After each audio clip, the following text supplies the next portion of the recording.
LoveLore Library. Chapter 983. Yunxing shuddered. Although half of her blood was celestial fox, but, not only that, but Yunxing had been with Dollar for the past few years. She had noticed that Dollar didn't like men, especially the ones that got close to her. But women were different. It didn't dislike women getting close to it. Yunxing used to think that Dollar was a lecherous Kylan who liked women. It didn't dislike other maids or women, but it didn't like their touch either. Last time, a maid just wanted to stroke its head and was roared by it. She was so scared that she couldn't sleep well for a few days. However, it didn't dislike Yunxing's intimacy. On the contrary, it enjoyed it very much. Every time Dollar got angry, Yunxing would scratch its chin a few times, and its anger would disappear. The more Yunxing thought about it, the more she felt something was wrong. She felt that Chang Wei was right. Although she and Dollar didn't have a contractual relationship, she was still its temporary master.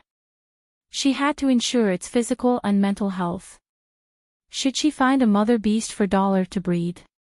It was bad for men to hold it for a long time. If a male beast held it for a long time, it would also affect its body.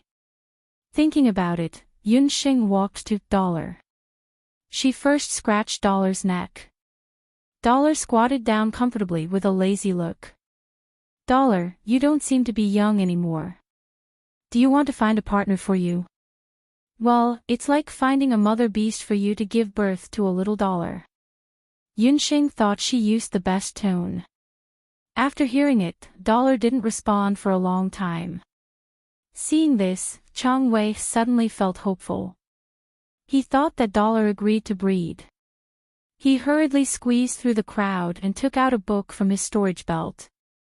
That book was the Handbook of Demon Beasts that Chang Wei had accumulated over the years. The handbook included all kinds of high-level and holy-level demon beasts in Penglai and the mainland. Not only were there pictures in the manual, but there were also information about the bloodlines, owners, ages, heights, and fur colors of the various magical beasts. Although Chang Wei had offered a high price of 10,000 purple gold, the reward he would receive from the beast master and the egg would definitely be several times higher than 10,000 purple gold. This was much more profitable than trading eggs and young magic beasts. Chang Wei believed that no matter how picky the male Kirin was, it would definitely be able to find a magical beast it liked in this magical beast dating handbook. Chang Wei kept talking. "Brother Dollar, what type do you like? Tall, short, fat, skinny? Do you want a female leopard or a lioness? Or do you want a female elephant?" Yunxing was touching Dollar's neck when she suddenly felt nothing. In the next moment, the entire empty ship was filled with shrill screams. Yunxing felt as if there was a meteor in front of her. A gold light flashed, and Dollar stood up. He jumped up and bit Chang Wei, who was trying to suck up to him. Dollar's eyes were full of anger. With a beautiful swing of his neck, Chang Wei flew out of the empty ship like a broken bag. In order to ensure the safety of the passengers, there was a magic wall around the dragon-flying ship, which could block the attack of less than 10 advanced flying demon beasts. However, Dollar's swing was so powerful that Chang Wei directly broke through the magic wall and flew out. The patrolling hunters on the side did not know what had happened. They hurriedly flew out of the empty ship to save people. "Dollar, you will kill him." Yunxing did not expect Dollar to be so angry. Everyone on the empty ship heard Dollar's action. Yunxing was worried that someone would die, so she could only fly out of the empty ship to help search for Chang Wei's whereabouts. Fortunately, Chang Wei was lucky. After being thrown out, he fell on the sea. After being rescued by the hunters, he broke a few bones in his body. After emergency treatment, his life was saved. Yunxing was also unlucky. On the one hand, she had to save Chang Wei. On the other hand, she had to compensate for the loss of the civilian empty ship. If it were not for her good attitude and prompt compensation, the captain of the dragon-flying ship might have thrown her and Dollar off the ship. But even so, the dragon-flying ship blacklisted the demon beast, Dollar, who caused the accident. Next time, Dollar was not allowed to take any empty ship related to the dragon-flying ship.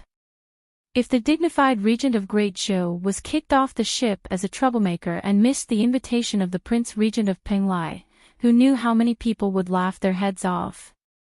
After Yunxing returned to the empty ship, Dollar was still sulking. Yunxing was also a little annoyed. She felt that Dollar was too unreasonable. If he wanted it, he would take it. If he did not want it, he would not be forced to mate. Stupid woman, you actually want me to mate with a group of female beasts. Yi Baiming was really angry this time. He did not eat or drink. For the next few hours, he ignored Yunxing. Yunxing could feel a strong sense of resentment from its body. This time, he seemed to be really angry. He directly faced Yunxing with his butt and lay in the cabin. After playing with the sheep, he saw that both of them were angry. He went forward and asked.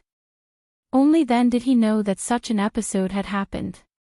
Bo bo, puff, mating, Dollar wants to mate. The sheep still wanted to see the world in chaos and jumped up and down. If his little master knew that Dollar was the Kirin boy, he really did not know what expression she would show. Bo bo, don't pester him. Dollar is too temperamental, Yunxing said angrily. Dear master, Bo bo, don't be angry. Being angry will make you old and ugly. Dollar just doesn't like him. You can just throw him to someone else. Besides, Dollar already has someone he likes. Because the Kirin boy did not allow the sheep to reveal his identity.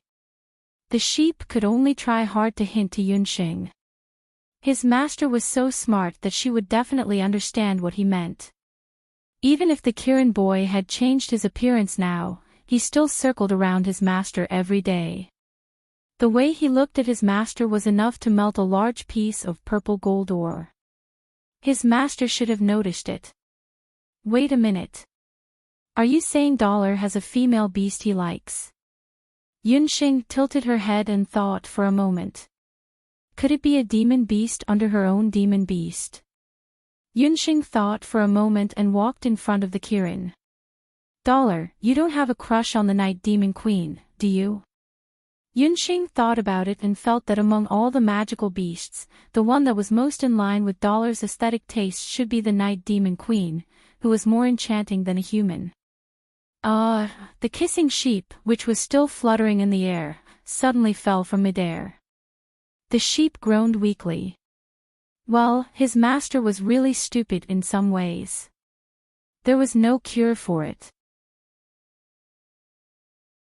Chapter 984. This stupid woman.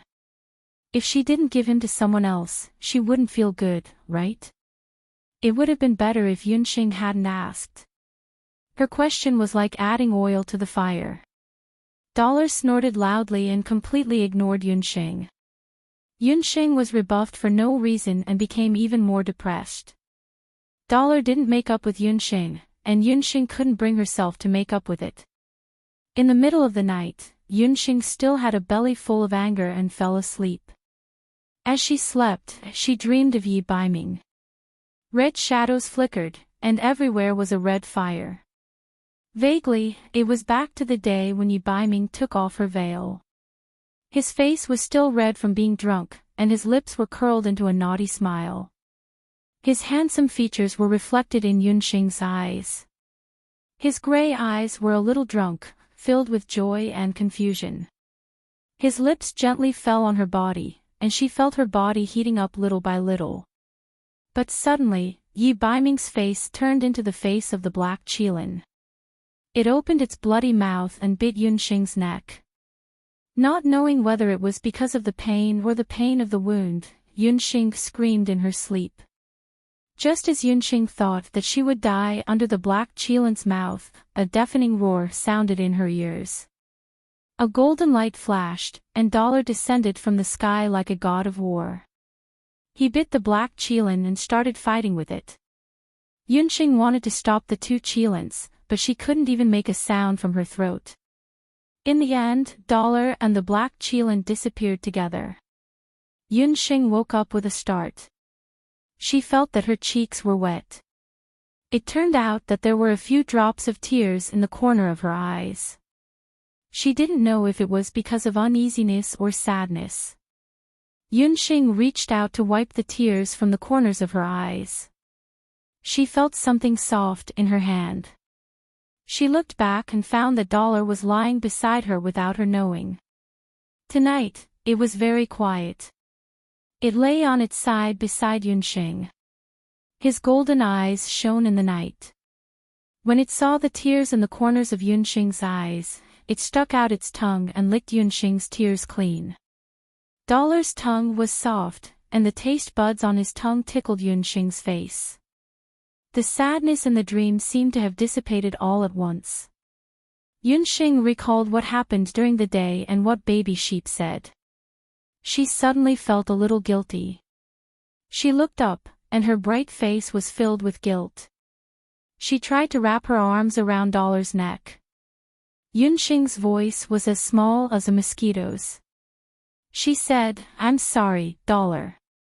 I was wrong, and I won't give you to anyone else in the future." A faint shyness appeared on her face. Even in the dark night, it could be seen clearly. Because she had just woken up, Yunxing's voice was still a little coquettish. On her delicate face, her black eyes were like the best black jade, shining brightly. At this time, she didn't look like the regent of Great Zhou, nor did she look indifferent as a doctor. Instead, she looked like a little girl who was acting coquettishly after quarreling with her lover.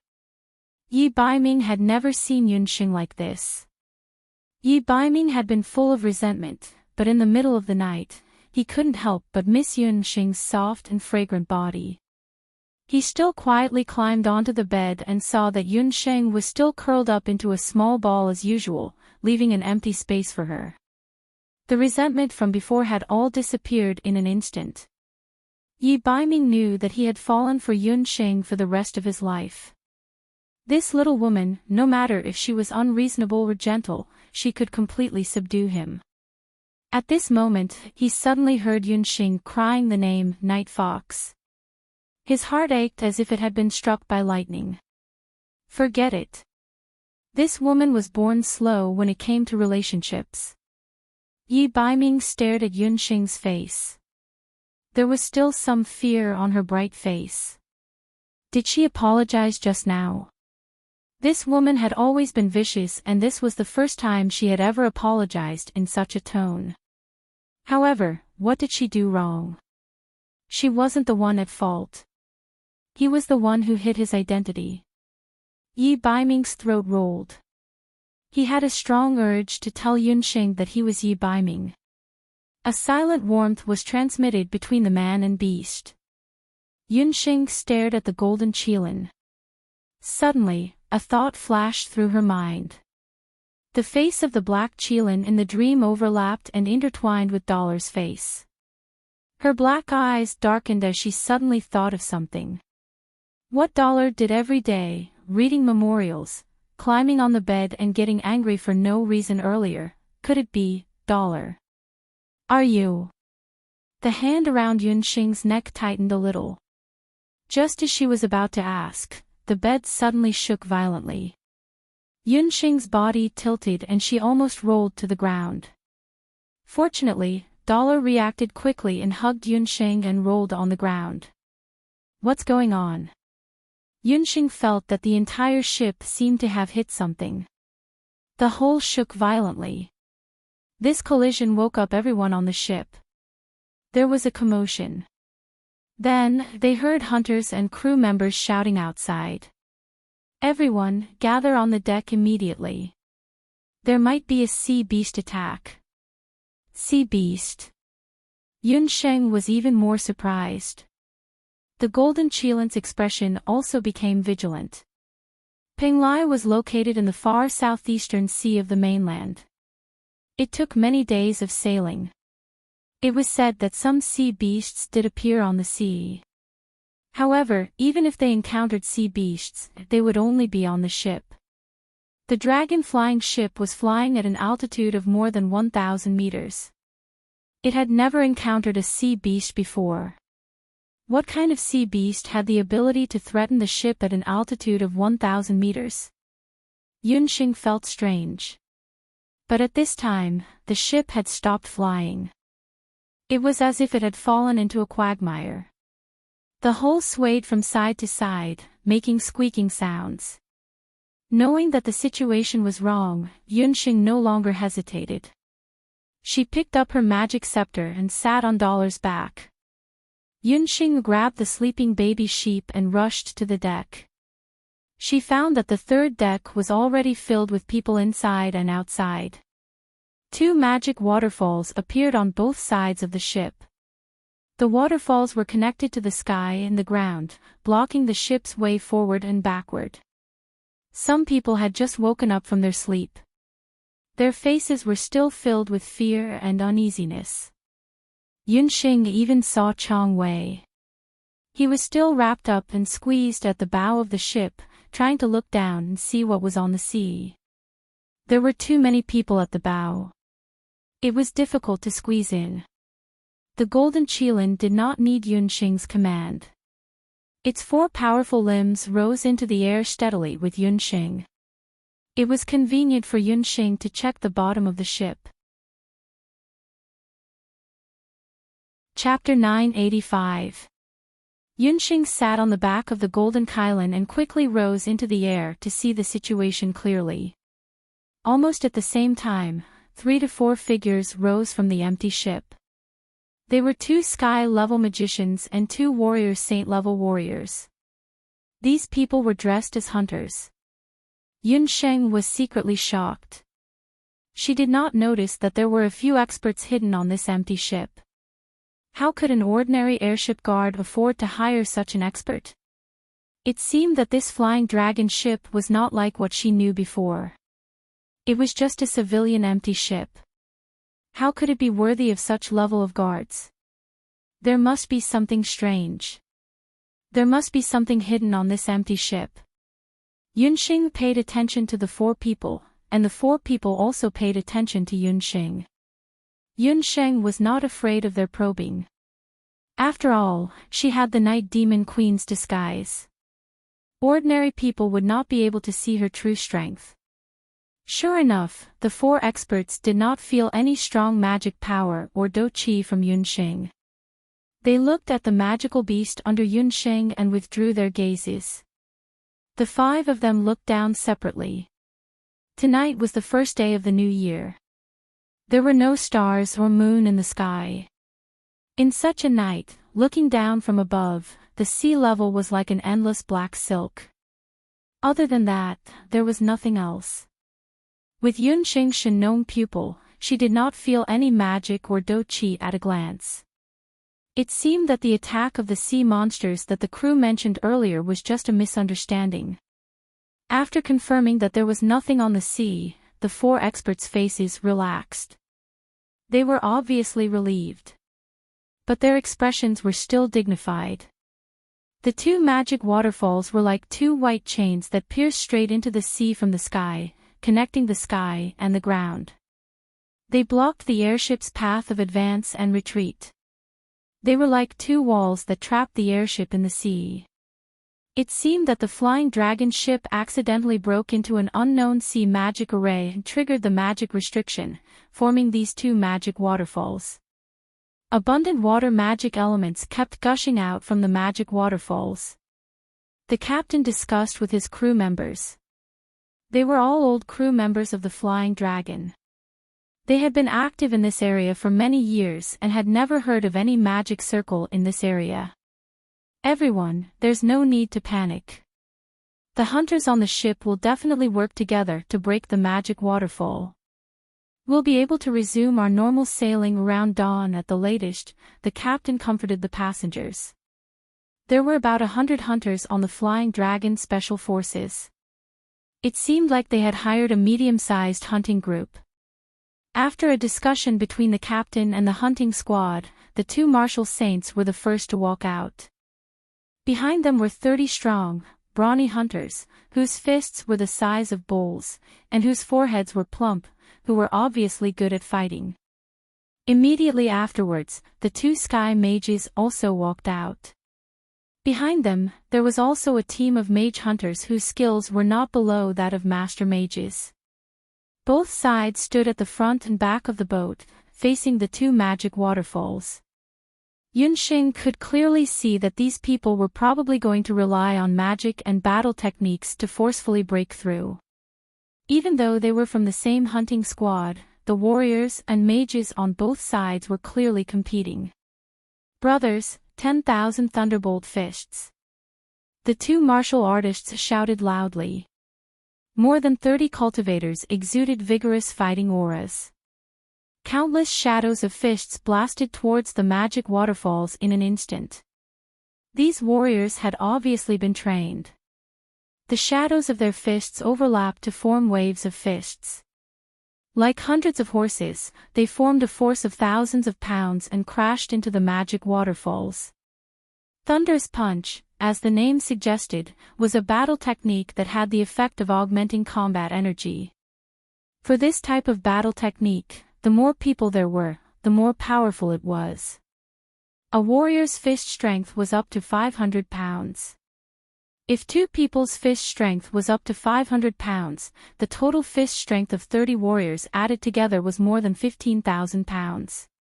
With such strength, not to mention a magic waterfall, even a stone wall could be easily broken. However, what surprised everyone was that the fist strength, which was as strong as 10,000 horses galloping, immediately collapsed when it collided with the magic waterfalls. The fist strength did not even cause a splash, let alone break the magic waterfalls. Yunxing secretly shook her head. The water element was originally the element with the strongest flexibility among the four major elements. Like water, it could almost block all strong and fierce attacks. Seeing that the 30 warriors did not succeed in breaking the magic waterfalls, the two sky mages still had some contempt on their faces. Warriors were warriors. All of them were muscular and did not use their brains. How could a magic waterfall be broken by strong and fierce battle techniques? Everyone, listen to my orders. Get into formation. The two sky mages walked forward. The mages began chanting at the same time. Bang, bang, bang. Just like a well-trained archer, the moment the magic chanting ended. In the nearby air, yellow ripples of magic elements appeared. Like red tasseled spears, the ground spikes pierced through the magic waterfalls. The magic waterfalls were pierced through and water splashed everywhere like broken jade. Immediately, dozens of holes appeared on the waterfalls. The entire magic waterfalls seemed to be about to collapse at any time. For a moment, the magic water elements were in chaos. Among the four elements of nature, there was a saying that they reinforced and countered each other. For example, fire magic was naturally at a disadvantage against water magic. Different situations call for different measures. Water-type magic was naturally at a disadvantage when it came to earth-type magic. These mages were obviously dead set on this point, and used earth spikes to forcefully break through. Mages are still the best. On the deck, the passengers were overjoyed and cheered when they saw the magic waterfalls on the verge of collapse. But Yunxing was not too happy. She stared at the holes made by the ground spikes. Her pupils constricted and turned golden. What others couldn't see, she could see clearly. Just as the waterfalls were pierced, countless water elements rushed towards the holes. Look! The waterfalls are healing again. Under everyone's gaze, the magic waterfalls that were on the verge of collapse quickly healed and returned to normal. It was as if the magic attack just now was just a joke. The two sky mages stared at the magic waterfalls as if they had seen a ghost. Their hopes were dashed all at once. On the ship, tension was spreading. The dragon-flying ship was in the middle of the open sea, far away from the mainland and Penglai. If they were trapped in the magic waterfalls, once the fresh water and food on the ship ran out, nearly 1,000 people on the ship would be trapped to death. At this time, it was already dawn in the east. Chapter 986. Even though they had not slept for the entire night, no one was willing to return to the cabin to rest. Are we going to be trapped here alive? This was the only question in everyone's mind. Captain, if someone can send a message to Penglai, is there a way to break these 2 magic waterfalls? Just as the captain was at his wit's end, he heard a voice. The captain looked up and saw a man in black clothes. The man was about 17 or 18 years old. His skin was slightly dark, and his eyes were long and narrow. His clothes were not very extravagant. At first glance, he was unremarkable, but upon closer inspection, he had a special aura. Do you have a way to break open the magic waterfalls? The captain was hopeful, but when he realized that there was no magic or fighting aura around the man, his hope was dashed. The man nodded first, then shook his head. The person who spoke was Yunxing. Yunxing had Shinongai, so she could see more clearly than the others on the ship. These 2 magic waterfalls were not simple. They were not ordinary magic seals, but 2 magic seals that had a life of their own. They had the ability to repair themselves and were extremely resilient. Yunxing suspected that these 2 magic waterfalls were controlled by someone. However, as long as the enemy did not show himself, Yunxing could not make a judgment. Before she was certain, Yunxing would not try to break the 2 magic waterfalls. She did not want to waste her magic, which would not be worth the loss. Before discovering the enemy's goal, Yunxing decided to preserve her strength as much as possible. Yi Baiming obviously thought so too. He was very quiet. Most of the time, he just watched coldly from the sidelines as the hunters made useless attempts. Yi Baiming could clearly see that the 2 magic waterfalls were not to be underestimated. Let alone a few sky magicians and martial sages, even martial emperors and law overlords of the Holy Realm would have to expend some effort to get rid of them. In order to get rid of the 2 magic waterfalls, they had to find the source of the seal. I can send a message, but I can't save everyone. Yunxing's idea was actually to let Baby Sheep send a message. With that, Yunxing pointed at Baby Sheep, who had been sleeping on her shoulder since last night. As a world deity beast, Baby Sheep could ignore all magic restrictions. It could easily escape. However, Baby Sheep could only ensure that it could escape on its own. It could not lead Yunxing or the others on the airship away. Yunxing told him the whole story, and the captain looked at the pink lump on Yunxing's shoulder in disbelief. It did not match his appearance at all. The eyes of the magical beast merchant Chang Wei, who was bandaged like a mummy, lit up when he saw the popping sheep. This was another magical beast of unknown rank. Furthermore, it was a magical beast that could break through any magical restriction. Judging from the color of its fur, it was pink. It would definitely be very popular among the noblewomen and the young ladies of the imperial family. Since he could not borrow the golden qilin, perhaps he could discuss with young Master Yun the next time and borrow this pink demonic beast for breeding. Chang Wei was really envious of Yunxing. He really did not know where she came from. The magical beasts around her were each more powerful than the other. Popping Sheep suddenly felt a gaze that harbored ill intentions. It shivered and its black bean-sized eyes immediately widened as it looked around vigilantly. The captain then saw Baby Sheep's appearance clearly. This magical beast that did not seem to have any lethality, could it really break through the magic waterfall that even sky magician level experts could not break through? Baby Sheep was very smart. It immediately sensed the deep disbelief in the captain's eyes. Ignorant humans, how dare you look down on this world deity? Flo, no, this world deity wanted them to prostrate themselves in admiration. Baby sheep proudly passed through the magic waterfall with a swoosh sound. Before the captain could react, that pink little body, like a magic trick, passed through the waterfall with a swoosh sound and landed on Yunxing's shoulder. During the whole process, baby sheep did not even get its fur wet. Only then did the captain believe it. He was very excited. Then I'll have to trouble young master. Let your magical beast go to the Zao state immediately and say that Long Xiang is in trouble. When the people of the Zao state know about it, they will naturally come to help. It seemed that Long Xiang was actually related to the Zao state. Yunxing really did not know whether to laugh or cry. She just wanted to keep a low profile and travel incognito. Unexpectedly, this ship was actually related to the Zao state. There was indeed something hidden on the ship. But since things had already come to this, Yunxing did not expose it and agreed to the captain's request.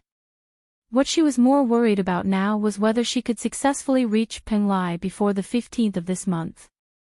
Baby sheep, fly towards the east where the sun rises and find the location of Penglai.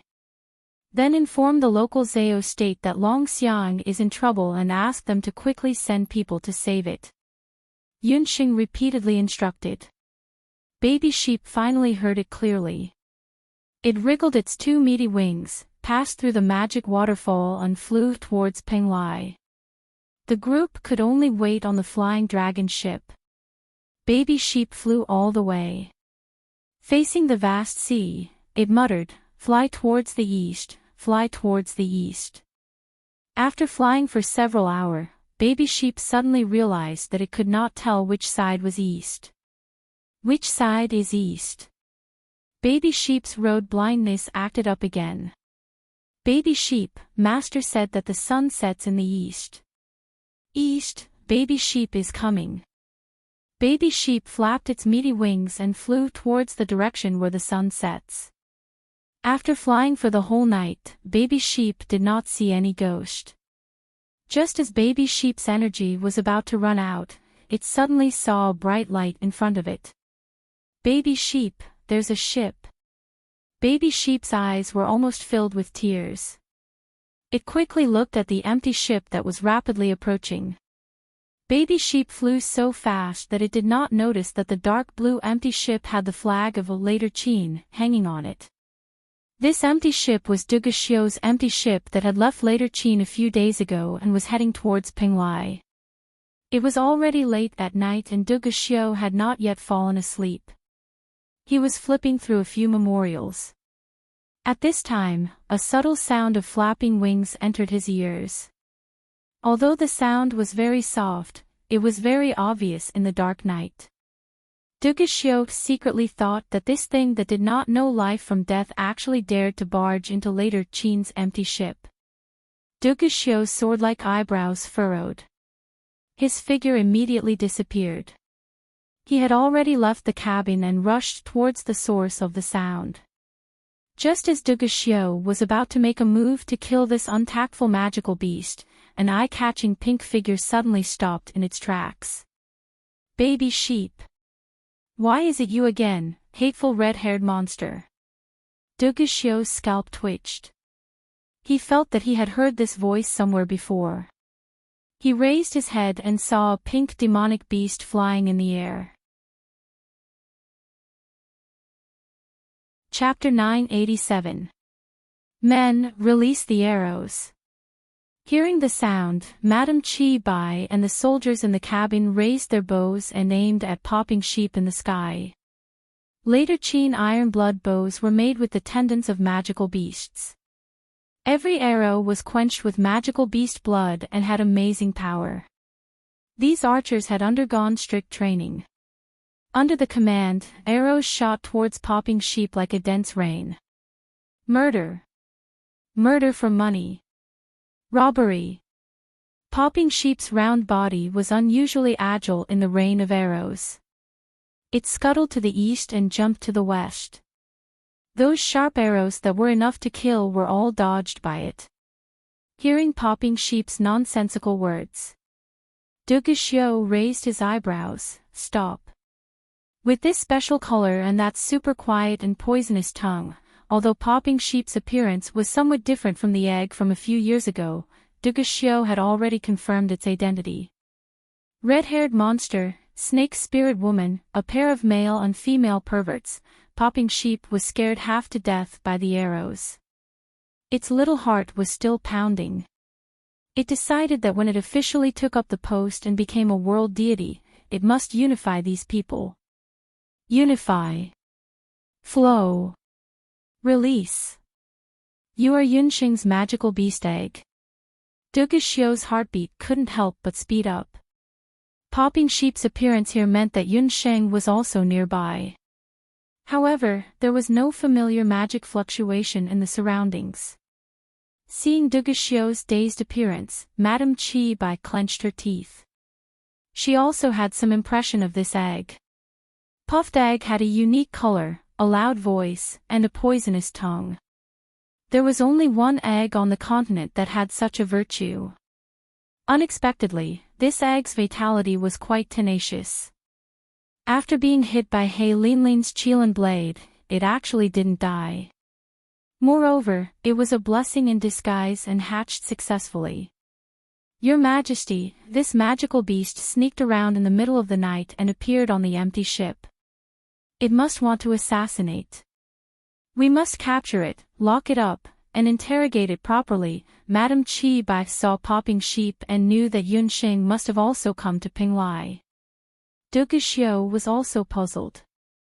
Yunxing's magic beast didn't seem to have any abilities. How did it pass through the magic defense around the ship? And as Yunxing's natal magical beast, why would it appear here? Could it be that something happened to Yunxing? Ba ba ba, you snake spirit, which eye of yours saw this world deity sneaking in? The sky is so big, is it all yours? This world deity wants to go to Pinglai. Humph.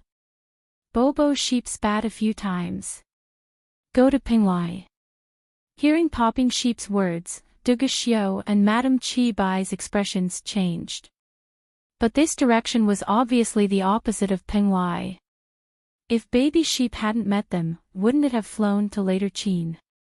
Why are you going to Pinglai? Are you and Yunxing separated? Duguxiu couldn't tell whether he wanted to see Yunxing or avoid her. Bobo is shouldering a super big mission to save the life of the entire ship. Master and the flying dragon ship are trapped in the sea ahead by two magic waterfalls. I am going to Pinglai to find reinforcements, Bobo Sheep said proudly. It didn't have time to assassinate. When Duguxiu heard that Yunxing was trapped, his expression suddenly changed. Why is Yunxing on the civilian empty ship? Zhou State actually let her go to Pinglai alone. Where is she trapped? Red-haired monster, why are you speaking in such a reproachful tone? Why should this world deity answer you? My dear master likes to keep a low profile. Not everyone is as extravagant and wasteful as a certain someone. Egg Popping glared at Duguxiu and prepared to fly away. Who knew that just after a few flaps, Duguxiu was as fast as lightning and grabbed its two pairs of fleshy wings. Bobo, you dare to catch this world deity, exile. Before the word exile could come out, Duguxiu, who had already experienced Bobo Sheep's poisonous tongue, directly blocked Bobo Sheep's mouth with a ball of cloth. Search along the way and find the whereabouts of the flying dragon ship, Duguxiu immediately ordered. Madame Qi Bai was a little anxious when she heard this. Your Majesty, this is the boundary of Pinglai. Searching here requires the consent of Pinglai. Should we inform Pinglai first? Madame Qi Bai knew that as long as Yunxing was involved, Duguxiu would lose control. Alright, send a message to the Prince Regent of Pinglai, Duguxiu thought for a while. Although he was the emperor of later Qin, it was better to be cautious in the territory of other countries to avoid unnecessary disputes. Duguxiu immediately sent someone to send a message to Pinglai. A day later, a messenger falcon flew to a majestic building. This building was golden and dazzling. In the sunlight, it was like a palace of the sun. Penglai Pavilion was located in the country of Penglai. Unlike the palaces of other countries, Penglai did not have an imperial palace. However, there was a world-famous Penglai Pavilion. Penglai Pavilion was near the mountain and the water. Looking into the distance from the pavilion, one could see the sea view. The messenger falcon flew into a golden pavilion. At this time, the sun was rising from the east. A man in purple was wearing a mask on his face.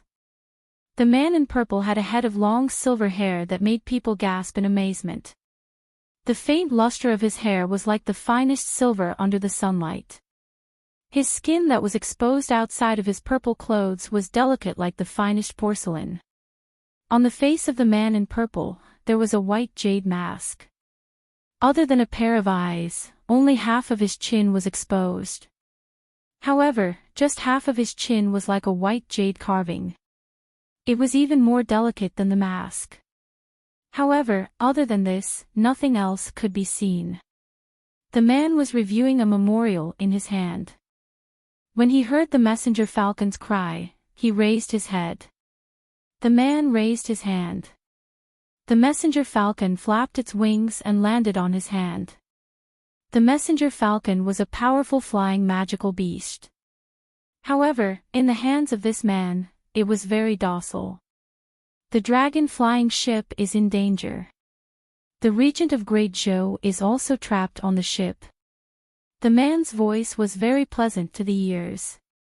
It was like beads rolling on a jade plate. He was a little surprised. The letter was actually written by Duga Xiu of Later Qin. When did the iron-blooded emperor of Later Qin become so warm-hearted? Moreover, as far as he knew, Duga Xiu and the one from Zhou State should have a grudge against each other for stealing his wife. The grudge of stealing his wife, Lord Prince Regent, should we send troops? A guard captain asked respectfully from the side. A friend has come from afar. Penglai doesn't have anything good to entertain him. Let the sea beasts entertain the distinguished guest from afar. For some reason, the Prince Regent of Penglai didn't seem to like the distinguished guest from Zhou State. Did the Prince Regent mean that he was going to leave him in the lurch? The guard captain was stunned. Penglai of Gojoseon's temperament had always been indifferent. He didn't like or hate people. He didn't know what kind of grudge the Prince Regent of Zhou State had with his master. However, they were just subordinates. How could they have the courage to speculate too much about their master's thoughts? The guard captain didn't say anything else and left. Penglai of Gojoseon sat in the pavilion. He tapped the table with his long fingers and looked at the sea with his amber eyes. On the sea, the wind and waves were gradually rising. It seemed that the wind was about to blow. Chapter 988. The sun rose and set. Another day passed.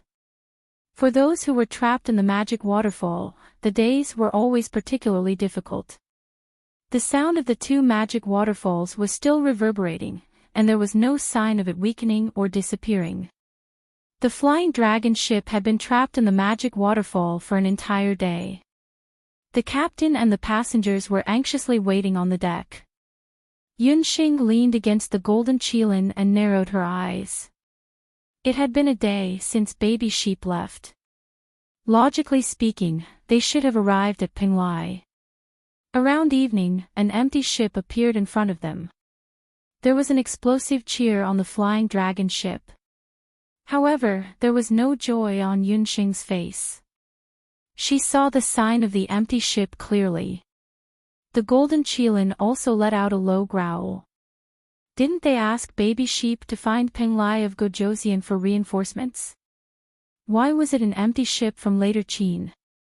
Moreover, the person standing on the deck with a murderous aura and flame-like red hair was none other than the Emperor of Later Qin, Duga Xiu. Is this the flying dragon ship? I am Duga Xiu of Later Qin. Because it was an unfamiliar sea area, Duguxiu's empty ship also carried out a thorough search before they found the exact location of the flying dragon ship. When the people on the flying dragon ship heard that the other party was actually the Emperor of Later Qin, Duguxiu, they were excited and flattered. Later Qin Duguxiu's name was quite famous on the mainland. They heard that this person was ruthless and ruthless. He was an ambitious and ruthless person. He actually had the leisure to rescue a ship from another country. Yi Baiming also had the same thought. Duguxiu, that brat, still hadn't given up on his little wild cat. Yunxing also noticed that the captain of the flying dragon ship was not too surprised after hearing Duguxiu's name. Instead, he secretly exchanged glances with the masters of the hunting group. The water vapor from the magic waterfall filled the air. Duguxiu's eagle eyes focused. Through the magic waterfall, he searched around the deck but did not find the figure that he had been dreaming of. He paused. "May I ask, is the regent of Great Zhou on the ship?" With Duguxiu's question, the captain and the others, who were already on guard, were even more shocked. Not only did the later Qin Emperor Duguxiu come, but even the Prince Regent of Zhou State was also on the ship. What kind of luck was this? Cold sweat broke out on the forehead of the captain of the flying dragon ship. These two people were not to be trifled with. He could only blame himself for being foolish. He thought that using an ordinary empty ship to transport that thing would be very safe. Who would have thought that by a freak combination of factors, he would encounter these two great fiends? However, why did the Dugu Emperor of Later Qin want to find the Prince Regent of Zhou State? The captain suddenly remembered a rumor that had spread throughout the continent a few years ago. It was rumored that the Later Qin Emperor had always liked the regent of Great Zhou's consort. Earlier, he had forcefully kidnapped the Prince Regent of Later Qin. In the end, Yi Baiming, who was just a nosy prince with no real power at that time, was enraged and made a grand promise of the entire country as a betrothal gift. The two of them fought fiercely. Later Qin and Zhou State fell into chaos because of this. In the end, the North Underworld King took the beauty and became the regent of Great Zhou. However, it was rumored that the Prince Regent of Zhou State's consort was kidnapped by the later Qin Emperor. She was also cursed as a vixen who brought calamity to the continent. Since then, she had contracted a terrible disease. In the past few years, she had been seriously ill and only had half of her life left.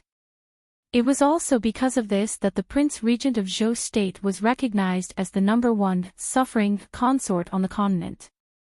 However, even so, after the later Qin Crown Prince Duguxiu ascended the throne, he was still infatuated with the Prince Regent of Zhou State. Later Qin's harem still hadn't appointed a queen. The captain thought about it.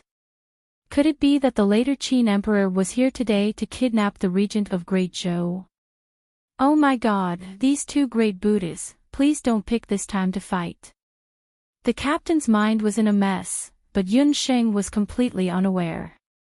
She also didn't know that as one of the parties involved, the regent of Great Zhou's consort, she had become a tragic character who couldn't even trust a chicken and could die at any time in the eyes of the outside world.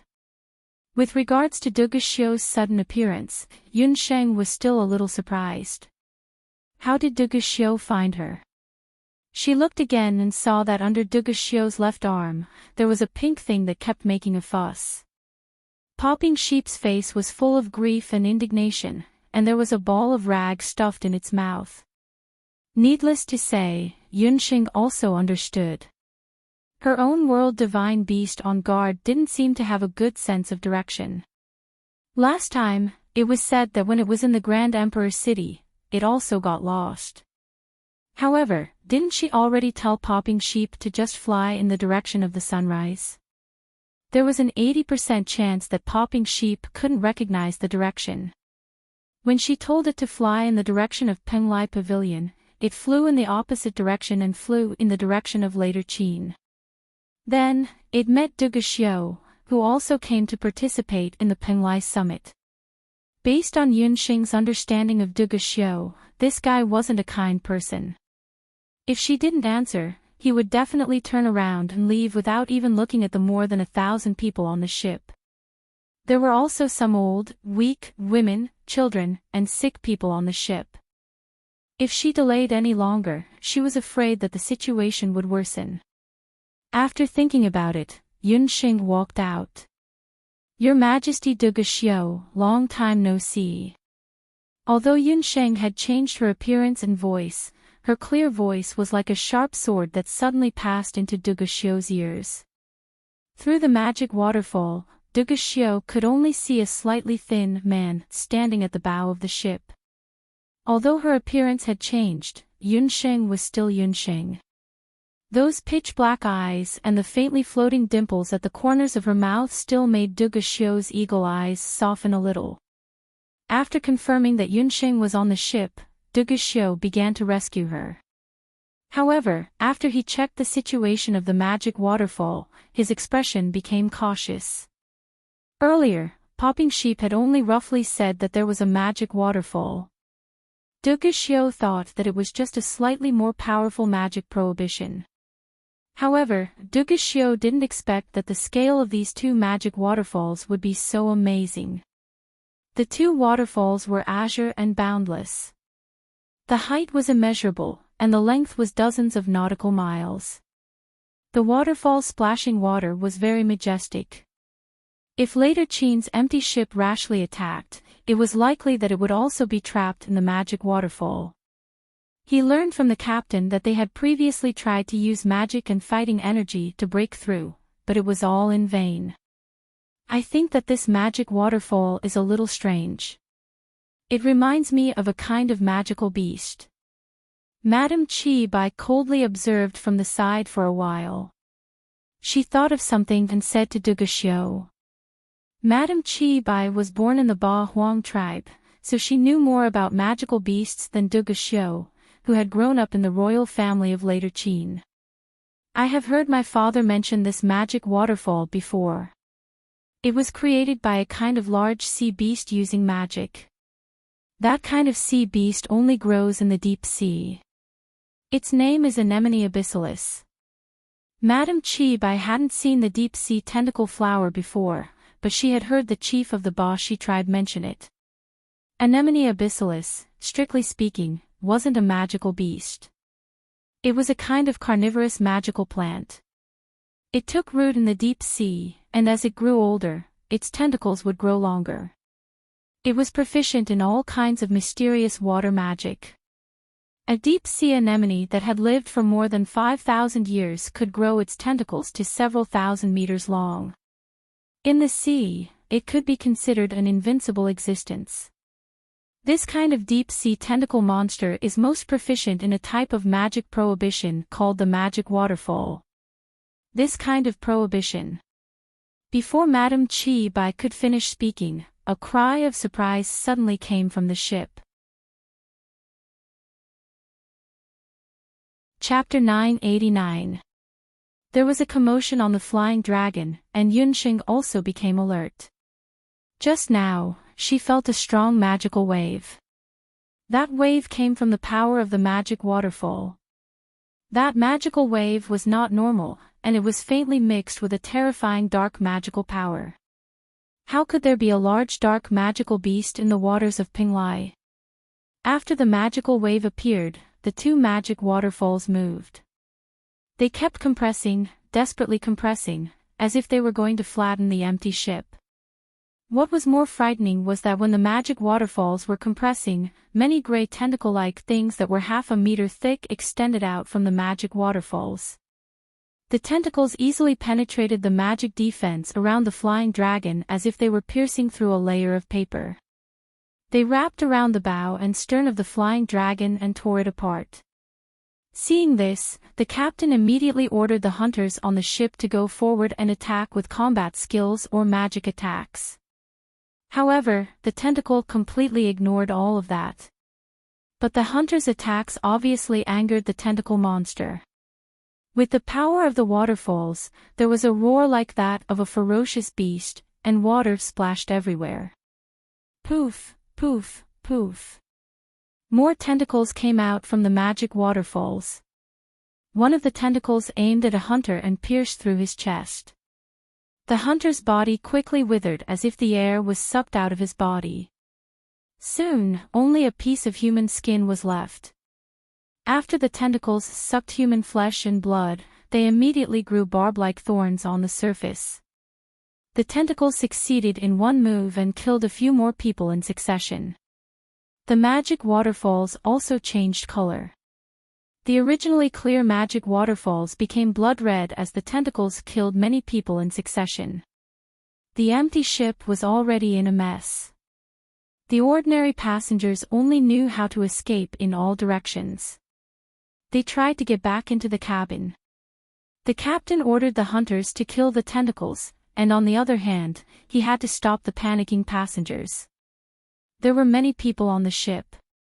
At this time, the ship had already begun to shake violently due to the panic. If this continued, not only would they be killed by the tentacle monster, the ship would also capsize due to the imbalance. Outside the magic waterfall, Dugashio's expression changed slightly. That's right, it must be Anemone abyssalis, but why would this tentacle sunflower appear here? This kind of sea anemone should only grow in the nether abyss. Even a woman as vicious as Madame Chi Bai couldn't help but change her expression after seeing the tentacle sunflower.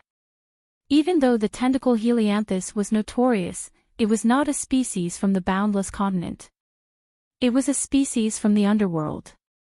Dugashio did not care about this. In the chaotic crowd, his gaze followed Yunsheng. But where did Yunsheng go? She couldn't find that familiar figure in the crowd. It turned out that in the chaos just now, Yunsheng had gotten into the cabin. Although she did not know what kind of magical beast those tentacles were, Yunsheng could tell from the magical waves on their bodies that they were very difficult to deal with. Yunsheng felt a familiar aura from them. Yunsheng's memory was very good. She could almost remember everything she saw. She quickly remembered that she had found the same magical waves on someone before. The Netherworld Ghost King. In the Taiyuan ruins, Yunsheng was sent back to the Taiyuan castle more than 500 years ago by spacetime magic. There, she had met the Netherworld Ghost King once.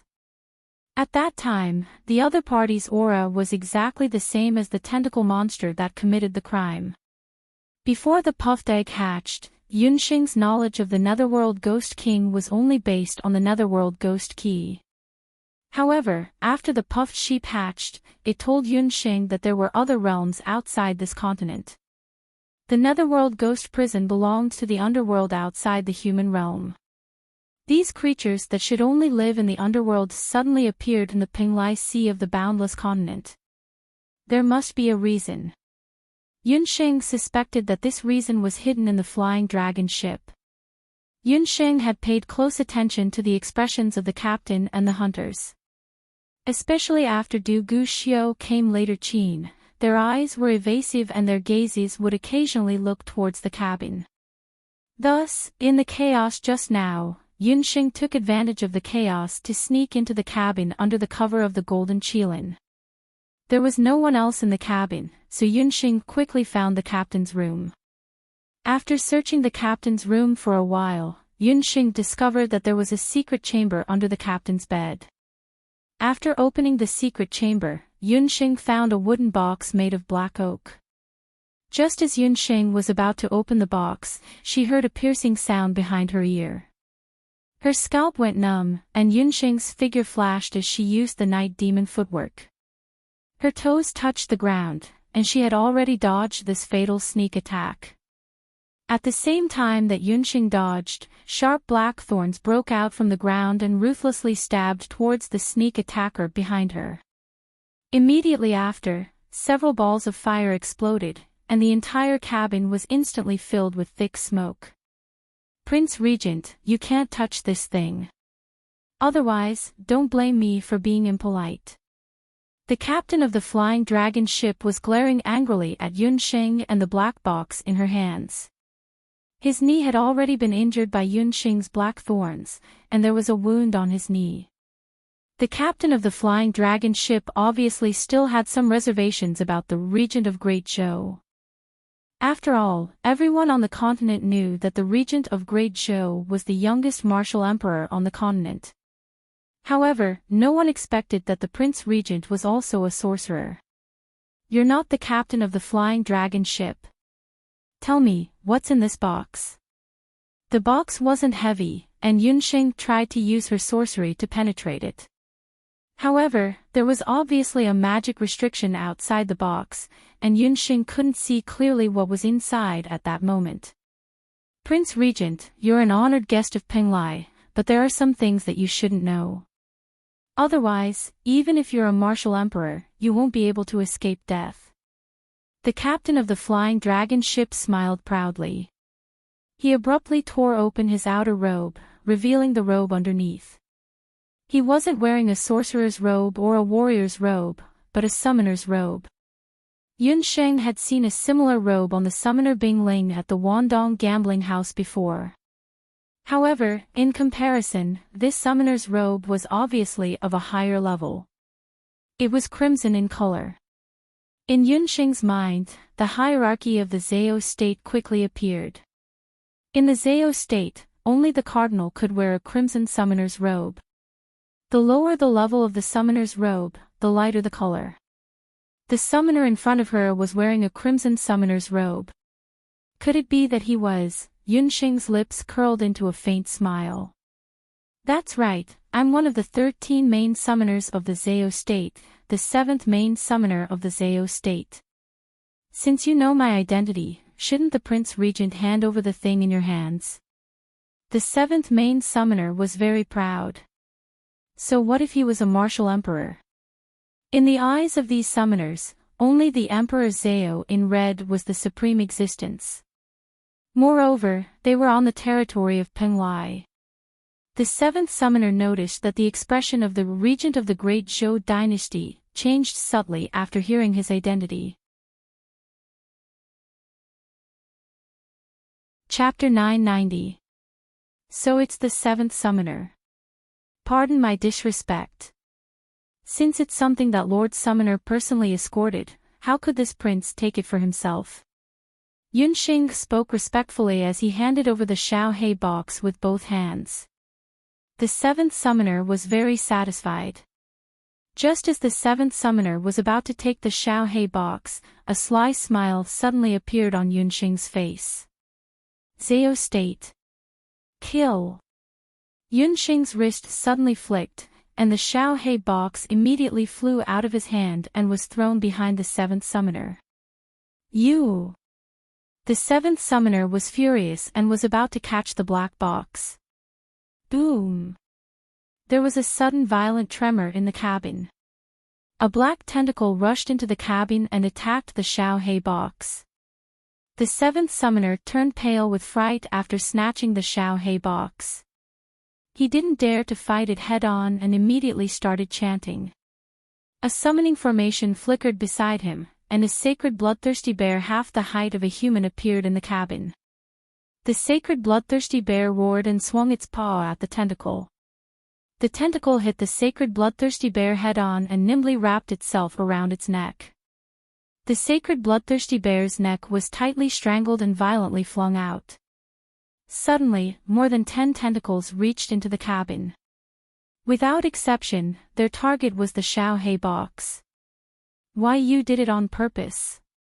The 7th main summoner used the Wind Shadow spell to dodge the tentacle's attack. Then, he looked at the Great Zhou regent, who had a relaxed expression. He suddenly understood why the other party would hand over the black box so easily. It seemed that he already knew that the tentacle's target was the Xiaohei box. Thanks to the Xiaohei box, more and more tentacles entered the cabin and attacked the 7th summoner. Roar! Dozens of tentacles pierced the sacred bloodthirsty bear's chest and tore it into pieces.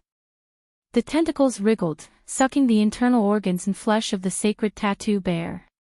In front of these tentacles, a saint-level magical beast could not last more than a few rounds before it was cruelly killed. When the sacred tattoo bear died, the 7th summoner's situation wasn't any better. Summoners relied on their summoned beasts to fight.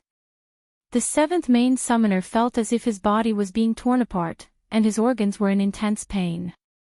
He didn't dare to stay any longer. The black box in his hand was like a hot potato. In order to save his life, he threw out the black box. The target of those tentacles was indeed the black box. Seeing that the black box had left his hand, the tentacles all rushed towards it. Just as the tentacle touched the black box, a strange power came out of the black box. The tentacles were not on guard. They only felt a burst of numbness in their tentacles, and the black box they were holding fell out of their hands. The seventh summoner was stunned. What was going on? Of course, he didn't know that when Yunxing threw out the black box, she had secretly injected some of the power of the soul-healing magical needle into the box. Once it encountered external pressure, the power of the soul-healing magical needle would burst out through the black box. The tentacles were shocked and felt their tentacles go numb. For a moment, they didn't have any hands to catch the black box. The black box rolled on the ground. Yunxing calmly picked it up. The seventh summoner's face was pale as if he had seen a ghost. He pointed at Yunxing and said, "Prince Regent, are you crazy? How dare you go against the Zhao state?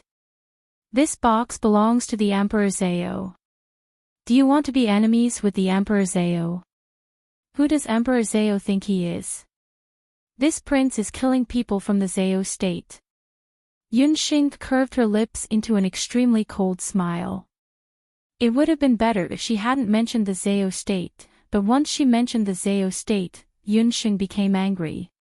If it wasn't for that bullshit Emperor Zhao and the Zhao state, her mother wouldn't have lost her memory, her father wouldn't have run away from home, and she wouldn't have ended up like this. The people she was killing were people from the Zhao state. As she spoke, the tentacles that were temporarily numbed by the soul-healing magical needle gradually regained their senses. Yunxing bent her body like a bow. She bent her long legs and jumped back like a springboard. She directly pierced through the cabin and broke through the air. "Men, kill the regent of Great Zhou." The seventh summoner had lost a summoned beast and was heavily injured. The worst thing was that he had been played by the regent of Great Zhou. His eyes were red with anger. He was like a red-eyed bull as he shouted. That black box had been ordered by the Emperor Zhao in red to escort it. To the Zhao state, the item in the black box was very important. If he lost it, the seventh summoner didn't dare to think further. He endured the pain on his body and rushed out of the cabin. On the deck, on the magic waterfall, countless tentacles were like snakes coming out of their holes. They were everywhere and there was nothing they couldn't penetrate. They were invincible and they killed a large number of innocent passengers. On the deck, there were human skins that had been sucked dry of flesh. Duguxiu's eyes darted around, searching for Yunxing's whereabouts in the chaos. Just then, he caught sight of something. A beautiful figure dashed out from the cabin. Then, a bishop of the Zhao state rushed out. He was flustered and exasperated as he commanded the hunters to attack Yunxing. Just then, on the deck, the golden Kylan that had been dormant for a long time arched its back and let out a deafening roar. The golden claws were like streaks of sword shadows. With a sweep of the claws, several hunters were severely injured. Hearing Dollar's voice, Yunxing teleported and landed accurately on the back of the golden Kylan. She waved the black box in her hand. "Dollar, we got the item. Let's go." The reason why Yunxing didn't leave was to find out what was hidden on the ship. As for the people of Penglai, she didn't have time to care about them now. There was an extra person on the golden Kylan's back, but it was still agile. It quickly dodged the combined attacks of the tentacles and the hunters. A golden magical beast. Duguxiu quickly noticed that the magical beast under Yunxing was unusual. The smell of blood attracted more tentacles from the abyss.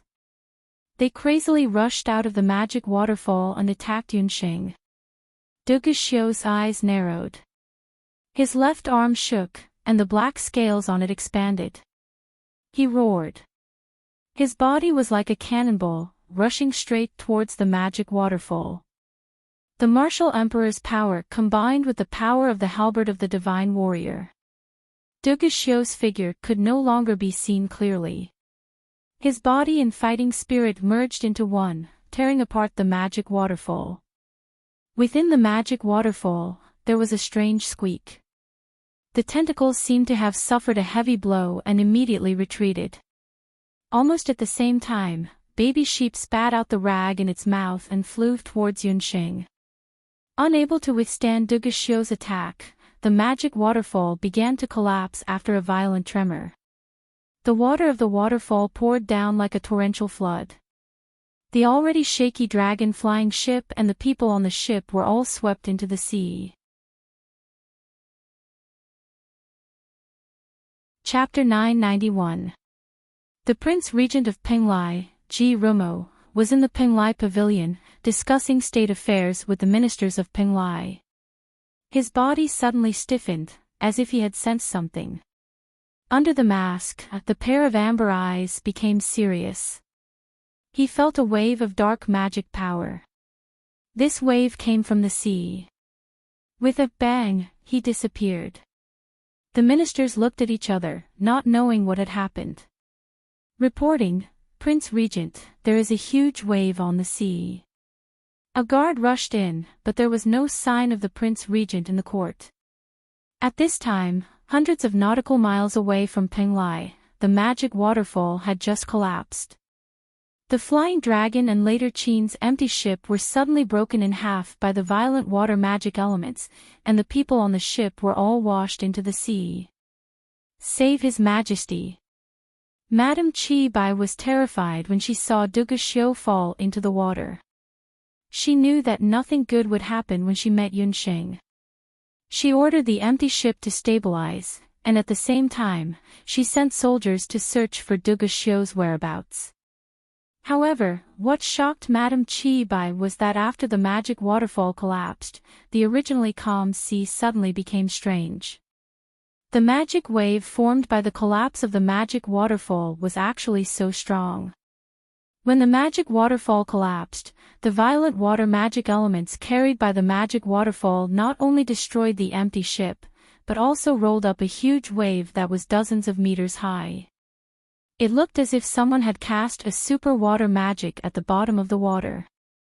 The originally blue sea became as dark as mud.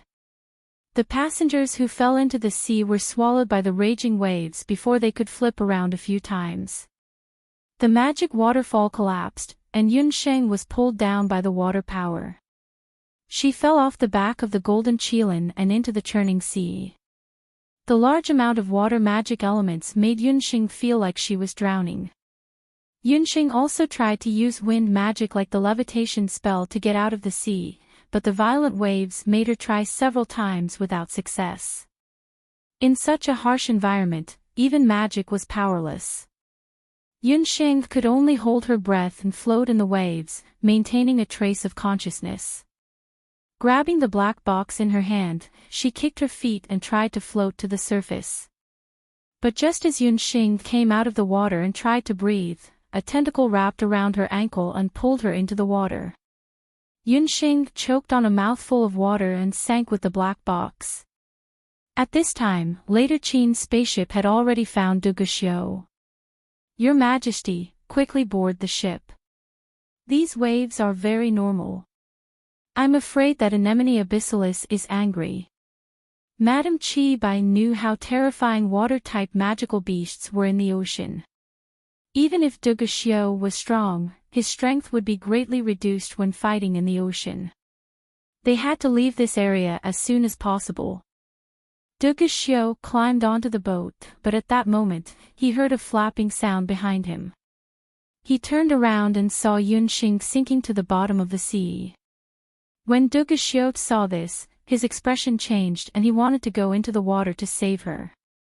When Madame Qi Bai saw this, she pulled Duguxiu back. Are you crazy? You can't go into the sea. I only said half of what I wanted to say. The Abyss Tentacle Monster is something from the Netherworld Ghost Realm. Its sudden appearance here must be related to the Netherworld Ghost King. You're willing to give up your life for that woman. The Netherworld Ghost King was a name that was related to death. He was a godlike existence, a true immortal demon god. No matter how strong Dugashio was, he was still weak in front of the Netherworld Ghost King. If these Anemone Abyssalis were really related to the Netherworld Ghost King, then if Dugashio angered the Netherworld Ghost King, even the patriarch of the Obsidian clan might not be able to save him. Dugashio's face was calm. At this time, the sound of something heavy falling into the water could be heard. Dugashio looked over and saw the golden qilin that carried Yunxing jump into the water. Even a magical beast knew how to protect its master. How could he lose to a magical beast? Dugashio's heart skipped a beat as he swept Madame Chi Bai's hand away. After saying this, he turned around and jumped into the sea. Dugashio. Madame Chi Bai's eyes were filled with despair as she watched Dugashio disappear into the raging waves. Her voice trembled as she said, "For that woman, you're willing to give up your life." Compared to the raging waves on the surface of the sea, the bottom of the sea was much more stable. The moment Yunxing was pulled into the sea by the tentacle, her heart calmed down when she came into contact with the bone-chilling sea water. Under the water, Yunxing's most proficient fire magic was almost ineffective. The power of the elven hellfire was also greatly reduced. Only dark magic and water magic could be used to the best effect. Her eyes were sharp and her hands were fast. She barely had time to chant. A ripple appeared under the water as a large amount of water magic elements quickly condensed into ice swords. The ice swords pierced into the tentacle's body, and the tentacle immediately froze into a rigid ice cube. Yunxing struck the tentacle with her magic scepter, and it split into pieces. Yunxing took the opportunity to kick her feet and paddled a few meters in the water. However, not far away, a large number of tentacles surged over. Their target was the black box in Yunxing's hand. Yunxing lowered her head to look at the black box in her hand and discovered that there was actually a hole in the black box. It turned out that during the intense struggle and entry into the water just now, the magic restriction outside the box was broken. The moment the box entered the water, a hole opened in the box. In the dim water, the hole in the black box actually emitted a dim light that resembled Will-o'-the-Wisp. At this moment, the summoning demon's hand and the immortal holy grail in Yunxing's storage ring all started to ring. This is... Yunxing's eyelids twitched. Could it be that this black box hid one of the 8 divine artifacts? Just as Yunxing was deep in thought, those lingering tentacles had already closed in. The oxygen in Yunxing's lungs was also getting less and less. A golden light rushed over, and Yunxing saw the gold coin swimming towards her. But at this moment, a hand suddenly appeared behind Yunxing. That hand pulled Yunxing forcefully, and she fell into a hard arm. Yunxing turned around and saw that Dugashio's annoying face was only inches away from her. She wanted to shake off Dugashio's hand, but his grip was very tight. Yunxing already didn't have much strength after the fight underwater. Dugashio pulled Yunxing and swam towards the surface. Seeing that Yunxing was being taken away by Dugashio, the golden qilin paddled with all its might, wanting to chase after them. But at this moment, those tentacles had already wrapped around the golden qilin's limbs. A look of annoyance flashed across its golden eyes. A light flashed on the golden qilin's right arm, and the bottom of the water lit up. Chapter 992. Seeing Dollar being swallowed by the countless tentacles, Yunxing was very anxious. After coming out of the water and taking a breath of fresh air, she shook off Dugashio and wanted to go back to the bottom of the sea to save Dollar. "Do you want to die? It's just a magical beast." Xiu was very angry. This stupid woman, he had spent so much effort to save her, but she still wanted to die. Surrounded by so many abyss tentacles, that Qilin was dead. Yunxing had many magical beasts under her command, so what if one died? In the sea, a large number of tentacle anemones had appeared. They attacked everyone they saw, so they had to leave this sea area as soon as possible. Dollar is not an ordinary magical beast. Yunxing's face was red with anger. Xiu was startled. Yunxing was also shocked when she heard this. It turned out that unknowingly, in her heart, Dollar was not just a magical beast. Just now, it must have been very sad to throw Dollar away. Yunxing's face was pale, her black hair stuck to her face, and her body trembled slightly. Tisk, so annoying. You stay up here, I'll go down. Xiu refused to let Yunxing go down. He gritted his teeth and prepared to go back again to save that magical beast. He really owed this woman in his previous life. Not only did he have to care about her life and death, but he also had to care about her magical beast. He was about to become a nanny. Under the sea, there was a terrible fluctuation, and countless waves gushed out from the bottom of the sea. It felt as if there was a big explosion at the bottom of the sea. Blood instantly dyed the sea area red, and tentacles floated out of the water. The cut of each tentacle was neat and uniform, as if it was split open by a sharp blade. Xiu's face suddenly changed. Could it be that the magical beast was actually, just as Xiu was pondering, a golden light rushed out of the sea like an arrow. A golden Qilin, rippling with water, swept past Xiu with a whoosh. Xiu was hit by the airflow and was knocked back dozens of meters. It was not easy for him to stabilize his body. On the other hand, Yunxing had already landed steadily on the back of the Qilin. Dollar, are you okay? The ecstasy of regaining what she had lost made Yunxing lose control. She could not help but hug Dollar and kiss him on the neck. Feeling the softness on his neck, the golden Qilin under him stiffened and a suspicious blush appeared on his face. Xiu's expression turned even worse. Was he seeing things? That magical beast was actually so intimate with Yunxing. Looking at Yunxing's expression just now, he had never seen such a happy expression on Yunxing's face. A large number of anemone abyssalis tentacles were floating around him. Xiu casually picked one up and tugged at it. He discovered that the tenacity of the tentacle sunflower was very high. Ordinary blades and battle chi were unable to cut it. How did this magical beast kill so many tentacle helianthus in an instant? This Qilin wasn't simple. Because of Dollar's fight, the tentacle sunflowers had obviously been severely damaged. The sea surface, which was originally surging with angry waves, had quieted down a lot. 2 people and 1 beast, one sinking and one floating on the sea surface. At this time, there was a shout in the sky. The empty ship of Later Qin slowly descended. After discovering Xiu's figure, Madame Qi Bai hurriedly ordered people to save him.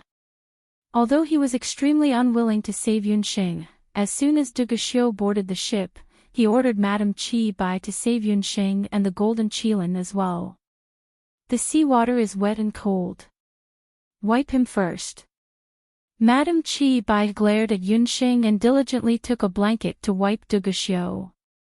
Although Yunxing had disguised herself, Madame Qi Bai knew that this Prince Regent of Zhou State was Yunxing in disguise just by looking at Xiu's disregard for her. After Xiu took the blanket, he handed it to Yunxing without saying a word. Yunxing hesitated for a moment, but still took the blanket. Xiu was delighted. However, the golden Qilin's expression wasn't very good. It stared at Xiu with hostility, unwilling to let him even half a step closer to Yunxing. After Yunxing took the blanket, she didn't immediately wipe the water off her body. Instead, she gently wiped Dollar. As she wiped, she said, "Dollar, those tentacles didn't hurt you, did they?" Dugashio's face was as black as the bottom of a pot. He glanced at his left arm. Just now, he had accidentally been stung by the tentacle sunflowers. The dissatisfaction in the golden Cheelant's eyes was immediately replaced by arrogance.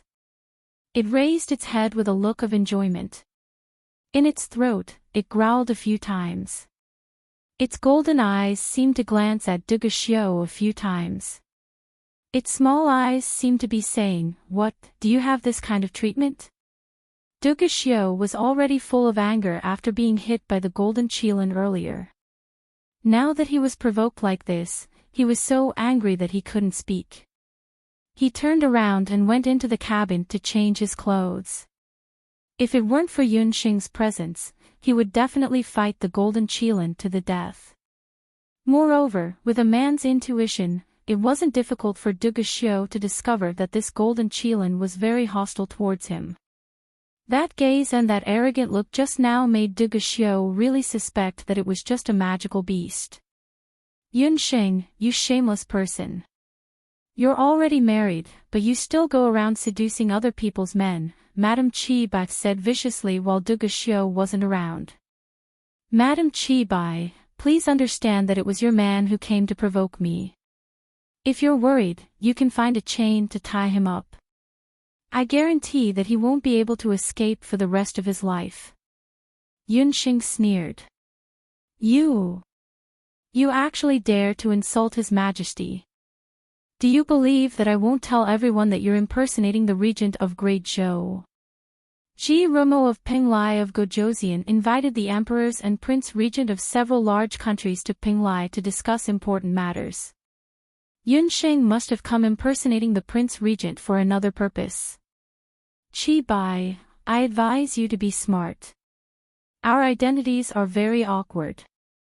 Your and Dugashio's identities aren't much better, Yunxing retorted sarcastically. What she meant was that Madame Chibai and Dugashio both had Bahuang bloodlines. When Madame Chibai heard this, she was speechless. At this time, cries for help could be heard from the sea. On the sea, a passenger who had survived the disaster was lying on the wreckage of the Flying Dragon ship, calling for help from the empty ship.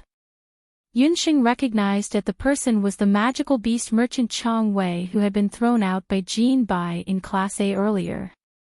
"I know that person. Save him," Yunxing said in an indifferent tone. "Do you think I'll save him just because you say so? This is a later Qin empty ship.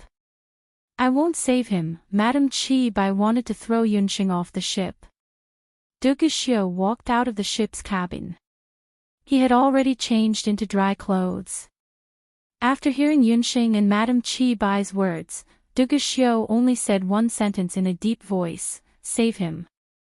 While Dugashio and the others were saving the magical beast merchant Chang Wei, on the sea, several summoners were searching for Yunxing and the whereabouts of the black box. Chapter 993. The magical beast merchant Chang Wei trembled as he was rescued onto the empty ship. He had been a magical beast merchant for so long, but this was the first time he had encountered such a critical situation. As soon as he got on the ship, he heard that it was Yunxing who had ordered to save him. He was very touched. "Gongzi. No, I should call you Prince Regent. Thank you for saving me." He grabbed Yunxing's hand and wiped away his snot and tears. However, two cold gazes made him feel a chill down his spine. Chang Wei stole a glance. One of the gazes belonged to the black-faced later Qin Emperor Dugashio, and the other one, needless to say, was the golden Cheelant who almost made him lose half his life earlier. What was wrong with this person and beast? It was as if he owed them millions of dollars. Chang Wei could only let go of Yunxing's hand in embarrassment.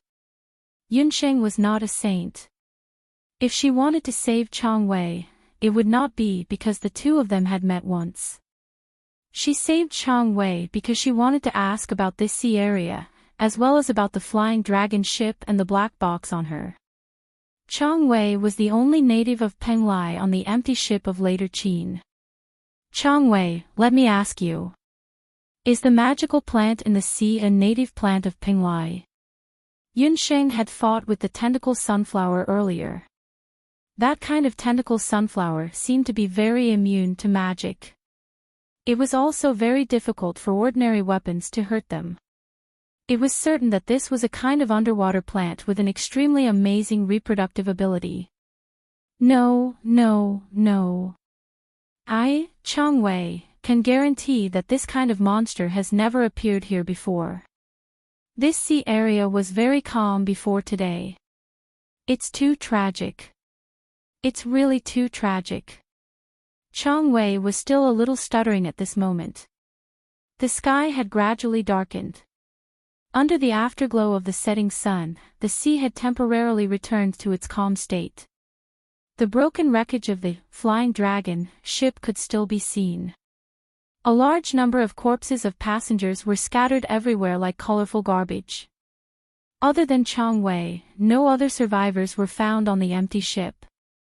How much do you know about the Flying Dragon ship? The black box was still lying quietly in Yunsheng's arms. Within the beast's speech ring, the resonance of the divine weapons had already stopped. Yunsheng was sure that the item in the black box must be one of the 8 barren divine artifacts. However, she didn't have the chance to check which one it was.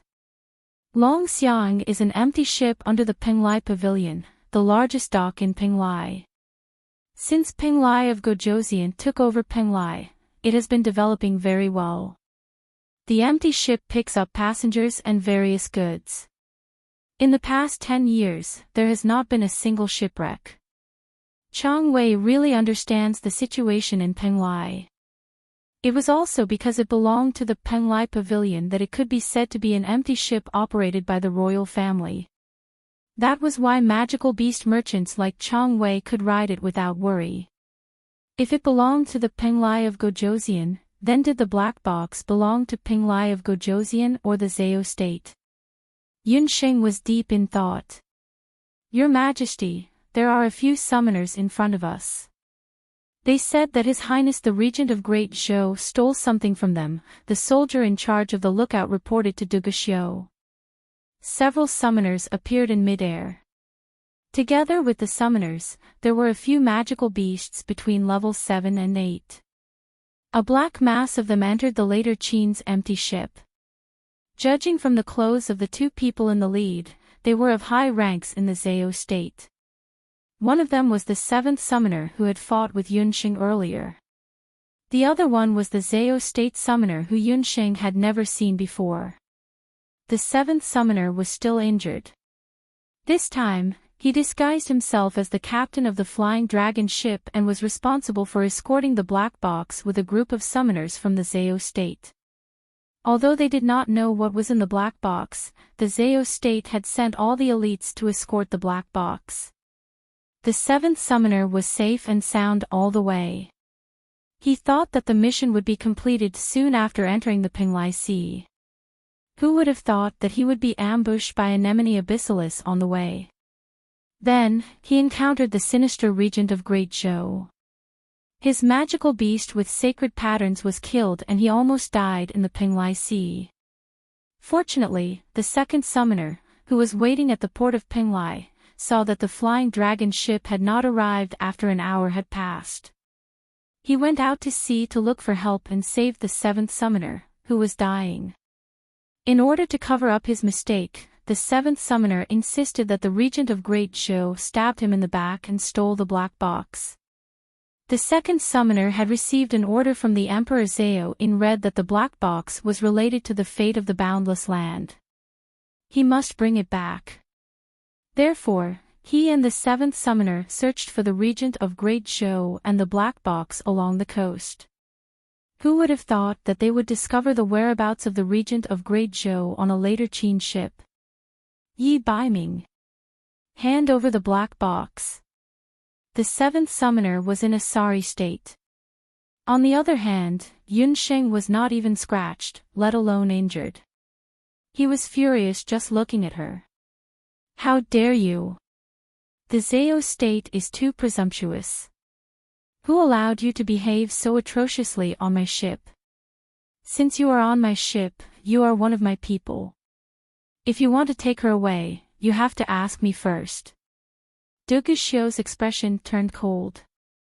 The people of the Zhao state were indeed arrogant. They completely ignored his existence.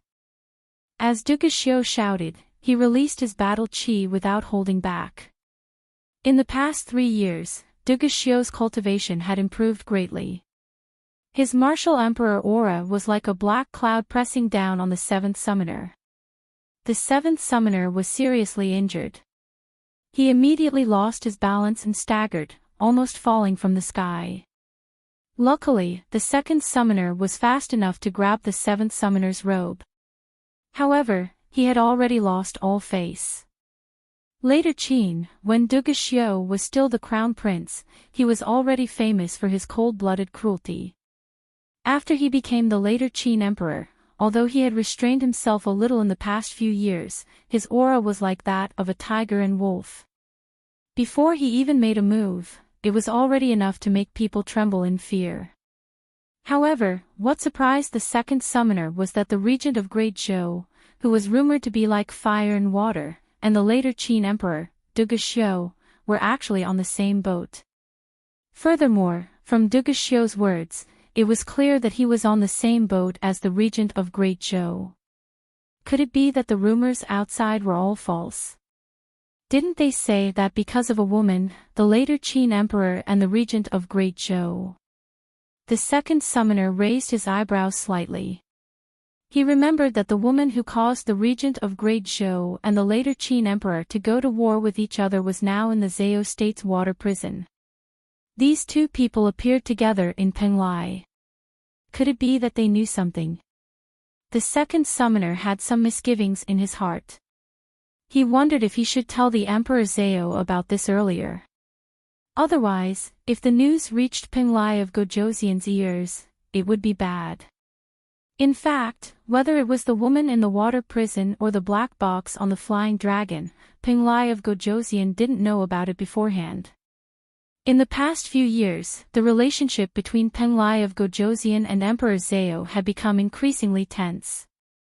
The 2nd summoner didn't know how to explain to Penglai of Gojoseon after the flying dragon crashed. The 2nd summoner didn't dare to go head-to-head with Du Guxiu.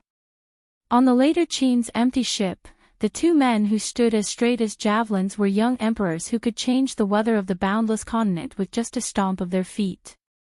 However, the black box was also a very important item. He had to get it back. Chapter 994. In order not to alarm the Penglai of Gojoseon, the 2nd summoner didn't bring too many people with him before he set off. The 7th summoner's demonic beast had been killed, so he was half crippled. The 2nd summoner obviously had no chance of winning against two martial emperors. The 2nd summoner was much smarter than the 7th summoner. He knew that he couldn't fight them head-on, so he immediately put on a smile. Your Majesty Dugu, that's not what I meant. It's just that the Prince Regent took something that Emperor Zhao spent a lot of effort to find. If he loses it, Emperor Zhao won't let it go. Why don't the Prince Regent hand it over, and the 7th summoner and I will pretend that nothing happened? The 2nd summoner tried to persuade the 7th summoner. How can that be? That guy killed my sacred beast. The 7th summoner wanted the 2nd summoner to stand up for him, but he didn't expect the 2nd summoner to just say that nothing happened. Shut up. Don't you think that this matter isn't big enough? The 2nd summoner said in an exasperated tone. Emperor Zhao's things. Du Guxiu glanced at Yunxing suspiciously. So what if it's Emperor Zhao? I'm the Great Zhou state. The country is rich and the people are strong. I'm the regent of Great Zhou. Do I look like the kind of person who would steal other people's things? Yunxing's expression was calm, and she didn't blush at all. Her tone and gaze made it seem like the matter of Xiao Hei's box had nothing to do with her. Madame Chi Bai mocked in her heart. Keep pretending. You're the one who took it. Duguxiu coughed in a low voice. Based on his understanding of Yunxing was really the kind of person who would steal other people's things. Duguxiu had fought with her several times. He didn't know how strong Yunxing really was, but there was no doubt that she was cunning. Just based on her tone, Duguxiu could conclude that Yunxing took something from the Zhao state. Forget it, what's done is done. The Emperor Zhao in red, so what? If she wanted it, then so be it. Duguxiu retracted his gaze with an indifferent look on his face. Did the two of you hear that clearly? When the second and seventh judges heard this, they became even angrier. Prince Regent, you are clearly robbing us. There's no need to make it sound so unpleasant. Forget it, it's just a black box. This prince doesn't want it. After Yunxing finished speaking, he really took out a small black box from his bosom and waved it in his hand. Duguxiu and Madame Chi Bai looked over. The black box looked very ordinary. The second judge was about to take it, but was stopped by the seventh judge. Second judge, it's better to be careful. That person is very cunning. I was plotted against by him before. The seventh judge was also frightened. He looked around and confirmed that there were no traces of Anemone abyssalis nearby. However, he still didn't give up. Earlier, he clearly saw that after the Regent of Great Zhou threw the box out, the Anemone abyssalis couldn't move at all. It was as if someone had tampered with the black box. It's up to you whether you want it or not. Since you don't dare to take it, this prince also doesn't want to get into trouble. I'll just throw this box away. Yunxing sneered. He waved his hand and really threw the black box overboard. The small black box turned into a black dot and was thrown into the vast sea. If such a small thing really fell into the sea, it would be very difficult to salvage it. The second judge didn't dare to hesitate. In a flash, he was about to snatch the black box. You! Duguxiu was astonished. With Yunxing's personality, how could she hand over what she had obtained so easily? Just as the second judge's fingers were about to touch the black box, a smile appeared on his face. However, at this moment, the black box suddenly exploded. Then, something rolled out from inside. Everyone present was a top-notch expert on the mainland. With just a glance, everyone clearly saw what was inside. The item that the Zhao state and the Regent of Great Zhou were fighting over was a bronze key. Yunxing, the Golden Qilin, and Duguxiu all recognized the key at the same time. The Netherworld Ghost Key. The three of them had caught a glimpse of one of the 8 Wastelands divine artifacts in the ruins of Taiyuan 500 years ago. It was the Netherworld Ghost Key that could summon the Netherworld Ghost King. There was another saying about the Netherworld Ghost Key. Every time the owner of the Netherworld Ghost Key used it to summon the Netherworld Ghost King, the Netherworld Ghost Key would disappear. No one would know where the Netherworld Ghost Key went. Until the next time the Netherworld Ghost Key appeared in front of the world, it would wait for someone to summon the Netherworld Ghost King again. Just like its name, the Netherworld Ghost Key came and went without a trace. Who would have thought that what the Emperor Zhao in red was searching for was the Netherworld Ghost Key? When the Netherworld Ghost Key fell, it emitted a strange light. The second judge finally managed to snatch the Netherworld Ghost Key. After obtaining the key, the second judge's expression relaxed. He even forgot that he was about to fall into the water. Yunxing's pupils constricted. She said softly, "It's coming." Gah! Bubbles kept popping up on the originally calm sea surface. The piercing scream caused the second judge's mind to go blank. He lost control of his body and rushed towards the sea surface. Something emerged from the bottom of the sea. When the second judge realized that something was wrong, he struggled and waved his magic scepter. He used a wind elemental spell to stabilize his body. When he saw the thing that came out of the water, the second judge was shocked. He wanted to run, but it was too late.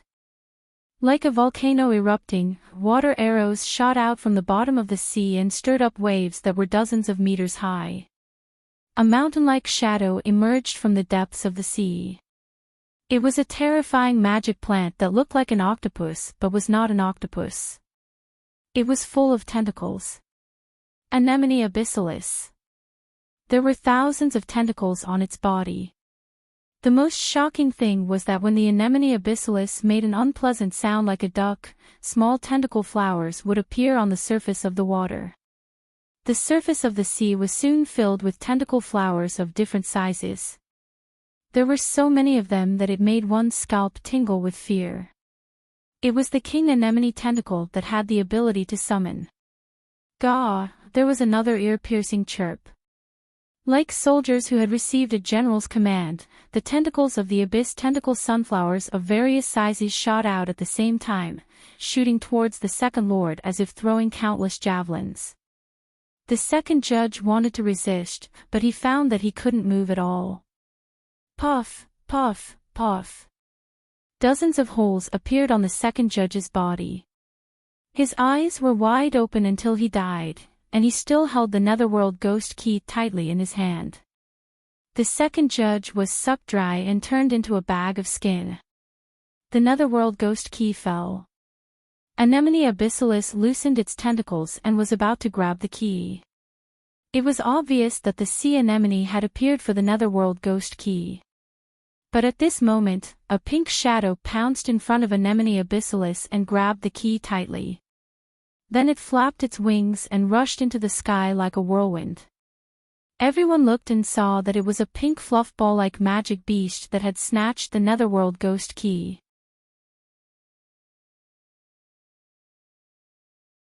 Chapter 995. The explosion of the black box, King Anemone abyssalis that rushed out of the water, and the sudden appearance of baby sheep. Everything was too much for him to handle. Why did that venomous-tongued beast suddenly appear here? Only then did Duguxiu remember that baby sheep, who had always been inseparable from Yunxing, had disappeared for a long time. After connecting the dots, Duguxiu suddenly understood. No wonder Yunxing was so calm from the beginning. That woman had actually planned this all along. She had probably even calculated that the second summoner would be killed by Anemone abyssalis. Duguxiu could not help but smile bitterly in his heart. Even he had unknowingly fallen into her trap. Just now, he had almost snatched the netherworld ghost key. Duguxiu was absent-minded for a moment. He asked himself in his heart, what kind of person is Yunxing? A moment ago, she was still willing to disregard her own safety for a magical beast. But in the next moment, she was so astute that it made people tremble in fear. Without shedding a drop of blood, she borrowed a knife to kill the second summoner. Even if the Zhao state investigated afterwards, she could still evade all responsibility. This woman, or Huiyu, who was the real her? Even if he spent his whole life, he would not be able to figure it out. However, it was also because she was so unpredictable that he was attracted to her. Duguxiu's sudden realization fell into the eyes of the golden Qilin Yi Baiming. The other party only sneered in his heart. Duguxiu, Duguxiu, you will never be able to understand this little wild cat. Yi Baiming also did not understand some of Yunxing's actions. Yunxing was different from any other woman he knew, but Yi Baiming did not mind. He liked this kind of Yunxing. If she was willing to do it, he would let her do it. He would help her do it. Who asked her to be the woman he liked? Baby sheep, the key is in my hand. My dear master, please praise and caress me. Baby sheep was very proud of getting the netherworld ghost key. Earlier, when the flying dragon ship was swept into the sea, baby sheep was looking for its master in the sea. It was careless and lost its way again. Coincidentally, when it got lost this time, it accidentally discovered the multi-legged monster lurking at the bottom of the sea. At this time, Yunxing also sensed Popping Sheep. Popping Sheep told Yunxing about the tentacle monster. Yunxing had long been puzzled. The magic waterfall that trapped the flying dragon ship was definitely not a magic restriction that could be formed by ordinary tentacle sunflowers. Therefore, she suspected that there was an even more powerful tentacle helianthus hidden in the Penglai Sea. That tentacle helianthus might even be a king-level existence. And its target was the black box that the Zao state had worked so hard to transport back to the Zao state. Yunxing believed that although the seventh summoner had been tricked by her once, he would never give up. He would definitely bring his accomplices to ambush her again. Under the premise that she could not directly expose her summoner's strength, Yunxing wanted to defeat the enemy and successfully snatch the Netherworld Ghost Key. King Anemone Abyssalis was a good thing that she could directly use. Baby Sheep also happened to find the location of King Anemone Abyssalis. Yunxing found that the location of King Anemone was within the active area of Later Qin spaceship. Earlier, because some of the King Anemone tentacles were injured by the Golden Kylin, the King Anemone tentacle temporarily lay dormant at the bottom of the sea to recuperate. Yunxing used the time when she rescued Changwei to let the Later Qin spaceship approach the location of King Anemone. At this time, the people of the Zao state rushed over. Everything that happened next was very smooth. The moment Baby Sheep snatched the Netherworld Ghost Key, King Anemone Abyssalis flew into a rage. Its tentacles, which were amazingly flexible, suddenly rushed toward Baby Sheep like an arrow, trying to snatch back the Netherworld Ghost Key. Hundreds of meters in the air, King Anemone Abyssalis' tentacles stretched out like lightning. But just as the tentacles were about to reach Baby Sheep, King Anemone Tentacled seemed to have suddenly discovered something. There was another ear-piercing sound. King Anemone tentacles retracted as if they were burned by fire. It seemed that it was very afraid of Baby Sheep and did not dare to snatch the Netherworld Ghost Key again. Hey! Many-legged monster, look carefully. Isn't it from the underworld? Why did it come to the human world? It must be the world deity of the underworld. That dead fish-eyed man neglected his duty. Baby Sheep widened its black eyes and stared at Abyss King Anemone. It was still afraid that it could not see clearly. Without any fear, it flew to King Anemone's side and looked left and right. The more it looked at Baby Sheep, the more it realized that something was wrong. This King Anemone was not from the boundless land. The reaction of the Sea Anemone King, which was equivalent to a king-level magical beast, was also very subtle. Its tentacles shrunk tightly, and it even let out a frightened sound. King Anemone already possessed a human-like consciousness. It originally lived in the underworld, but due to a freak combination of factors, it fell to the boundless land in the human world. It had been hiding in the depths of the Penglai Sea for more than 5,000 years. For many years, it had been trying to find a way to return to the underworld. Finally, it felt a mysterious force that could lead to the underworld. It was the Netherworld Ghost Key that the seventh summoner and the others were in charge of escorting on the flying dragon. The Sea Anemone King's intuition as a demonic plant king knew that the key was most likely an opportunity for it to return to the underworld. That was why it had chased after the flying dragon ship with all its might in order to retrieve the key. But just as it was about to get the Netherworld Ghost Key, this unknown magical beast appeared. The Sea Anemone King didn't care about a magic beast that had neither magic nor battle skills. Just as he was about to insta-kill it, the Sea Anemone King suddenly discovered that this pink magic beast, there was an extremely familiar yet terrifying aura coming from this magical beast. In King Anemone's consciousness, a handsome man dressed in blood-red clothes appeared. His black hair fluttered in the wind, his eyes were red, his hands were as white as snow, and he had a pair of black wings on his back. He was holding a blood scythe that could split the moon in half. The man's smile was filled with bloodthirsty killing intent. King Anemone shuddered. In the underworld, the Netherworld Ghost King was undoubtedly a powerful expert. Thousands of magical beasts would avoid him. But other than the Netherworld Ghost King, there was another person who was not inferior to the Netherworld Ghost King in terms of strength. That was the underworld deity. This pink magical beast's aura was actually similar to the underworld deities. Even if it was given another 10,000 years of cultivation, it would not dare to provoke the companions of the underworld deity. Seeing that King Anemone did not dare to attack Bobo, Yunxing felt that it was strange. But in the current situation, she did not have the time to care so much. Food should be eaten one bite at a time. Killing people should be done one by one. With the Netherworld Ghost Key in hand, it was time to deal with those people from the Zao state. Yunxing's lips curled up. Her dark red lips were like cherry blossoms, suddenly revealing a heart-palpitating smile. This article was updated 4 times a day. Basically, it would be finished before 9 p.m. If there were any more updates, it would be notified separately.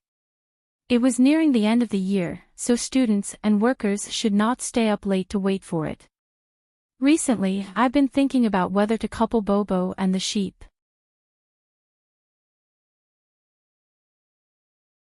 This tall and slender man with a jade-like face was the second wall of the boundless continent, the Prince Regent of Penglai, Ji Romo. Penglai of Gojoseon, Ji Romo. 7th Summoner, so you still have me as your king in your heart.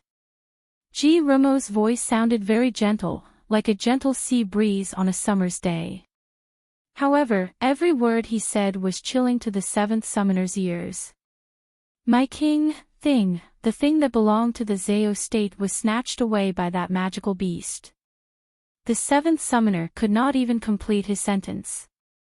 One could imagine how much he feared this Penglai of Gojoseon. This also made Yunxing and the others even more curious about Penglai of Gojoseon.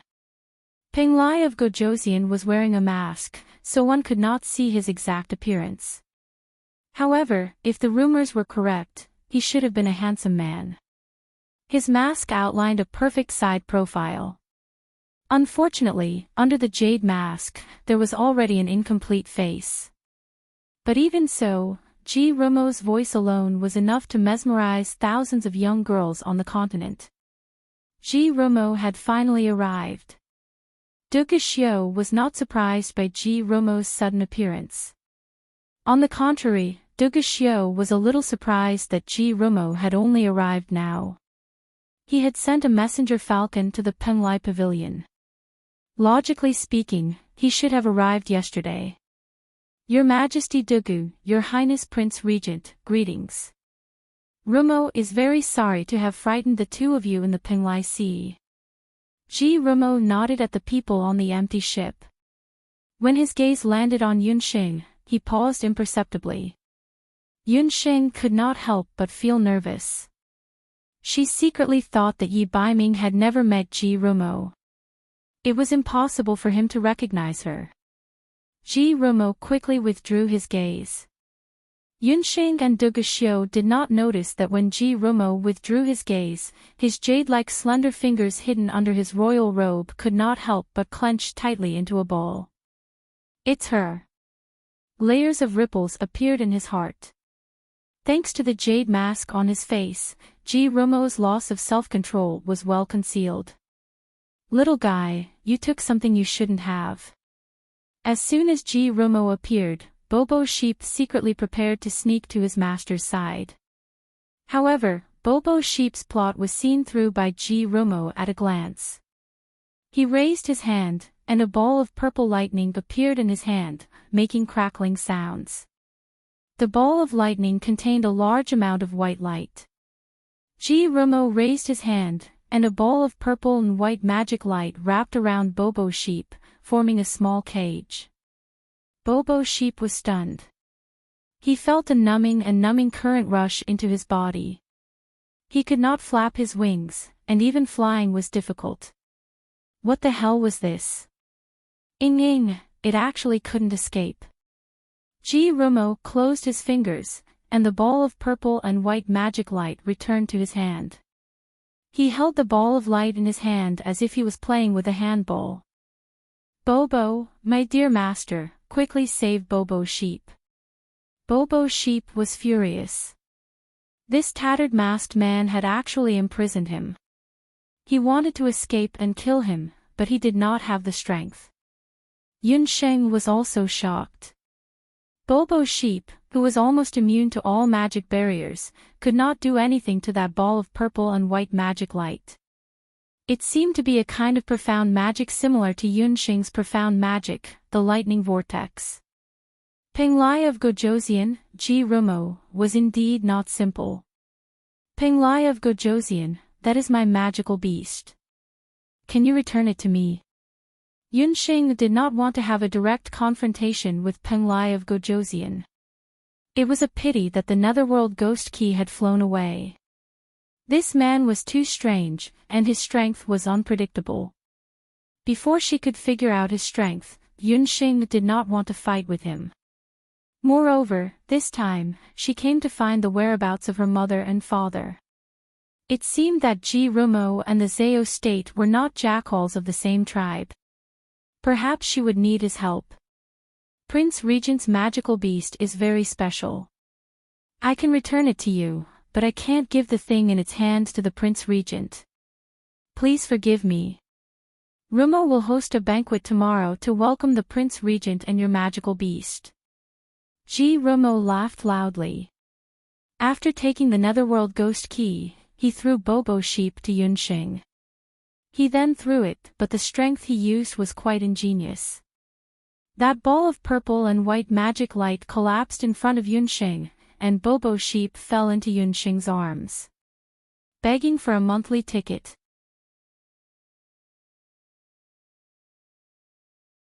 Chapter 997. Bobo, 2 yen masked man. Bobo Yang looked like he was about to cry. Now you know that there is always someone better than you out there. Yunsheng scratched Bobo Yang's soft fur. Bobo Yang was used to being arrogant since he was young. Letting him experience a setback would be good for his growth. As for the Netherworld Ghost Key, she could only think of another way. While Yunsheng was comforting Bobo Yang, she was secretly surprised. Penglai of Gojoseon didn't seem to have any hostility towards her. From his tone, he seemed to be very friendly.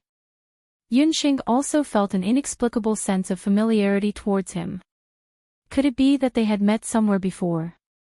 But Yunsheng had never been to Penglai, let alone have any dealings with the royal family of Penglai. So where did this sense of familiarity come from? When the Seventh Lord saw that the Netherworld Ghost Key was back, he was secretly delighted. He said recklessly, "Penglai of Gojoseon, the Emperor Zao asked me to escort this key. You see, Seventh Lord, you and the Second Lord secretly used the Flying Dragon to transport the Netherworld Ghost Key behind my back. Do you know that the evil aura on the Netherworld Ghost Key will attract a large number of dark monsters? More than 1,000 lives on the Flying Dragon. I will settle accounts with you when I get back." Ji Rumo's voice was cold. When the Seventh Lord heard this, he couldn't help but feel shocked. Penglai of Gojoseon had made it clear that he was going to settle accounts with you. In other words, not only was he going to hold the Seventh Lord responsible, but he was also going to settle accounts with Emperor Zao. Penglai of Gojoseon was Penglai of Gojoseon. Even in front of Emperor Zao, he was not willing to back down. The Seventh Lord's face became even uglier. After saying that, a sharp light flashed in Ji Ru's amber eyes under her black jade-like face. "Your Majesty Rumo, please move your airship. Rumo wants to clean up these uninvited guests in the sea." Ji Rumo decided the fate of those abyss tentacle monsters as he spoke. Duga Xiu wanted to see how Penglai of Gojoseon would deal with the abyss tentacle monster. As soon as the Netherworld Ghost Key left Popping Sheep's hand, the King Anemone Tentacle in the sea had already sensed it. King Anemone Tentacle wasn't that polite to the masked man in the sky. The tentacles were like countless lightning bolts, and the king anemone tentacles pierced towards Penglai of Gojosian's chest. As soon as the tentacles arrived, Penglai of Gojosian's shadow flashed, and he was already thousands of meters high in the sky. He raised his hand, and small speedboats appeared on the surface of the sea. There were hundreds of speedboats, and they surrounded King Anemone Abyssalis in all directions. Wind magicians, speed up. Earth magicians, attack. Hundreds of magic scepters flashing with yellow and green light were aimed at the tentacle sunflower on the sea. In an instant, countless rays of magic light surged toward the abyssal tentacle sunflower king like a rising tide. King Anemone Tentacle commanded the Anemone Abyssalis to fight with the ships. Its tentacles were like countless whips, wildly waving and attacking Penglai of Gojosian.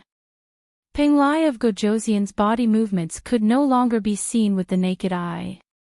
In the sky, countless tentacles turned into black shadows and chased after the unusually agile purple shadow. Suddenly, the purple figure dove down at a low altitude, and purple and white lightning arcs appeared in his hands again. However, this time, the arcs of light didn't condense into a magic light ball, but formed two purple dimensional daggers with half-moon edges. The purple dimensional daggers were like fiery wheels, cutting through the air with irresistible force. King Anemone's tentacles were cut into several pieces as soon as they touched the dimensional daggers. As if it knew the power of the purple daggers, King Anemone Abyssalis became timid and swam to the bottom of the sea. The purple shadow dived rapidly again, and in an instant, rushed to the bottom of the sea, and a huge concave surface about 10 meters wide appeared on the surface of the sea. The purple dimensional daggers slashed through, and a purple moon seemed to rise on the sea. Puff! The power of the dimensional daggers was amazing. They formed a stunning bright arc and cut through King Anemone's head. The purple shadow kicked King Anemone's head, which had been cut in half, out of the sea. The broken tentacles rolled down like rain, and the fishy plant juice washed over the entire sea. Penglai of Gojosian withdrew the purple dimensional daggers in his hand, and a cold look flashed across his eyes. Behind him, the sun rose slowly from the east, and the purple shadow floated on the sea, making people feel a chill in their hearts. King Anemone was killed, and the other abyssal anemones became insignificant. Penglai's magic speedboats quickly cleared the rest of the abyssal anemones, and the sea surface gradually returned to its blue color under the effect of the wind magic.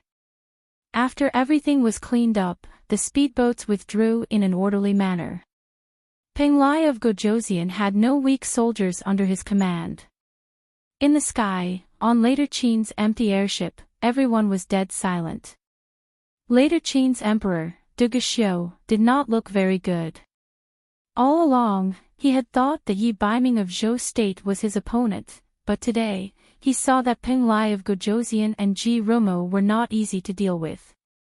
King Anemone, who even Duguxiu found difficult to deal with, was quickly eliminated under the command of Penglai of Gojosian in half an hour. If that was the case, why didn't he appear earlier?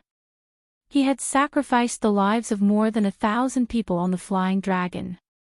The impact that Penglai of Gojosian brought to Yunsheng and the Golden Qilin Yi Baiming was no less than that of Duguxiu. Penglai of Gojosian was able to become one of the Wuji 5 Jade Annulus. He was older than Duguxiu, Yi Baiming, and the others. Of course, his strength would not be too weak. However, no one expected him to be so strong that he could perfectly kill a king-level dark magical beast in 15 minutes. It was not only Penglai of Gojosian's unpredictable magic that made people apprehensive. There was also something else that made people apprehensive. Since Penglai of Gojosian was born in Penglai, it was very likely that he had summoned beasts. If he was also a summoner, perhaps even Yunsheng would not be his opponent. Just now, the purple weapon that Penglai of Gojosian used was very special. Yunsheng actually did not know what kind of weapon it was. It seemed to be a product that fused many kinds of magic elements. Penglai actually had such a master of magic hidden. Penglai of Gojoseon was hiding too many secrets. Yunxing had no choice but to treat him with caution. Penglai of Gojoseon landed on the empty ship of the later Qin dynasty. His voice was still as warm as before, as if the massacre just now did not affect him at all. Your Majesty Dugu, Prince Regent of Gojoseon, welcome to Penglai. The three of them looked at each other and smiled. However, the meaning in their eyes was completely different. Penglai of Gojoseon's gaze seemed to sweep past Yunxing. There was a strange fluctuation in his eyes. Dugu Xiu was on his guard. He was even more cautious about this trip to Penglai. Yunxing, on the other hand, felt that the future was unpredictable. She did not know if her search for her parents in Penglai would go smoothly. The empty ship moved forward slowly. In addition to the golden Qilin Yi Baiming, who was also on the empty ship, this ship actually gathered the top experts of the younger generation of the mainland.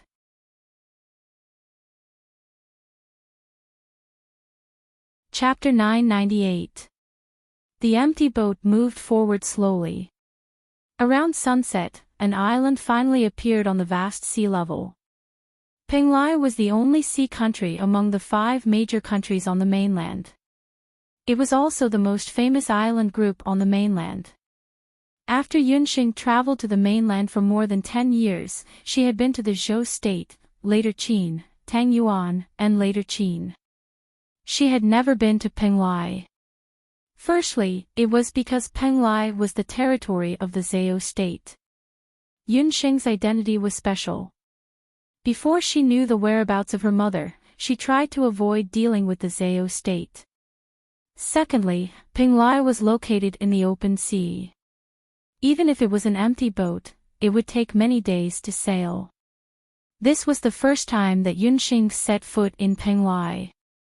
Before coming to Penglai, among the 4 major countries, Yunxing thought that immortal residence was the most beautiful. The elves were originally a race of compromise. The various construction techniques of elves and mixed-blood elves were also unparalleled in the world. However, when she saw the Penglai island scattered like a string of pearls on the blue sea, Yunxing changed her opinion. The sea breeze carried a moist, salty taste. Penglai Island sparkled under the sunlight.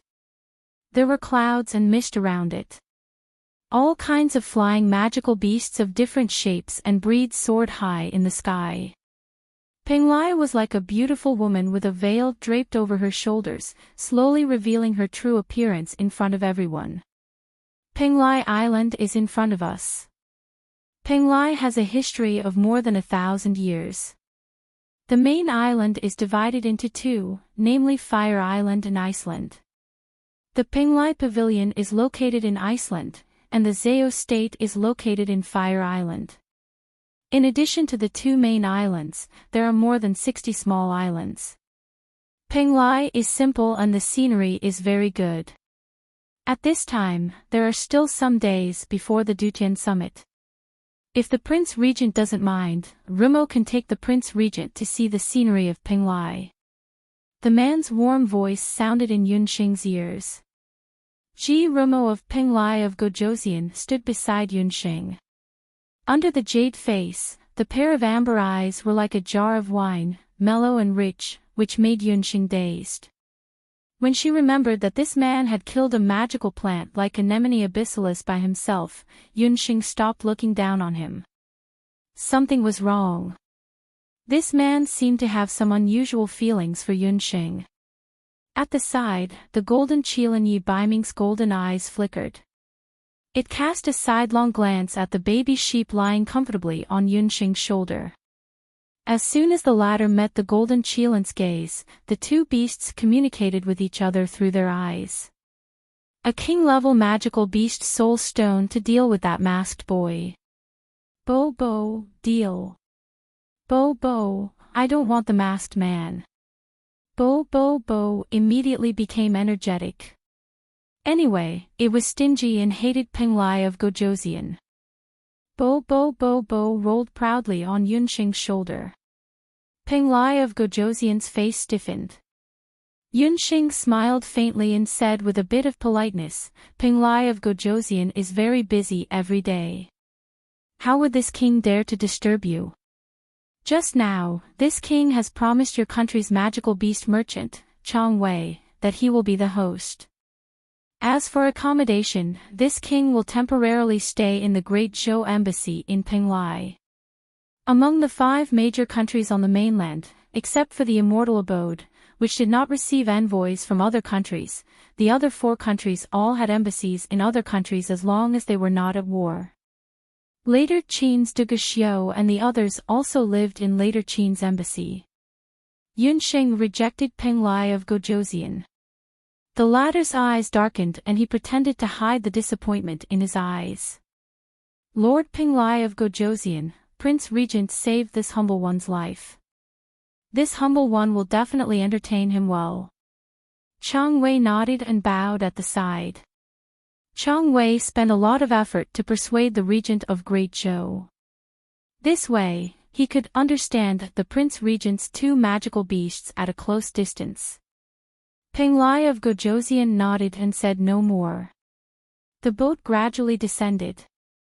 When they were about to disembark, Yunxing suddenly said, Penglai of Gojoseon, have we met before? Penglai of Gojoseon paused. Just as he was about to answer, he saw a magical beast galloping towards them. On top of that magical beast sat a summoner.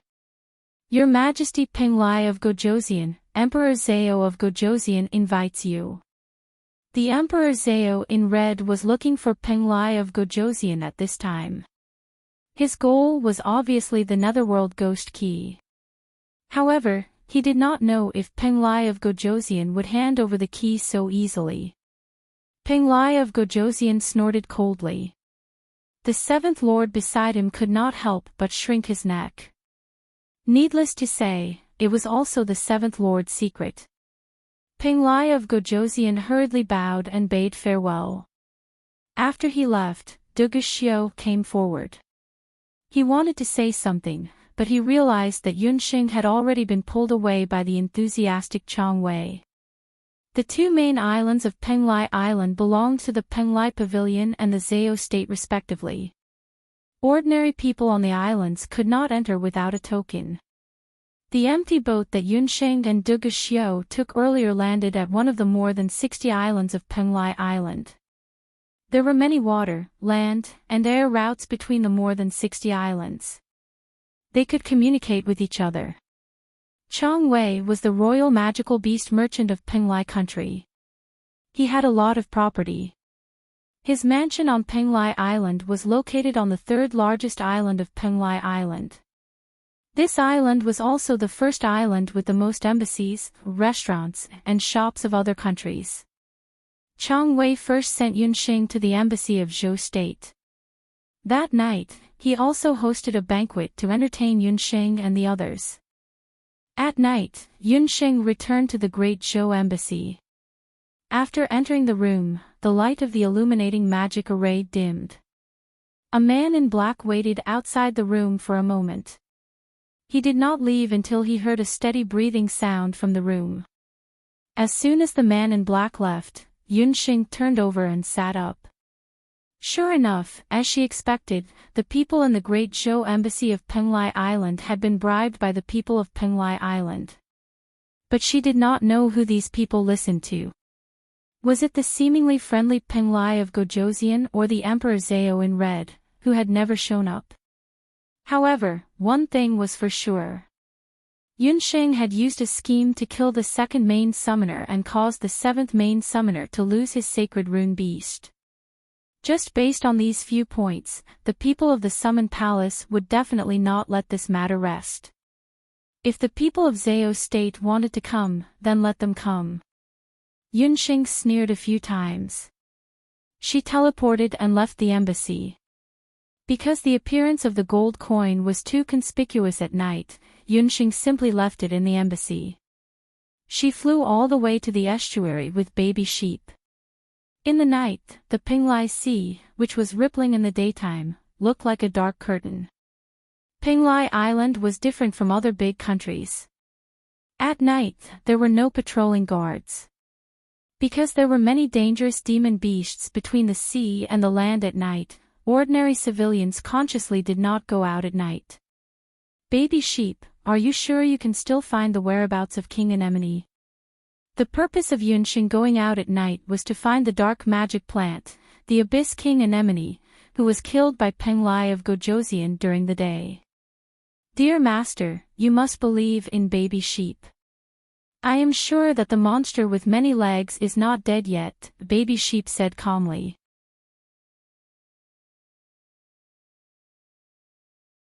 Chapter 999. Yunxing had her reasons for entering the Peng Lai Sea in the middle of the night. She was looking for the King Anemone tentacle of the dark demonic plant that had been killed by Peng Lai of Gojoseon. On the boundless continent, the attributes of the magical beasts were different. Some magical beasts were good at attacking, while others were good at defending. However, in terms of vitality and the harsh living conditions, the magical beasts and demonic plants of the dark element were undoubtedly the strongest. The saying, "A centipede dies but never falls down," was apt to be used on the dark creatures. Ordinary magical beasts would definitely die after receiving a fatal blow from Peng Lai of Gojoseon. However, the Abyss King Anemone was different. Since it was a dark element creature, its vitality was astonishing. In addition, it was a demonic plant. As long as it still had one tentacle, it was equivalent to having one more chance of survival for King Anemone. As long as it could absorb a portion of energy, it would be able to survive and come back to life again. Peng Lai of Gojoseon did not expect this. Although he had already ordered people to salvage King Anemone's tentacle, there was still an extremely important life tentacle somewhere on the surface of the Peng Lai Sea. The fact that the life tentacle could revive King Anemone was just told to Yunxing by Baby Sheep. Baby Sheep had a poor sense of direction, but its ability to locate magical beasts was top-notch. It had seen Anemone abyssalis once and could accurately pinpoint its location. They soon discovered the tentacle of the sea anemone that had escaped death. It was just a tentacle that was as thick as an arm. In the sea, it could be swallowed by the seawater at any time. However, Yunxing could still smell a trace of vitality from the tentacle. After sensing the unfamiliar aura of baby sheep and humans, King Anemone's tentacle trembled and tried to hide. "Bo, tell it to submit to me and I will have a way to save it." Yunxing had the exquisite beast pagoda that all magical beasts yearned for. Coupled with the water spirit queen, it would not be difficult for her to save King Anemone abyssalis. After a while, it said, "Dear Master, it doesn't want to." The abyssal King Anemone was no ordinary magical plant. It had lived in the deep sea for more than 5,000 years. It was an existence that was even older than the 5 major countries of the continent. It was only because it was separated from the optimal growth area of the netherworld abyss that its growth was greatly affected. Even so, it was still the undisputed king of the boundless continent's devil plants. This unknown summoner in front of it, with his lowly strength, actually wanted it to submit. Even if it was now so weak that it only had a tentacle of life left, in its consciousness, it was still a powerful king-level magical plant. A lowly summoner was not worthy of being its master. If the sea anemone queen was human, she would definitely show a look of disdain. Even if she could not communicate with the sea anemone queen, Yunxing could feel the sea anemone queen's contempt. There was no point in saying more. If it was not going to submit, then it was time to use force. A powerful magical wave enveloped King Anemone. King Anemone saw a withered hand reaching out from the man's sleeve. That hand did not match the man's youthful appearance. It was decayed like a mummy's hand, but it contained an infinite amount of terrifying magical power. As the black-clothed man chanted, balls of flames that resembled the sunset began to burn fiercely. Unlike ordinary flames, the flames released by the man were not afraid of the seawater at all. King Anemone suddenly felt the water in its body evaporate. It wriggled its tentacles and felt the fire burning its vitality bit by bit. King Anemone had never encountered such a terrifying fire. It seemed to be able to burn King Anemone's consciousness. If this continued, it would die. It would die in this sea. It was unwilling. It was very unwilling. It had not returned to its homeland. After 5,000 years of waiting, it finally had the chance to return home. Bah bah bah, multi-legged monster, you are so stupid. Why do you have to fight to the death? Your dear master is very powerful. Don't you want to return to the underworld? As long as you submit to my master, he will definitely think of a way to get the netherworld ghost key. At that time, you and your sunflowers can return to the netherworld abyss. By the way, the netherworld abyss is a damned place where birds don't lay eggs. This world god doesn't like it. Bah bah sheep chattered. Yunxing used her elven hellfire to burn King Anemone. When she was in the Grand Emperor's city, Yunxing caught a glimpse of the Emperor Yan Yan. In the past 3 years, she repeatedly recalled the scene of the Emperor Yan Yan's appearance. It actually increased the purity of her elven hellfire by a level.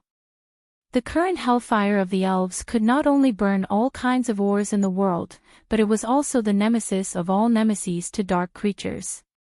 Coupled with the summoning demonic hand, the hellfire of the elves could completely wipe out the consciousness of the Sea Anemone King. When King Anemone heard that Yunxing had a way to let him return to the underworld, the last line of defense in his heart collapsed. He weakly expressed to Ba Ba Sheep that he was willing to submit. In order to let King Anemone recover as soon as possible, Yunxing placed him in the Ling Long Beast Pagoda. King Anemone's weak body quickly recovered under the effect of the spiritual energy in the Ling Long Beast Pagoda. The tentacles that were cut off grew back again. About 2 to 3 hours later, King Anemone's true form was revealed. The Sea Anemone King, which looked like an octopus and was covered in ugly tentacles, was actually a bright-colored beautiful sea anemone that was only half the height of a person. Yunxing was speechless at the disparity between the two of them. However, after experiencing the transformation of the puffed egg into a sheep, Yunxing's ability to accept things had improved greatly. King Anemone also quickly gained the recognition of the other magical beasts in the Ling Long Beast Pagoda and became a member of Yunxing's magical beast clan. Yunxing successfully formed a contract with the Abyss King Anemone. At the same time, she also obtained all of King Anemone's memories, including a part of the memories regarding the Netherworld Ghost Key. After fusing with King Anemone's memories, Yunxing found out that the Netherworld Ghost Key had another important function. Other than summoning the Netherworld Ghost King, the Netherworld Ghost Key could also form a spatial door to find the entrances to other continents or even realms. Find the entrances to other continents or realms.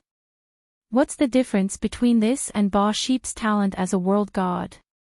Yunxing originally thought that the Netherworld Ghost Key, as one of the 8 Barons' divine artifacts, would have some amazing uses. Ba Ba, my dear master, there are still some differences. For example, even if this world god's power is restored, I can only move about in the human world. However, with the Netherworld Ghost Key, I can enter other realms and enjoy a one-time immunity. You have to know that every realm has a world god. Without the permission of the world god of this realm, I can't go to other realms without permission. Otherwise, I will be punished by my soul being unable to reincarnate. Ba Sheep stuck out its tongue.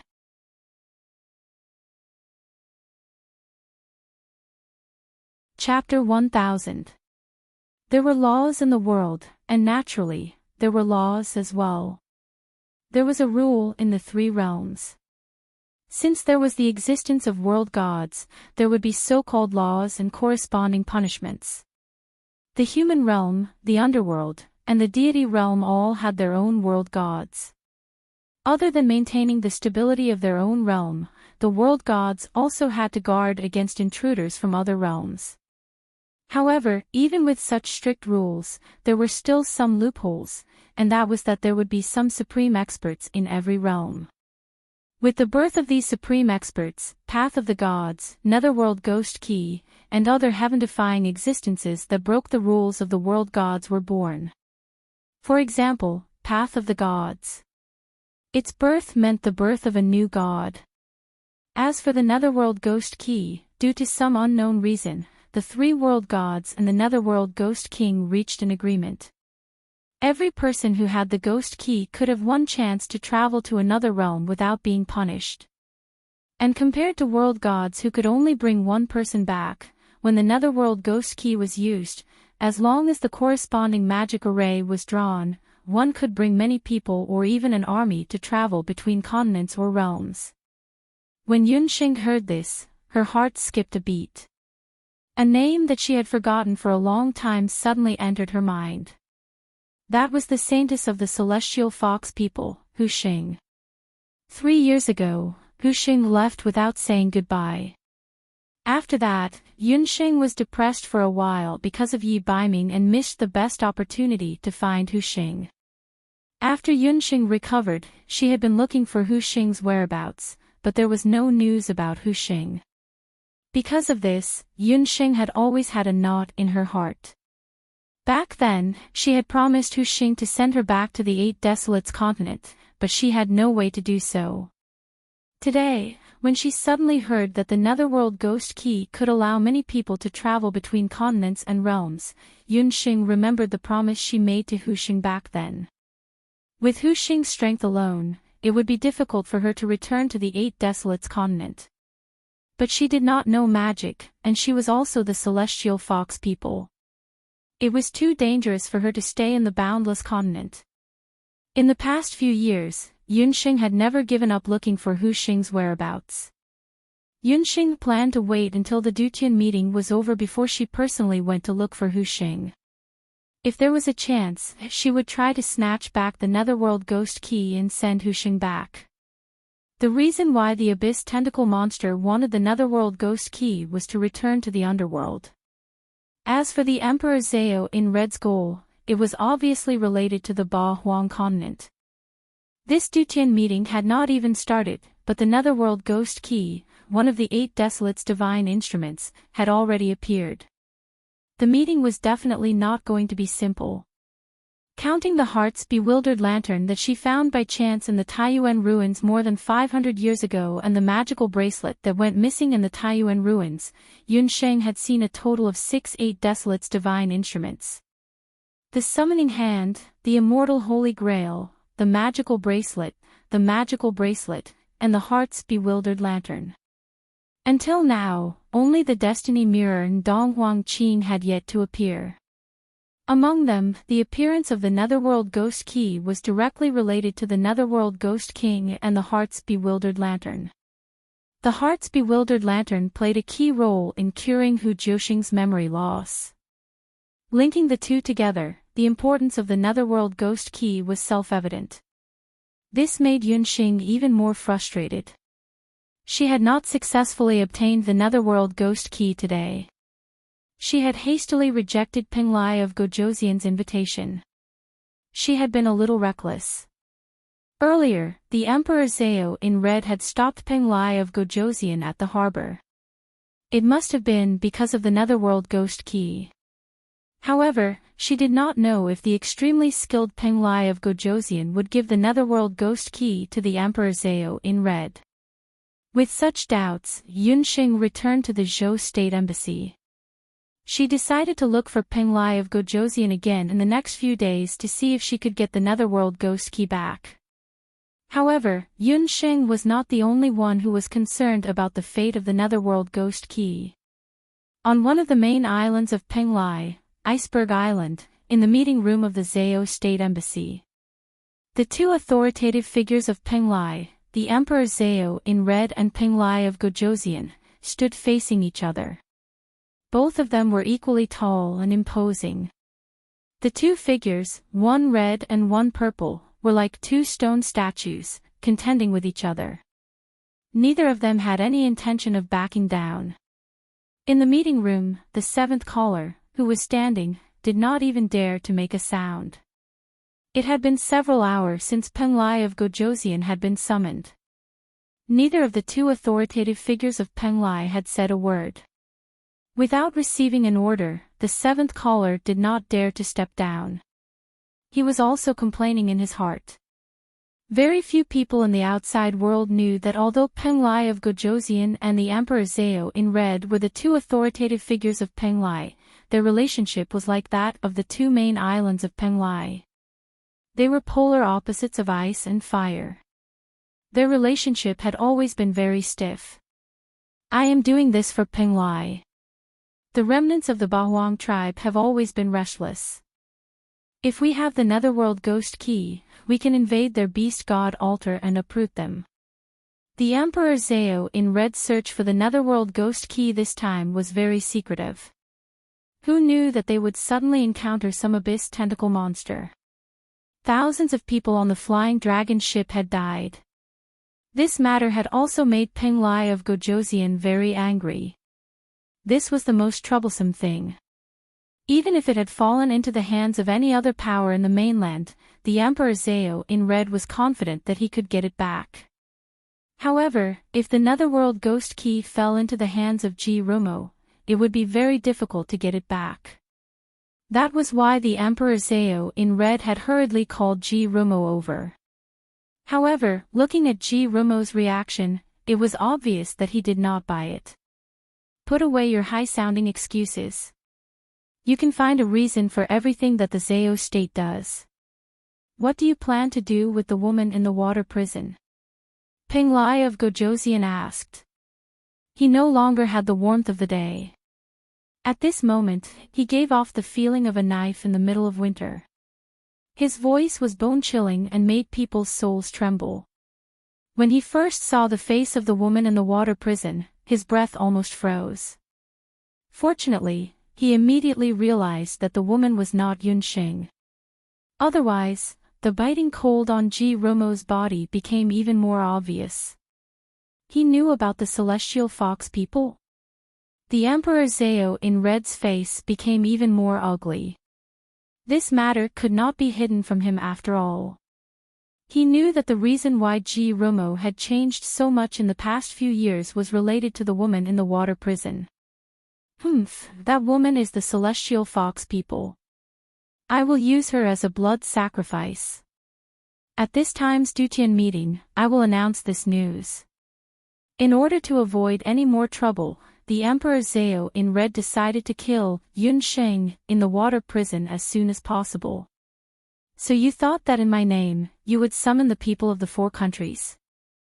Penglai of Gojoseon Ji Rumo was even more angry. Not only did he know about the Netherworld Ghost Key, but he also knew about the gathering of the four countries in Penglai after the event. Although it was just a glance, Ji Rumo could conclude that the woman in the water prison must have something to do with Yunxing. If Yunxing knew about this, she would definitely not stand by and do nothing. How dare you talk to me in this tone? Don't forget that without me, there would be no you. The Emperor Zao in Red was very agitated.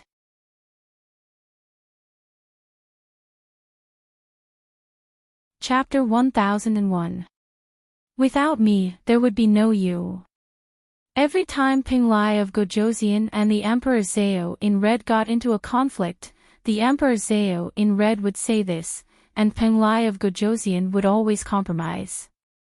The seventh caller didn't even dare to say a word. Only the most important people in the Zao state knew about the background of Penglai of Gojoseon and Ji Rumo. The Emperor Zao of the Zao state couldn't marry. The Emperor Zao in Red was no exception. Ji Rumo was adopted by the Emperor Zao in Red. 20 years ago, the Emperor Zao in Red, who had just become the Emperor Zao in Red, came back from a trip.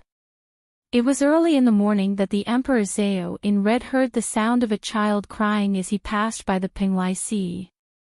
At that time, the Emperor Zao had just turned 30 years old.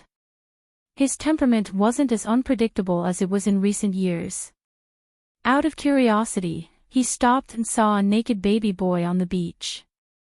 Unlike other babies that had been abandoned, the baby boy didn't have any swaddling clothes or anything that could prove his identity. Looking at his appearance, it was obvious that he had just been born. For some reason, his parents had abandoned him on the beach. However, his body was very clean. Even his umbilical cord was very clean. The lower half of the baby boy's body was submerged in the sea. Because he had choked on some seawater, he was on the verge of death. His face was purple. After the baby boy was picked up, he used his small fists to grab onto the Emperor Zeo in red sleeves. He wouldn't let go no matter what. The Emperor Zeo in red, who had always been cold, suddenly had the idea to bring the baby boy back to the Zeo state. After the Emperor Zeo in red rescued the baby, he didn't pay too much attention to it. After all, the Zeo state recruited a large number of orphans and abandoned babies every year. He just casually handed the baby boy over to the Zeo state's caretaker. Soon, the Emperor Zeo forgot about the baby. It wasn't until 5 years later that the Emperor Zeo in red met him again. The Zeo state was famous for its summoners. In order to attract new blood, every 5 years, the Emperor Zeo in red would test and select a batch of outstanding summoners from the orphans and abandoned babies. According to the Zeo state's rules, the Emperor Zeo in red would personally reward the talented summoners who were promoted and specially trained. He would also select a few of them and accept them as his direct disciples. Among the selected Zeo state's new talents, the Emperor Zeo in red immediately saw a 5 or 6-year-old boy. The reason why the boy attracted the Emperor Zeo in red's attention was because he was young. The second reason was that the boy was very beautiful. The third reason was that the boy was alone. The Emperor Zeo in red was an elegant and handsome man. However, the boy who was selected stunned him. His skin was white and tender like tofu, as if it had never been exposed to sunlight. He had long and dense eyelashes and a pair of amber eyes. Even when facing the most powerful person in the Zeo state, the Emperor Zeo in red, the boy's expression was calm and he didn't show any fear. However, other than his age and appearance, what made the Emperor Zeo in red surprised was that the boy didn't have any summoned beasts beside him. The other new talents beside the boy all had summoned beasts lying beside them. They were all summoners. Since he wasn't a summoner, why was he able to stand among these new talents? Moreover, from the looks of the other new talents who were older than the boy, they seemed to be in awe of him. "What's your name?" The Emperor Zeo in red was a little curious. "Rumo," the boy opened his mouth. His gentle voice revealed a calmness that didn't match his age. He wasn't like the others who were timid. He calmly faced the Emperor Zeo in red. "You're not a summoner." The Emperor Zeo in red's question was directed at the 10th main summoner who selected these new talents. What he meant was, since he wasn't a summoner, why was he selected? Since when did the new talents of the Zeo state start to judge people by their appearance?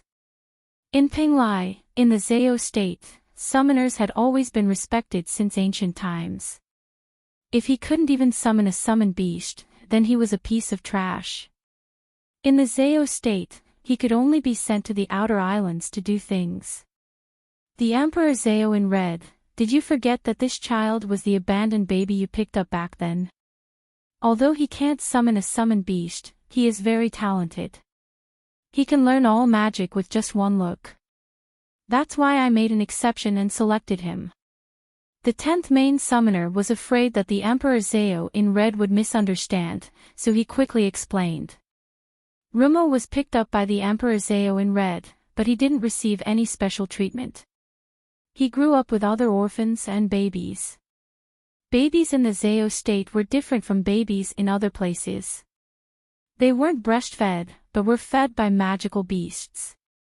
Babies who were breastfed by magical beasts were born with the scent of magical beasts.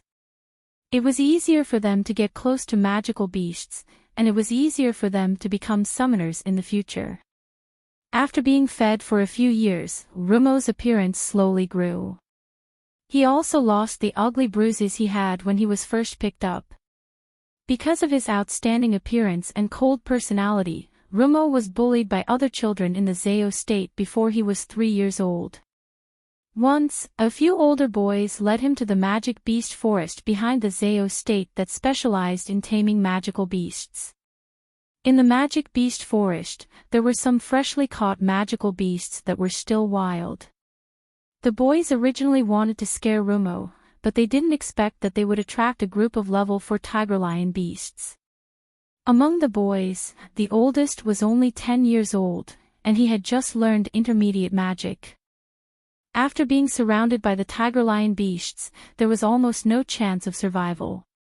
However, when the summoners from the Zeo state heard the commotion and rushed over, they found that except for one boy who was dead and one who was seriously injured, the rest of the boys were safe and sound. The one who saved their lives was the youngest, Rumo. When he found the boys, Rumo was still holding the magic scepter in his hand. He was familiar with many types of magic, and he could even use an intermediate magic. As for that intermediate magic, it was something that Rumo had learned from the oldest boy and used on the spot. It was also after that Rumo's talent was discovered, and he was selected to participate in the Zeo state's rookie selection. He could learn any kind of magic in one go. If that was true, then this 5-year-old boy named Rumo could be said to be the continent's #1 genius. It didn't matter whether he knew how to summon or not. If you can learn any kind of magic in one go, then I'll test you. The Emperor Zeo in red didn't believe him. He flipped his hand, and a purple and white magic thunderball appeared on his palm. That was the Emperor Zeo in red's unique magic, Thunder God's Break. The boy didn't move. You can't. Well, that's not a normal magic. The Emperor Zeo in red wasn't surprised. Thunder God's Break was an esoteric magic that combined 2 types of magic elements. The purple and white magic light on the boy's hand was like a shooting star in the night sky, and it instantly attracted the Emperor Zeo in red's attention.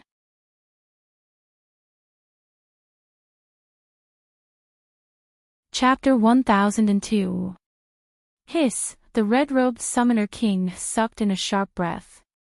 The Emperor Zeo in red, who wouldn't change his expression even if Mount Tai collapsed in front of him, suddenly changed his expression. He looked at Rumo with an unfathomable gaze. Earlier, when the 10th summoner praised Rumo's talent, the Emperor Zeo in red didn't believe it. Even if a 5-year-old child's talent was really amazing, it was impossible for a 5-year-old child to understand the fusion of 2 magical elements at once. However, he had no choice but to submit to Rumo. Although the purple and white magical light did not condense into the Thunder God's Break, this child's future was limitless to be able to form such a large-scale magical light with just a glance. The Emperor Zeo in red's next move shocked everyone present in the Zeo state. He picked up the boy and laughed heartily. From now on, you will follow I's surname. You will be called Rumo. Although the Emperor Zeo in red had other adopted sons and daughters before he gave the surname Rumo, Rumo was the only one who was given the surname Rumo. His actions undoubtedly confirmed Rumo's position in Penglai, second only to one person and above tens of thousands. At that time, the Emperor Zeo in red was also worried about the issue of the Penglai royal family's heir. Ever since the Taiyuan Crown Prince's incident, Penglai had implemented the separation of religion and politics. The Zeo state had always wanted to secretly control the Penglai royal family, but they couldn't be too blatant. Coincidentally, at that time, Penglai of Gojoseon's only son had unfortunately died. In the Penglai royal family, there were no more outstanding bloodlines to inherit the throne.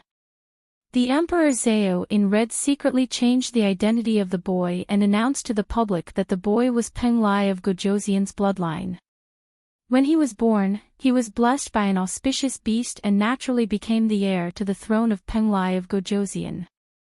That boy became today's Penglai of Gojosian, Ji Rumo. Ji Rumo was very talented. His learning ability was amazing. Except for the magical beast that he couldn't summon, he knew almost all magic. The seventh summoner had never seen anyone who could learn magic as fast as Penglai of Gojosian. For example, the move that he used to kill King Anemone on the sea was the Emperor Zao in Red's famous Thunder God's Break. Only a few people who were close to the Emperor Zao in Red knew that today's Emperor Zao also somewhat avoided Ji Rumo. Although Ji Rumo was personally promoted by the Emperor Zao, the two were not close. Maybe it was because Ji Rumo lived in the Penglai Pavilion on the side of Iceland since he was a child. When he was still a child, his temperament was frighteningly cold. Emperor Zao would expand the power of the Zao state. In recent years, he had recruited soldiers and bought horses, and intervened in the affairs of the mainland many times. Especially in recent years, because of political differences, Ji Rumo and Emperor Zao had several conflicts. Perhaps even the Emperor Zao in Red himself did not expect that one of his unintentional actions in the past would lead to the terrible situation of Penglai today. Originally, he thought that this time, when the Emperor Zao in Red brought up the past, Penglai of Gojosian would compromise like the previous few times. However, this time, Penglai of Gojosian did not give in. He was reprimanded, but he was still unwilling to hand over the Netherworld Ghost Key. The disaster between the human race and the Bakra orcs almost destroyed the boundless land. I will not let the boundless land fall into the abyss of suffering again. Penglai of Gojosian rejected flatly. Ji Rumo, do you think that I can't do anything to you? The Emperor Zao in Red's body flashed with a terrifying murderous intent. The purple and white magic power burned fiercely like flames. No one knew what Ji Rumo's expression was like under his jade face. However, a purple and white magic power also filled the air around him. In terms of scale, the two magic powers were actually on par with each other. The two magic powers collided together, and the ground cracked rapidly. The walls shook as if they would collapse at any time. The seventh summoner was the most miserable one. He was sandwiched between the two malefic stars and could not escape. At this moment, he was forced to kneel on the ground. He only felt that it was difficult to breathe. His body was also being hit by the two magic powers. It was as if he was being pressed between two walls. Emperor Zao. Penglai of Gojosian. Spare me. The Emperor Zao in Red did not expect Ji Rumo's strength to improve so rapidly in the past few years. If he were to fight force with force, unless he summoned his beast directly, otherwise, this kid was still useful for now. He still needed to be present at the Duqian conference. This time, he would let him go. He did not believe that he would not be able to get the Netherworld Ghost Key when the time came. Good. You're all grown up now, aren't you? You dare to challenge I. Scram back to your Penglai Pavilion immediately. The Emperor Zao in Red retracted his magic power. Penglai of Gojosian parted with him on bad terms. He waved his sleeves and left the Zao state. The Emperor Zao in Red glared at the seventh summoner. All of them were useless. In the Netherworld Ghost Key incident, he had lost his second summoner. Earlier in the Taiyuan ruins, he had lost his third summoner. The Zao state's 13 summoners had lost 2 of them in just a few days. How could the Emperor Zao in Red not feel depressed? The Emperor Zao in Red had found out about the whereabouts of the Netherworld Ghost Key by chance. He had thought that his plan was flawless. Who would have thought that he would lose both his money and his life in the end? Emperor Zao, you can't blame me for this incident. If you want to blame someone, blame the Regent of Great Zhou. That despicable person had schemed against us so many times along the way. He was the one who caused the death of the second summoner. Seeing that the Emperor Zao was about to blame him, the seventh summoner hurriedly poured all the dirty water on the regent of Great Zhou. The seventh summoner recounted everything that had happened in the Penglai Sea, Anemone Abyssalis, and the magical beast beside the regent of Great Zhou. You said that the regent of Great Zhou has a magical beast that can pass through the magic waterfall. Could it be that the regent of Great Zhou is also a summoner? The Emperor Zao in red was a little surprised when he heard this. The magic waterfall was a type of super water magic that had very strong defensive abilities. Even if he encountered it, he would have to go through a lot of trouble to break it. A magical beast that could completely ignore the magic waterfall and pass through it freely was definitely not an ordinary magical beast. Moreover, as the Zao State Summoner, the seventh summoner had seen at least tens of thousands of magical beasts. If he couldn't identify the species of magical beast at first glance, then it definitely wasn't an ordinary magical beast.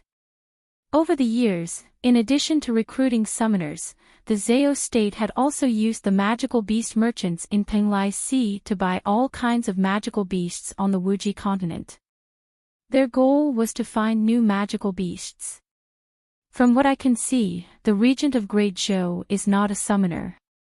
The summoning office of Zhou State has never recorded anything like this. That magical beast should just be a magical pet. Other than being able to pass through the magic barrier, it doesn't seem to have any other abilities. The seventh summoner remembered that the regent of Great Zhou didn't have any summoner's mark on him, nor did he wear any summoning token. Originally, the seventh summoner wanted to tell the Emperor Zao in red that besides the pink magical beast, there was also a golden magical beast beside the regent of Great Zhou. However, when he thought about how that magical beast seemed to be carrying the regent of Great Zhou, it probably wasn't a powerful magical beast.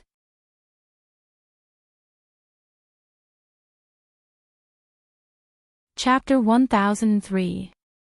Magical beasts, especially high-level, sage-level, or king-level magical beasts, were as proud as the masters and kings of the human race. They were extremely proud and arrogant, unless they were as powerful as Emperor Zao or Penglai of Gojoseon. The Prince Regent of Zhou State could not be compared to Emperor Zao. Thinking of this, the seventh summoner did not tell Penglai of Gojoseon about the existence of the Golden Kylin. It seems that I have to meet the regent of Great Zhou when I have the chance, the Emperor Zao in red muttered to himself. Emperor Zao, don't worry. I have already sent people to hide in the embassies of Zhou State and later Qin. The two people in the embassies of Zhou State and later Qin will not be able to escape my eyes before the Dutian conference. The seventh summoner wanted to make up for his mistake, so he quickly asked for credit. His arrangement was indeed in line with the Emperor Zao in red's heart. In terms of strength, the seventh summoner and the second summoner were not the best in the Zao State. They were even worse than the ninth summoner, Hu Jiusheng. The reason the red-robed summoner king thought so highly of the two of them and had even handed over the matter of the Netherworld Ghost Key to them was because the two of them had won his favor in certain aspects. The second main summoner was an outstanding husbandry summoner. The most important magic beast forest in the Zao State was under the care of the second summoner. For many years, the Zao State was able to control the best magic beast forest on the mainland because of the second summoner. This time, the second summoner died. For the Zao State, it was not so much a loss of a summoner, but a loss of a caretaker of the magic beast forest. As for the seventh summoner, although he didn't have the same level of skill as the second summoner, he was very good at flattery. Furthermore, he had a wide network of connections. The Netherworld Ghost Key had been missing for many years, and it was the seventh summoner who found some clues. Therefore, even though the seventh summoning mission had failed, the Emperor Zao in red had no intention of severely punishing him. Although he hadn't obtained the Netherworld Ghost Key, it was in Ji Rumo's hands. With his temperament, he definitely wouldn't use the Netherworld Ghost Key. The evil aura on the Nether Ghost Key would indeed attract many dark magical beasts. Only a magician as powerful as G. Romo would be able to suppress the Nether Ghost Key. With that in mind, the Emperor Zao in Red decided not to pursue the matter of the Ghost Key. Emperor Zao, there's one more thing. The second summoner is dead, and the third summoner is in trouble. Do you think we should promote some summoners? Especially the Magic Beast Forest, there hasn't been anyone in charge for a long time. Perhaps I can.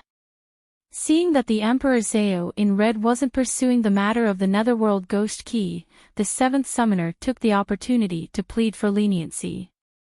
The Red Coat Summoner suddenly remembered that the Zao state had also lost some people because of the Netherworld Ghost Key. These days, he had ordered the Summoning Institute to recruit new summoners as soon as possible. Especially since the second summoner was in charge of the rearing of the Magic Beast Forest, he had to find someone to replace him as soon as possible. Keep your thoughts to yourself. Are you sure you can manage the Magic Beast Forest? The Emperor Zao in Red obviously knew what the seventh summoner was thinking. There were many wild magic beasts and wild herbs in the Magic Beast Forest. Whoever managed to manage the forest would have a lot of money to gain. Over the years, the second summoner had relied on the money in the Magic Beast Forest to secretly sell the herbs and young magic beasts to the Magic Beast merchants. He had made a lot of money. The seventh summoner had been drooling over the Magic Beast Forest for a long time. However, because of the second summoner, he had not been able to get his hands on it. Emperor Zao, please don't worry. I have many summoners under me. I will definitely be able to manage the Magic Beast Forest well. The seventh summoner patted his chest and promised. The death of the second summoner was a great opportunity. He wanted to get his hands on this fat piece of meat before the other summoners could. Then I will leave the Magic Beast Forest to you for a month. If everything goes well in the Magic Beast Forest during this month, I will consider letting you take over the position of the second summoner. The Emperor Zao in Red was a little tired from the confrontation with G. Romo. He needed to meditate and rest for a while. Tomorrow, I will not let Emperor Zao down. The seventh summoner heaved a sigh of relief when he saw that the Magic Beast Forest was under his control. He left happily. When he left, there were still two summoners waiting outside the Zao state's main hall. It was not until the seventh summoner left that Yun Songhai, who had been pretending to be a summoner of the Zao state, raised his head. The regent of Great Zhou, Yi Baiming, also came to Zhou state. 3 years ago, Yun Sheng and Yi Baiming got married. As a father, he could not attend their wedding. That night, Yun Songhai wanted to meet Yun Sheng. However, because of the Hu Sheng incident, he finally passed by Yun Sheng. In the past 3 years, Yun Songhai only knew that Yun Sheng had not walked around the mainland. If Yi Baiming also came to Penglai, he had to find a chance to meet him. Firstly, he could ask about his daughter's recent situation.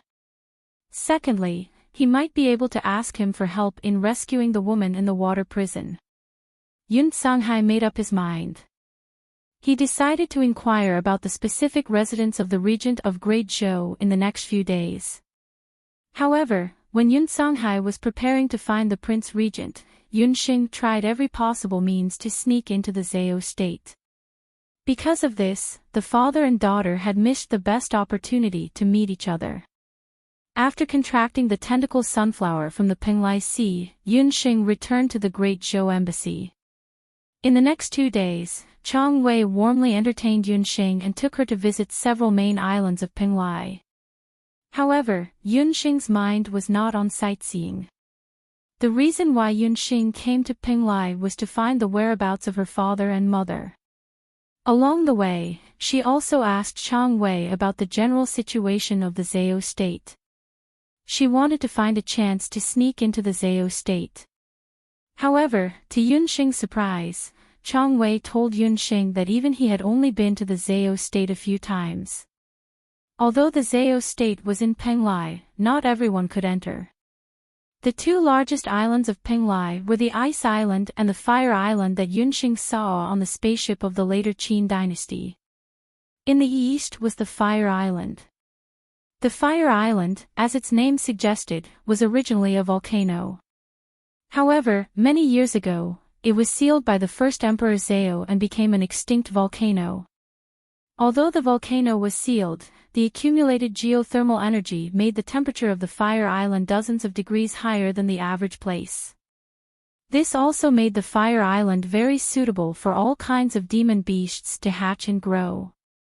The first Emperor Zhao chose the Fire Island as the location of the Zhao state. It gradually developed and became the headquarters of the current Zhao state. However, the Fire Island could only be entered by people who had the Zhao State Summoner's token. The other main island of Penglai was the Ice Island in the west. The Ice Island was covered with ice all year round. The Penglai Pavilion, the residence of the Penglai of Gojoseon, was built on the Ice Island. Similarly, the Ice Island could not be entered at will. Only people who had the Penglai Pavilion's token could enter. Ordinary civilians could only live on the 60 or so islands outside of the two main islands. After listening to Chang Wei's words, Yunxing understood that if she wanted to enter the Zhao state and find her parents, she had to become a citizen of the Zhao state.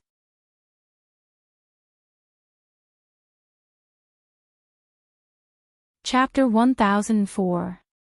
Why? Does the Prince Regent want to enter the Fire Island? Chang Wei was a businessman and was very good at reading people's expressions.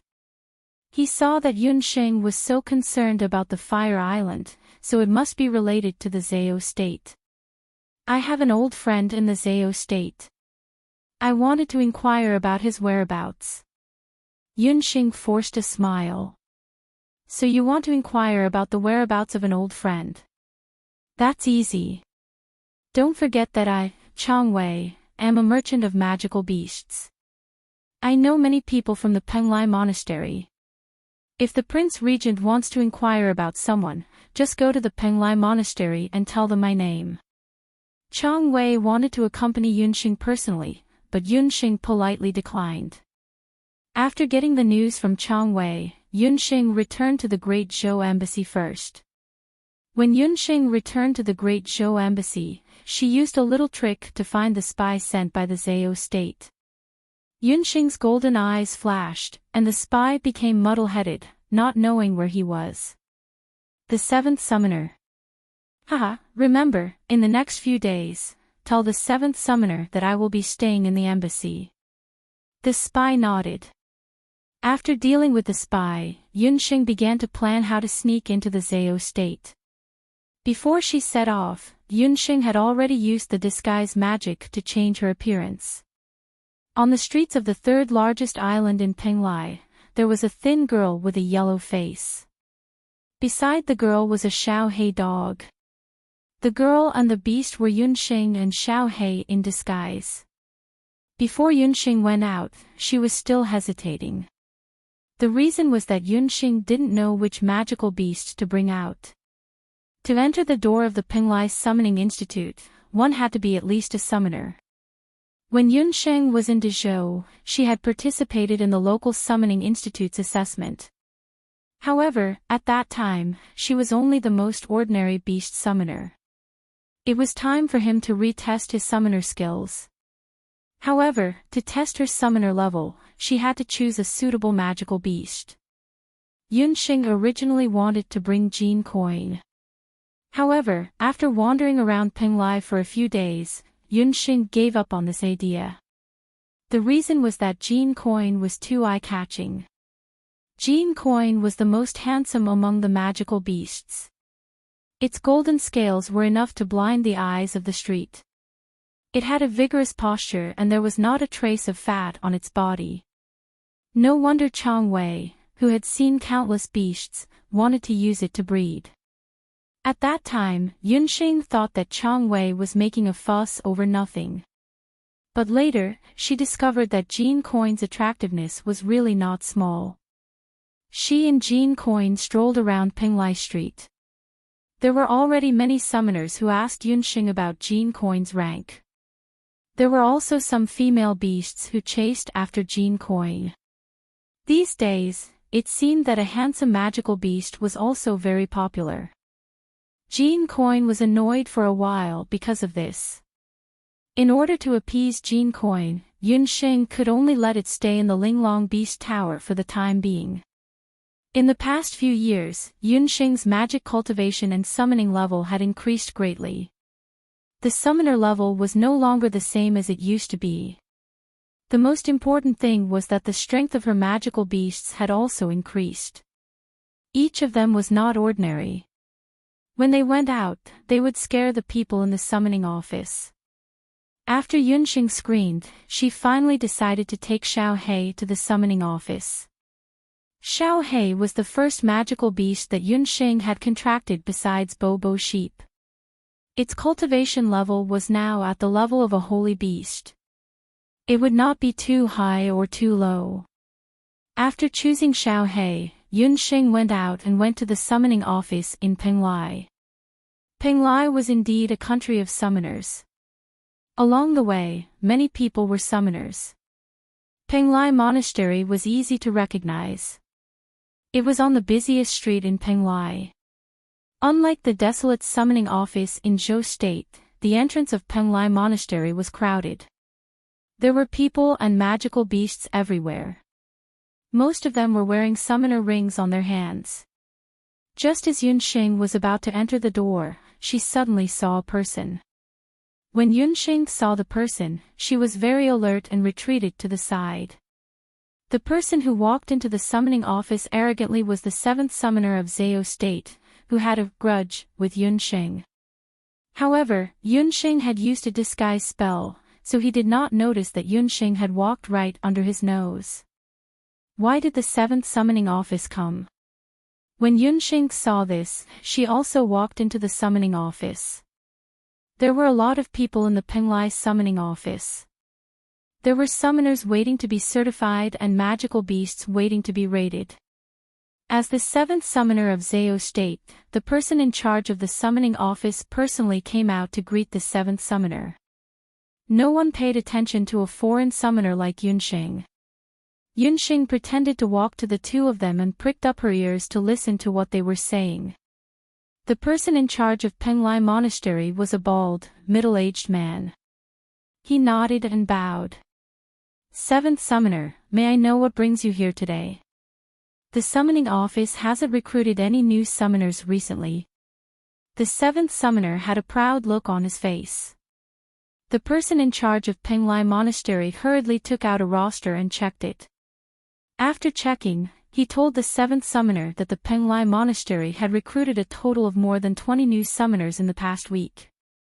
To be able to recruit more than 20 summoners in a week, this number wasn't small at all. Yunxing couldn't help but think to herself. When she was in Zhou State, she heard the person in charge of the Yujing summoning office say that the Yujing summoning office didn't have a new summoner for a few years. Penglai was indeed the world of summoners. The so-called new summoners of the Penglai Monastery were obtained through two channels. One was through freelance summoners who became employees of the summoning office. Although freelance summoners were free, they were relatively less guaranteed. After joining the summoning office, they could receive a certain amount of salary every month and also have the opportunity to improve the abilities of their summoned beasts. Previously, Yunxing had met Bingling at Wanlong Gambling House. At that time, she had relied on the second summoner through this method. The other channel was through new summoners who had awakened their innate summoning ability. This was similar to Yunxing's childhood. Compared to the first channel, the Penglai Monastery generally preferred the second channel. This was because new summoners from the second channel were more likely to pledge their loyalty to the Zhou State. Are there any summoners who are good at raising animals?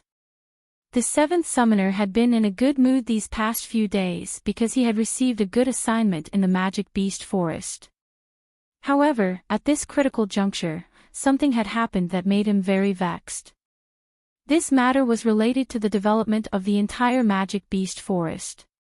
If he couldn't settle this matter, he was afraid that he wouldn't be able to report to the Emperor Zao in Red in a month's time. Right now, he needed a summoner who could raise animals, so the seventh summoner came to the Zao state. The person in charge of the Penglai monastery looked carefully and also flipped through the information from a few months ago. However, to the seventh summoner's disappointment, he couldn't find any summoners who could raise animals. Bastard, why isn't there even a summoner who can raise animals? The seventh summoner heard this and loudly reprimanded the person in charge of the summoning office.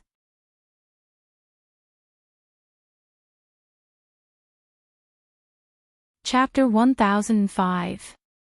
The seventh summoner scolded so loudly that everyone inside and outside the summoning hall could hear it clearly.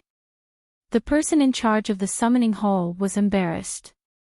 He was considered a big shot in Penglai, but in front of the seventh summoner, who was deeply favored by the Emperor Zao in Red, he could only obediently be scolded. Yunxing heard everything clearly from the side. When she heard that they were going to switch to a nurturing summoner, a hint of joy appeared between her brows. However, she was not in a hurry to interrupt and just listened from the side. Summoners were also divided into several types. Just like warriors, some were good at offense, and some were good at defense. It was the same for summoners. Some summoners belonged to the category of beast summoners. In terms of combat, they had a tacit understanding with beasts. One person's strength was enough to fight against 10 beasts. For example, Zhong Yi, one of Yunxing's subordinates, was a holy beast summoner and a beast summoner at the same time. But not all summoners were beast summoners. There were some who were not good at fighting, but were very good at rearing animals. Those were the beast summoners. This kind of summoner didn't have brave summoned beast companions, but they understood the habits of various magical beasts very well. They were born with the ability to make magical beasts close to and trust them. As a result, it was easier to tame magical beasts, and at the same time, the magical beasts could reproduce better. Compared to beast summoners were more rare, especially in the Zao state, which needed a large number of magical beasts every day. A good husbandry summoner could raise hundreds and thousands of magic beasts, which was a huge fortune. Although Yunxing didn't specialize in beast summoners, she had the exquisite beast pagoda that no beast summoner had.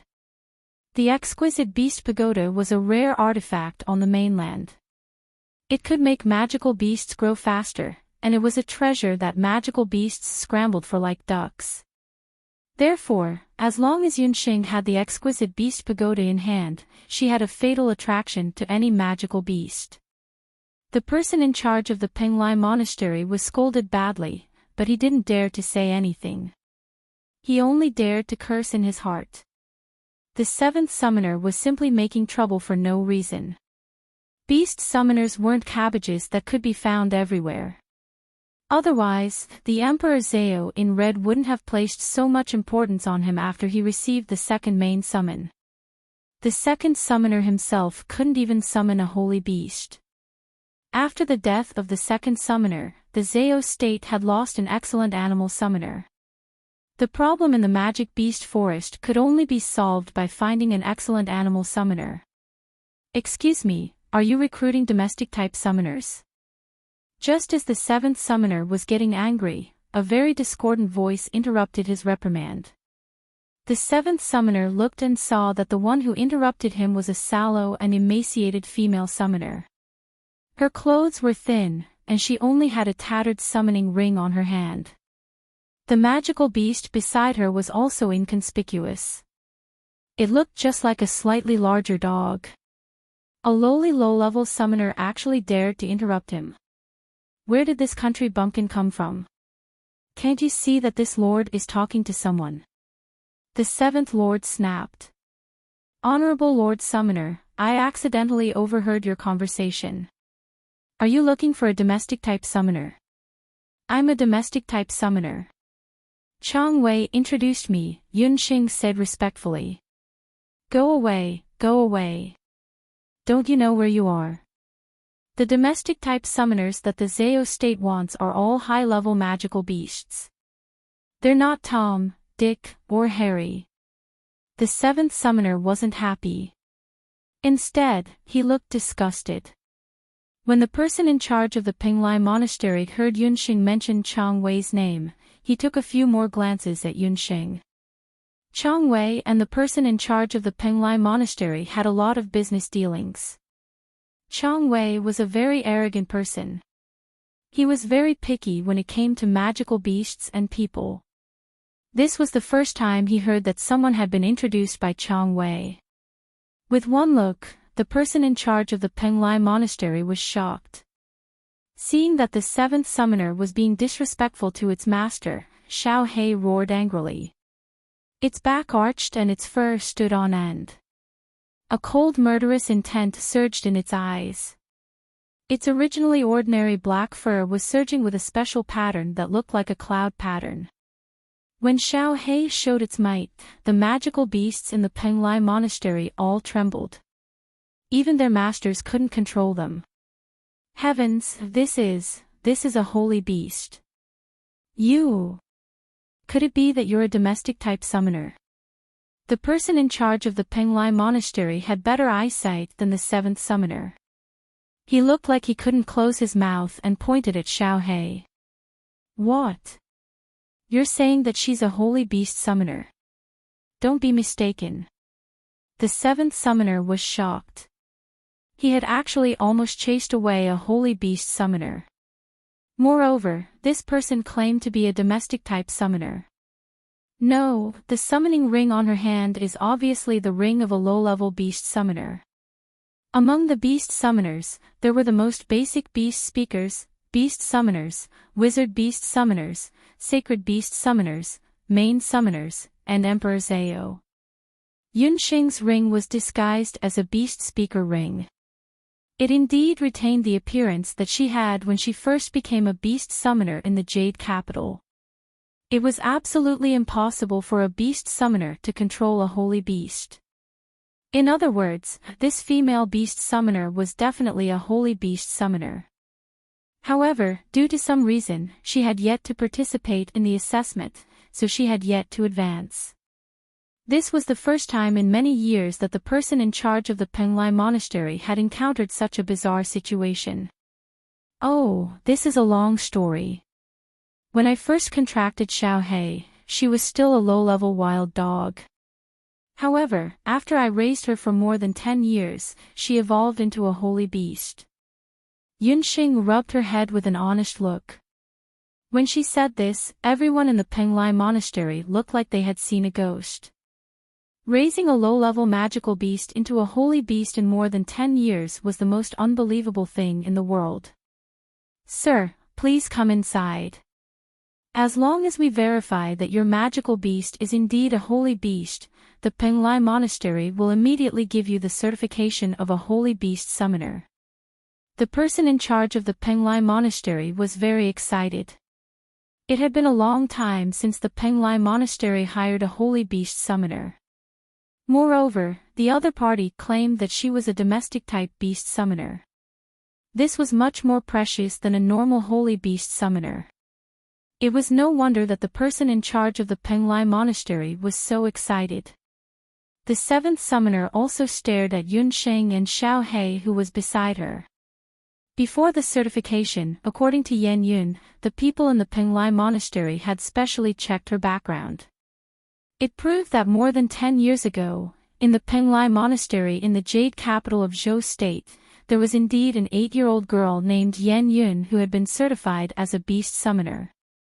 The person in charge of the Penglai Monastery didn't have any more doubts. He and the seventh summoner welcomed Yunxing into the back hall.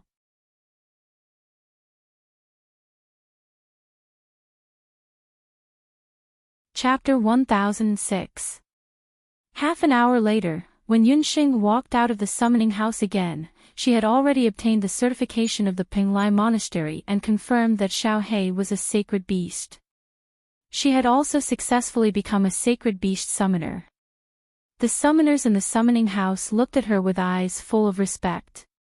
In Penglai, there were two ways to determine the level of a summoner.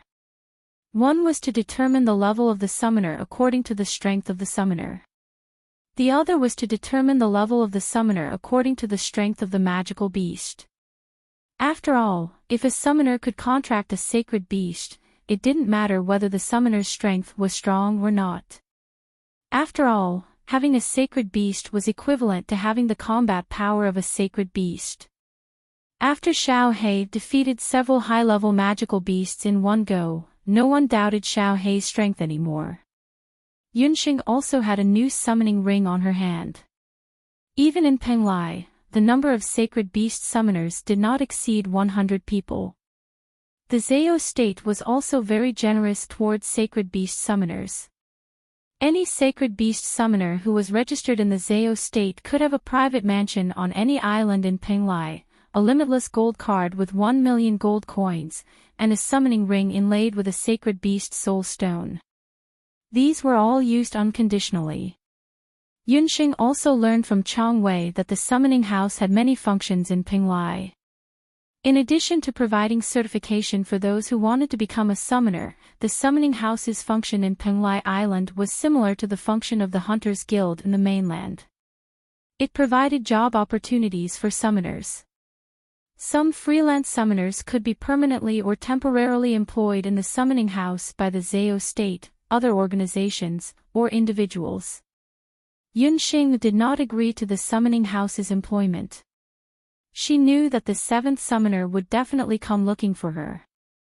When Yunxing left the summoning house, she deliberately walked slowly.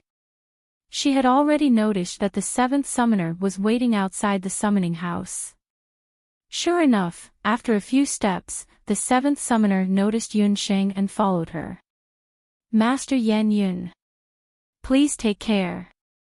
The seventh summoner said flatteringly. Seventh summoner, I didn't know you were the summoner of the Zhao state.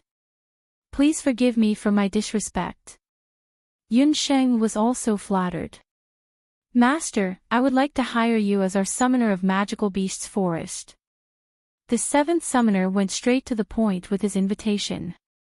He took Yunxing to the most luxurious restaurant in the city. Yunxing found out from the seventh summoner that the seventh summoner had recently accepted an assignment from the Zhao state's Magic Beast Forest. But recently, a very bizarre thing had happened in the Magical Beast Forest. In the Magic Beasts Forest, there were a large number of holy beasts. These holy beasts were used for summoners to contract, so they were very important to the Zhao state. In the past few hundred years, there had been no problems with the Holy Beasts Forest.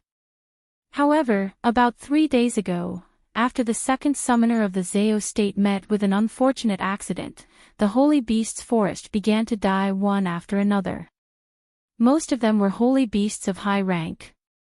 Other than the second summoner, doesn't the Zhao state have other summoners? Yunxing thought that the second summoner couldn't be the only summoner of high rank in the Magic Beast Forest. There are other low-level and mid-level animal husbandry summoners in charge of the Magical Beast Forest. However, there is only one high-level animal husbandry summoner, the second main summoner, not to mention a holy beast husbandry summoner like you. In order to manage the Magical Beast Forest well, the seventh main summoner had used his personal resources to hire a few animal husbandry summoners. However, these guys only knew how to brag. When they accepted the seventh summoner's money, they all promised that they would be able to solve the problem in the Magic Beast Forest within a few days. However, after a few days, the holy beasts still died in batches. Every morning, seeing the bodies of the holy beasts being transported out of the Magic Beast Forest, the seventh summoner's face was even sadder than if his own mother had died. Master Yan Yun, can you accept my invitation to go to the Magic Beast Forest and find out the specific cause of the holy beast's death? The seventh summoner changed his previous snobbish attitude and spoke in a flattering tone. Now, in the eyes of the seventh summoner, this summoner named Yan Yun was more important than his own mother. Yan Yun had been confirmed as a holy beast summoner.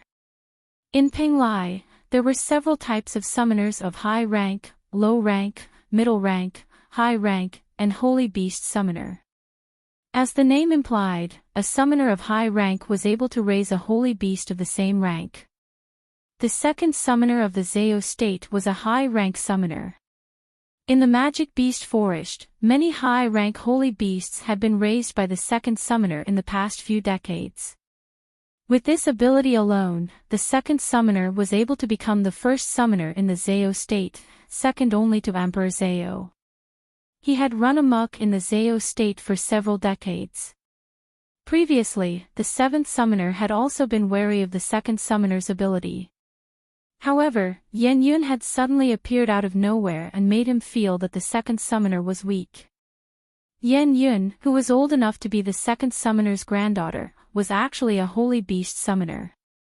If she was given 10 years, she would be able to raise hundreds and thousands of holy beasts for the Zeo state.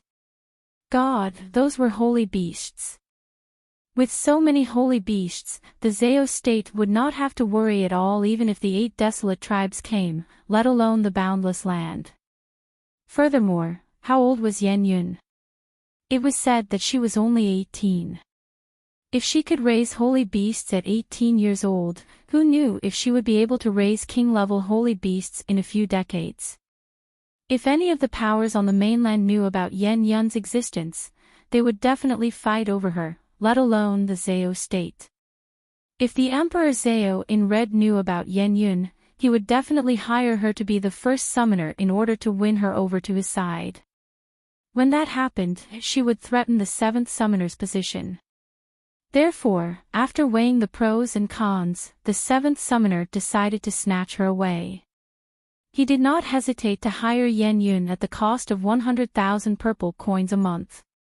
Of course, the seventh summoner did not expect Yan Yun to be able to raise a holy beast for him within a month. All he wanted was for Yan Yun to manage the Magic Beast Forest within this month. The seventh summoner had other plans in mind. He wanted to test out Yan Yun's abilities within this month. If she could really manage the Magic Beast Forest, he would definitely find a way to make her stay. If she did not agree, he would find someone to kill her after everything was done. A venomous glint flashed across the seventh summoner's eyes. Yunxing noticed the change in his expression and laughed coldly in her heart. Yunxing and the seventh summoner chatted for a while and decided that the seventh summoner would bring Yunxing into the Magic Beast Forest on the Fire Island. He would also give Yunxing a token so that she could enter and leave the Fire Island freely for this month.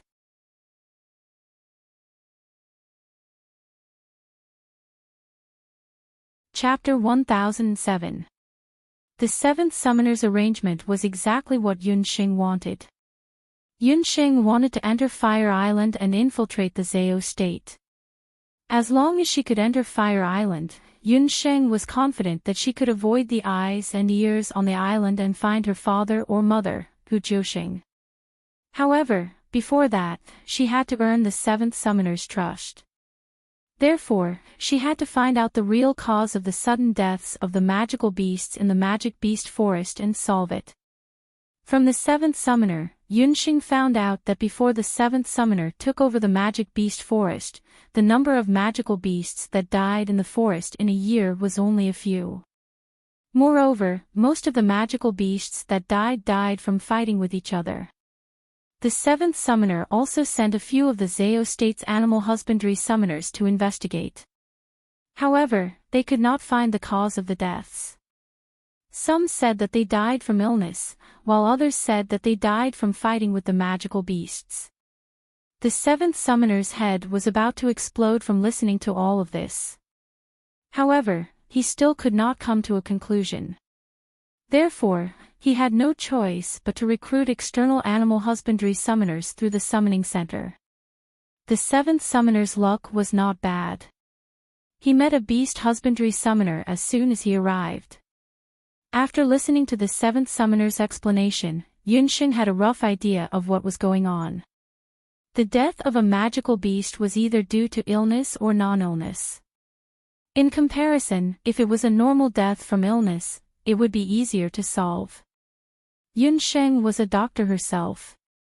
With her knowledge of both Eastern and Western medicine and the little water sprite queen, who had unparalleled healing abilities, Yunsheng would be able to save the magical beasts as long as they were still breathing. What she was afraid of was that the magical beasts did not die from illness, but from some other man-made or non-man-made factors. After the two of them exchanged some pleasantries in the restaurant, Yunsheng packed her luggage and headed to Fire Island with the seventh summoner. There were many checkpoints and magical restrictions set up around the perimeter of Fire Island. Even a mosquito would not be able to fly in without a guide. Master Yan Yun, in this month, you can freely enter and exit the magic forest. However, do not wander around the other places on the Fire Island. Just send someone to inform me if anything happens. Also, don't tell anyone that you are a holy beast summoner for the time being, so as to avoid being coveted by others. The seventh summoner spoke politely, but in reality, he was telling Yunsheng not to act rashly. The seventh summoner had already sent people to monitor Yunsheng. Firstly, they could closely monitor her movements. Secondly, they could prevent Yunsheng from coming into contact with other people in the Zao state and letting others know that she was a sacred beast summoner. In addition, the seventh summoner also told Yunsheng that teleportation magic was not allowed on Fire Island. Yunsheng agreed to all of them. Yunsheng entered Fire Island on a small empty boat. Even though she had seen the Fire Island from the later Qin's empty boat, Yunsheng only felt that it was different when she personally stepped onto this magical land that was obtained after the volcano was sealed. On Fire Island, the soil and the roads were all fiery red. The entire island was huge. According to the seventh summoner, it would take 2 days and 1 night to walk on Fire Island. The temperature on the island was above 35 degrees all year round. During the hottest part of the summer, the temperature on Fire Island could reach 50 degrees. As the island was rebuilt after the volcano was sealed, the fertile land formed by the volcanic ash left behind by the volcano's eruption thousands of years ago could be seen around Fire Island. These lands were now used to plant tropical flowers and herbs. Along the way, one could see colorful flowers and some unique volcanic magical beasts with strange appearances. After walking for about 3 to 4 hours, Yunsheng and the seventh summoner arrived at the magic beast forest. As soon as they approached the magic beast forest, Yunsheng felt that the temperature had dropped significantly. In front of her was a lush green forest. This was the magic beast forest. The magic beast forest was also the area with the most lush vegetation on the entire Fire Island. As it was close to Iceland, compared to other places on the island, there was more rain and abundant freshwater resources. Some magical beasts that did not like the heat lived in the magic beast forest. Master Yan Yun, this is your entry token. There is a summoner's hut at the periphery of the forest. There is a special supply and communication magic array every day. The facilities are very complete. The seventh summoner was sweating profusely as he walked. After the death of his sacred beast, he had not contracted a new one. Originally, the seventh summoner had planned to find a high-level magical beast to contract. However, after meeting Yan Yun, he had other ideas. If he could successfully employ Yan Yun long-term, he might even be able to get Yan Yun to cultivate another sacred beast for him to use. The seventh summoner secretly sized up Yan Yun from the side with wishful thinking. He saw that there was not even a drop of sweat on his forehead. This female summoner looked frail and sickly, but she seemed to have a good constitution. While the seventh summoner was thinking, he had already reached the periphery of the magic beast forest. In front of him, a few small wooden huts made of pine wood appeared. A few summoners hurried over to welcome him. Seventh summoner, you are finally here. We have found the cause of death of the magical beasts. These were all summoners who had been hired by the seventh summoner. There were men and women, old and young. All of them pushed each other, wanting to be the first to tell the seventh summoner about their findings. The seventh summoner was overjoyed when he heard that there was some progress. You found the cause. How did the magical beasts die? Summoner, I will say it first. I found out that the magical beasts in the magic beast forest died after drinking poisonous water. Go away. What poisonous water? The magical beasts in the forest all drink water. How can a few magical beasts die? He clearly died after eating a rare poisonous moss. Go away. Those magical beasts clearly died from fighting. These summoners criticized each other one after another. The seventh summoner's head was about to explode. Lord Summoner, another magical beast has died. A forest patrolling summoner barged in. In his hands was a rank 8 wind sword eagle that had just died not long ago. A rank 8 magical beast. That was not a low rank. The seventh summoner took a look and felt a headache coming on. A bunch of useless things. You still haven't found the cause of death. Go away. Let my newly hired master Yan Yun take a look. These good-for-nothings all wanted to contribute, but they were all half-baked. He had spent a lot of money to hire them. After spending a few days, the magical beasts were still dying one by one. If this continued, more than half of the magical beasts in the magic beast forest would die in a month. Those summoners saw that the seventh summoner was respectful to Yunxing and somewhat hostile to Yunxing, but because the seventh summoner was present, they could not flare up. They could only resentfully retreat to the side. Bring that wind sword eagle over. I want to cut open its body and take a look. Yunxing waved her hand and let the patrolling summoner come forward.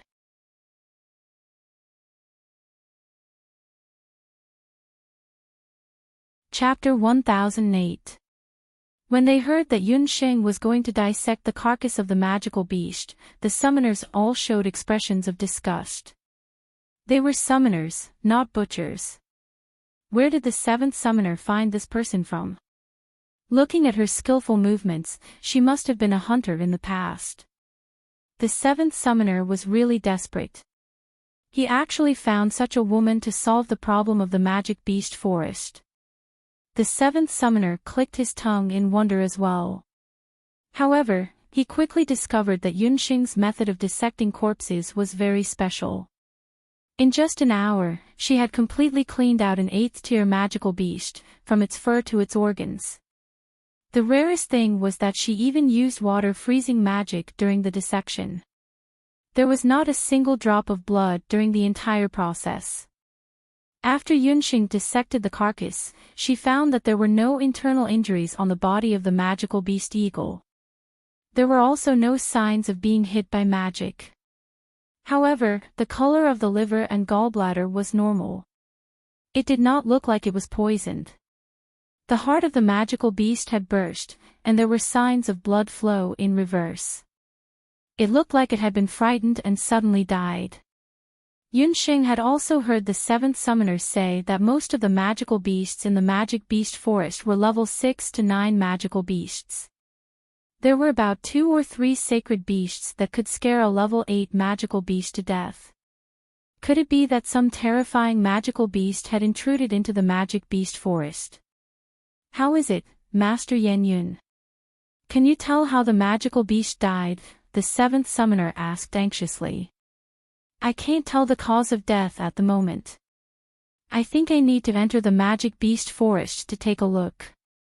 Yunxing could at least be sure that this magical beast did not die of illness. I thought you were very good. In the end, you can't tell anything. The seventh summoner still listens to us. The few summoners who had been left out gloated at their misfortune. All of you, shut your mouths. In the future, you all have to obediently listen to whatever Grandmaster Yan Yun says. If Grandmaster wants to enter the forest, you all have to follow her. It's already late today. Tomorrow, the few of you will accompany her, said the seventh overseer. This bunch of good-for-nothings. Earlier, they said that the magical beast's food was poisonous. Later, they simply said that there was poisonous gas in the forest. Now, they were using the water source as an excuse. When the summoners heard this, their faces were filled with anger. Yunsheng, however, looked at the magic beast forest with a meaningful expression. In the twilight, the magic beast forest was filled with dense trees. From time to time, the shrill cries of birds could be heard. At night, after waiting for the other summoners to fall asleep, Yunsheng got up alone. After avoiding the gazes of the people watching her, Yunsheng came to the entrance of the magical beast forest. Above the sky, there was a crescent moon shaped like a sickle. Yunsheng began to chant, and two summoning arrays flashed beneath her feet. The Enchanting Night Demon Queen and the Centipede Ant General appeared in front of Yunsheng. They respectfully awaited Yunsheng's take advantage of the night to enter the magic beast forest. Be sure to pay attention to every movement in the forest. If you find anything strange, report back immediately.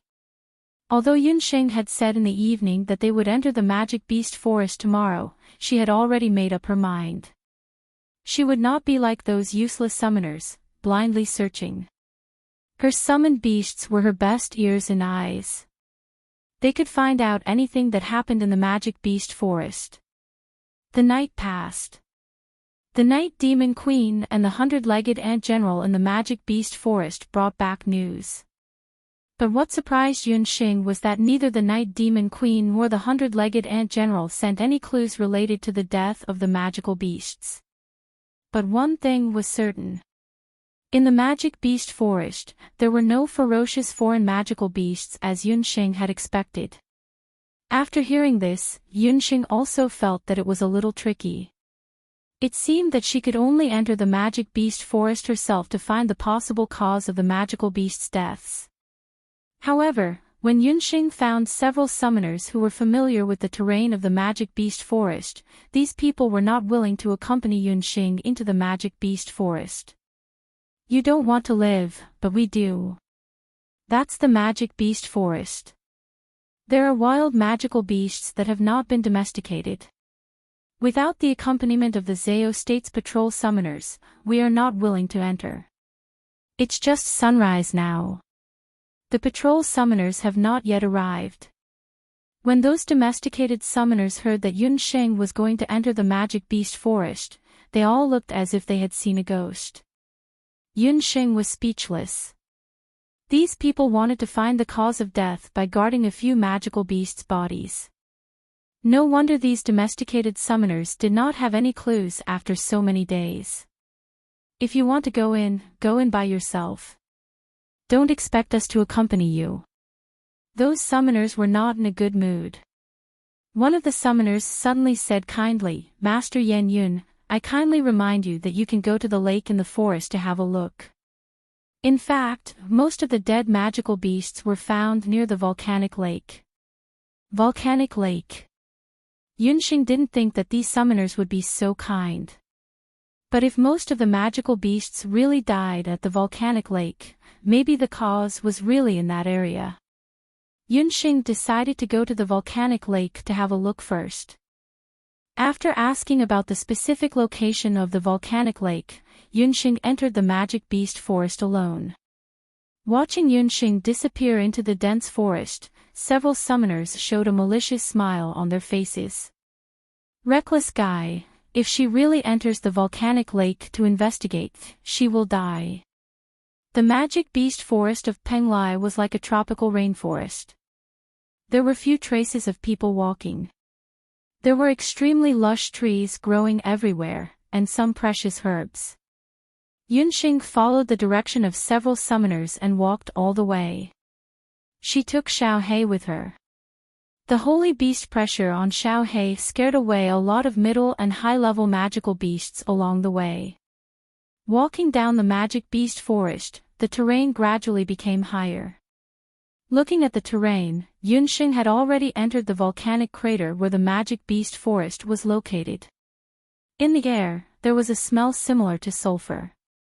Walking to the volcanic crater, the forest also came to the end, and a lake came into sight. Suddenly, she saw a blue lake. The fresh water vapor made Yunxing feel refreshed. This lake was also the most important freshwater resource in the Magic Beast Forest. The lake water formed by the volcanic crater was generally rich in various minerals.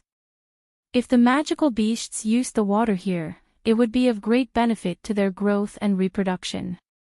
However, to Yunxing's surprise, she did not find any high-level magical beasts drinking water nearby. Yunxing leaned over and looked at the lake water. At a glance, the lake water was very clear. She threw a stone in and made some splashes, but there was no response for a long time. This volcanic lake was far deeper than Yunxing imagined.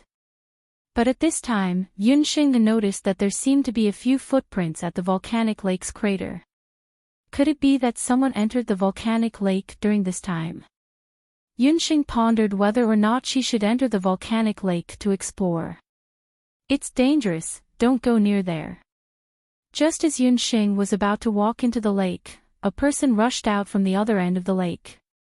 Happy Laba Festival, everyone!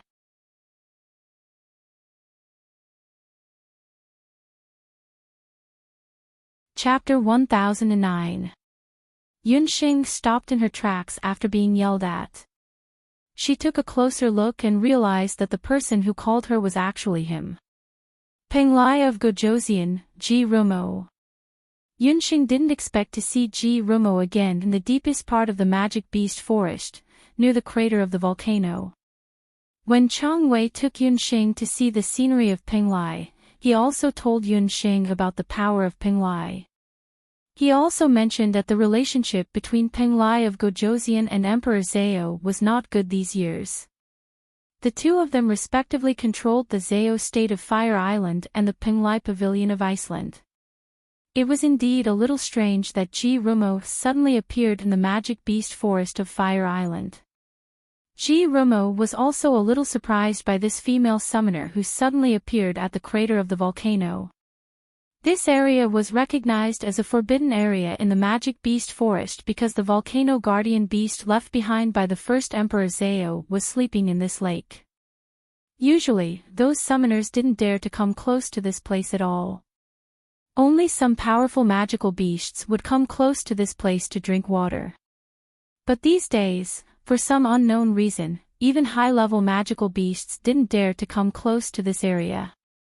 Even though the guardian beast of the volcano crater was asleep most of the time, it would still burn the intruders to ashes if it was accidentally disturbed. That was why no one dared to approach this place even with the accompaniment of a battle summoner. Ji Rumo paid attention to Yunxing's expression and saw that she was completely ignorant. And judging from her actions just now, it seemed that she wanted to enter the volcano lake. Yunxing inevitably felt a little guilty when she met Ji Rumo. She was afraid that he would recognize her. It wasn't until she saw her own appearance reflected in Ji Rumo's amber eyes that she remembered that she used disguise magic. Ji Rumo might not be able to recognize her. Ji Rumo was still dressed in purple. Purple was a mysterious color. It was especially suitable for Ji Rumo. From his expression, Ji Rumo did not recognize Yunxing. Without Yunxing's introduction, Ji Rumo noticed Xiao Hei standing beside Yunxing and asked, "Are you the new animal husbandry summoner who replaced the second main summoner?" Ji Rumo was slightly taken aback. A sacred beast summoned beast. Is she the new summoner who will replace the second main summoner? My name is Yan Yun. Are you also a summoner? Yunxing was relieved that Ji Rumo didn't recognize her. Her tone also relaxed a lot. After weighing the pros and cons, Yunxing decided to pretend that she didn't know Ji Rumo. Seeing that the other party did not recognize him, Ji Rumo did not reveal his identity. In Penglai, he has always been the superior Penglai of Gojoseon. It was rare that someone didn't know his identity. Ji Rumo felt a lot more relaxed. Since you are replacing the second main summoner, you should know that in the Magic Beast Forest, there are some places that cannot be set foot. For example, this lake. Ji-Rumo pointed to the lake in front of Yunxing. What's so special about this lake? From what I see, it's just a volcanic lake. Yunxing could see that this lake was formed because of the volcano. You should have heard of the origin of Fire Island. This lake is not just an ordinary lake. It is also where the first Emperor Zeus volcano was located. Ji-Rumo's words made Yunxing involuntarily take a few more glances at the volcanic crater. Penglai Fire Island was once an active volcano. Every year, the volcanic eruption here would bring disaster to the residents on the surrounding islands. Thousands of years ago, the first pope traveled here. He liked the beautiful scenery of Penglai Island and felt that this place was very suitable for breeding magical beasts. With his own tyrannical strength, he sealed the active volcano. Yunxing had heard about the first Emperor Zeus sealing the volcano and building Fire Island. It was just that she did not expect that the seal was hidden under this volcanic lake. After the first pope sealed the volcano, he was worried that someone would rashly approach the volcano in the future and destroy the seal. Before he passed away, he left a powerful guardian beast here. If outsiders approached this place, they would be burned to ashes by the guardian beast's flames. When Yunxing heard this, she knew that she must have been tricked by those summoners. They clearly knew that this was where the seal was and that there was a powerful guardian beast here. However, they still guided her here to find a water source. If Yunxing had not met Ji-Rumo, once she encountered the guardian beast, she would have had a fierce battle. When Yunxing thought of this, she sneered in her heart. No one could be safe and sound after framing her. Thank you for reminding me. However, since you know that this area is very dangerous, why did you appear nearby? Yunxing felt very strange. Why would Penglai of Gojoseon appear in the Magic Beast Forest? I came to pay respects to my mother. Ji-Rumo did not hide it. Penglai of Gojoseon, Ji-Rumo's mother. Penglai of Gojoseon's mother, logically speaking, should be a member of the Penglai royal family. Why was she buried in a place like the Magic Beast Forest? However, Yunxing also noticed Ji-Rumo's choice of words. He said mother and not imperial mother or imperial mother. Why is your mother's tomb built in such a place? Is she also a pet summoner? Yunxing looked puzzled. She was born here and died here. Ji-Rumo led Yunxing through a bush, and a small mound appeared in front of them. That mound was the tomb of Ji-Rumo's mother. On the tombstone, it was engraved. Yunxing suddenly widened her eyes. You must be very surprised. How could my mother be a magical beast? That's right, she's a 5th-grade antelope. I grew up drinking her milk. Ji-Rumo appeared to be very talkative today. He did not avoid the fact that he and Yunxing were just acquaintances by chance. Ji-Rumo's warm voice lingered in her ears. Yunxing got to know a different Ji-Rumo. Ji-Rumo was an orphan when he was young. He was adopted by the people of the Zeus state when he was young. Like all the other orphans adopted by the Zeus state, he grew up drinking the milk of magical beasts. However, because Ji-Rumo was small and ugly when he was first brought back, the strong mother beasts with ample milk were not willing to feed him. Even the maids of the Zeus state despised him because of this. The maids threw him into the forest of magical beasts. He was not fated to die yet. His weak cries were heard by a passing antelope. The antelope carried Ji-Rumo, who was as thin and weak as a kitten, back to where it came from. Before Ji-Rumo was 3 years old, he grew up drinking the milk of the antelope and lived in the forest of magical beasts. After he was 3 years old, he left the forest of magical beasts and returned to the Zeus state. Then how did the antelope die? Yunxing had some impression of the antelope. It was a low-level magical beast. It was agile and had a lifespan of about 50 years. According to the rules of the Zao state, babies who grew up drinking the milk of magical beasts must kill the magical beast with their own hands when they become adults. Romo said calmly.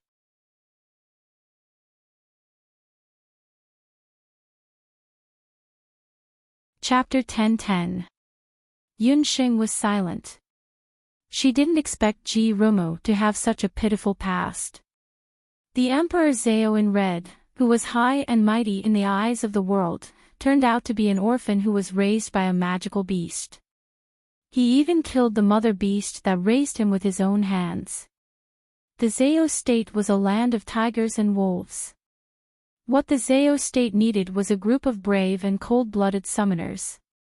Killing the mother beast that raised them with their own hands was a step that all orphan summoners had to go through. If they couldn't do it, they would be thrown into the magic beast forest. What awaited them was only death. Time passed unknowingly, and the sun gradually set. For most of the remaining time, Romo didn't speak again. He seemed to be immersed in his own memories.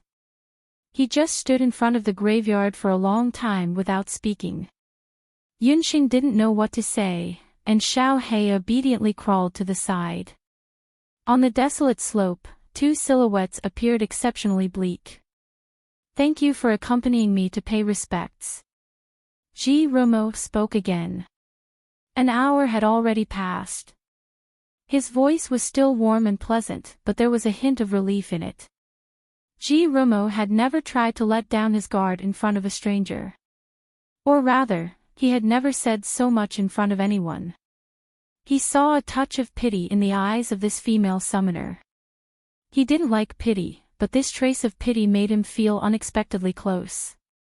Perhaps it was because this female summoner looked sallow and emaciated, but she had a pair of clean eyes. This made him involuntarily think of Yunxing. That was the only woman in the world that he had feelings for. After talking to a stranger, Romo felt a lot more comfortable in his heart. Romo looked up at the sky. Unknowingly, it was almost time for the morning court.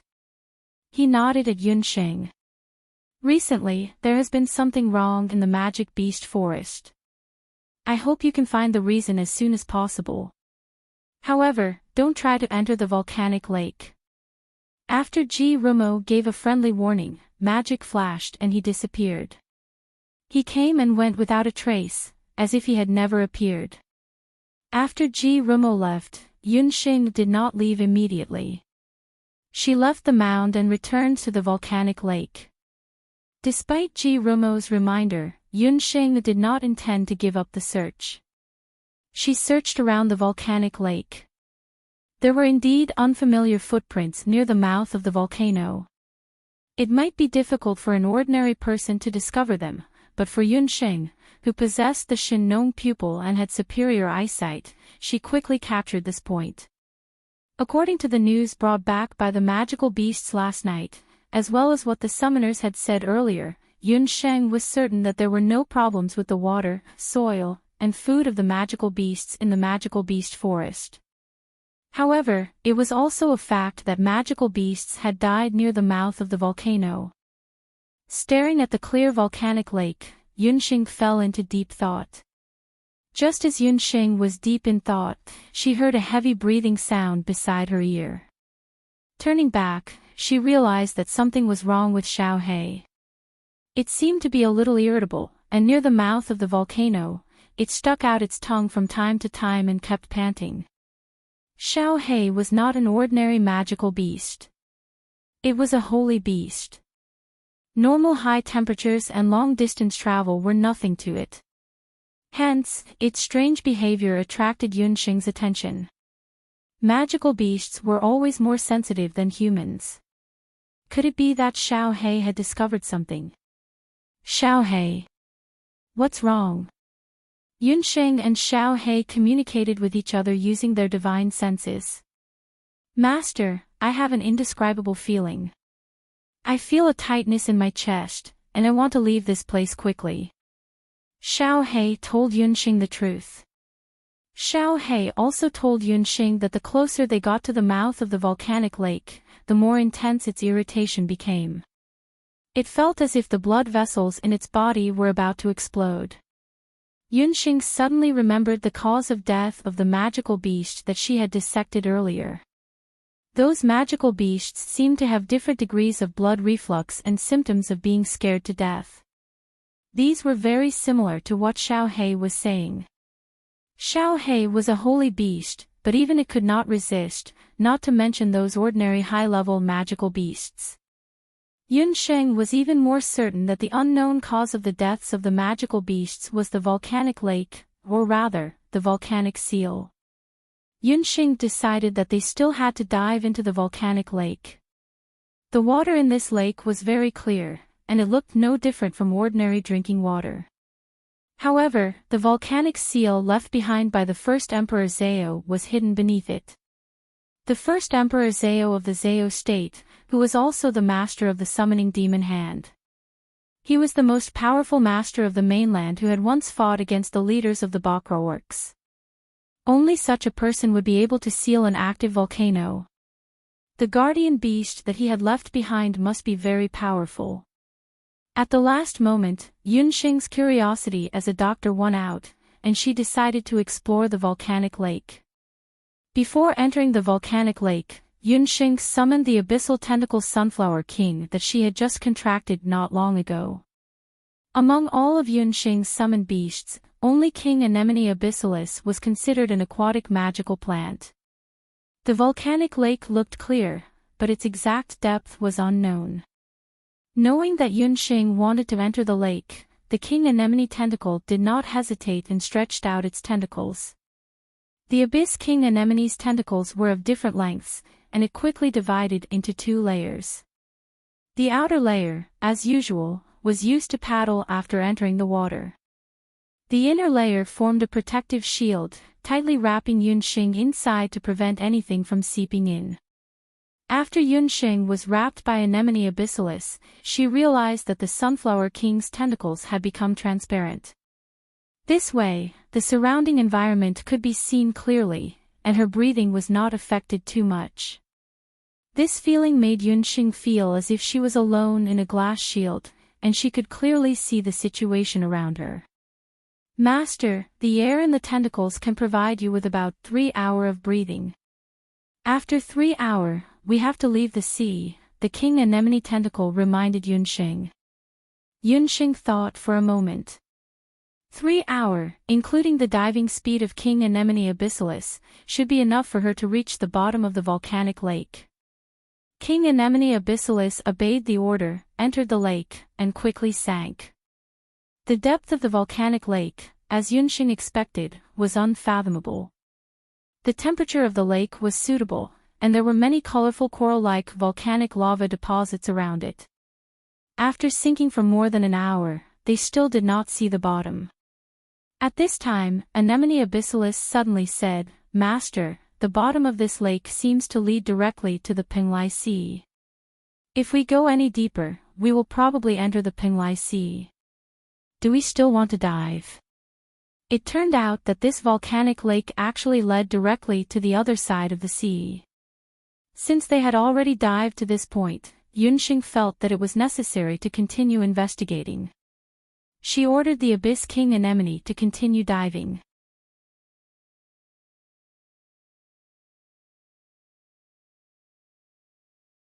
Chapter 10-11. After entering the Penglai Sea, King Anemone abyssalis moved even faster. King Anemone's tentacle barrier was very special.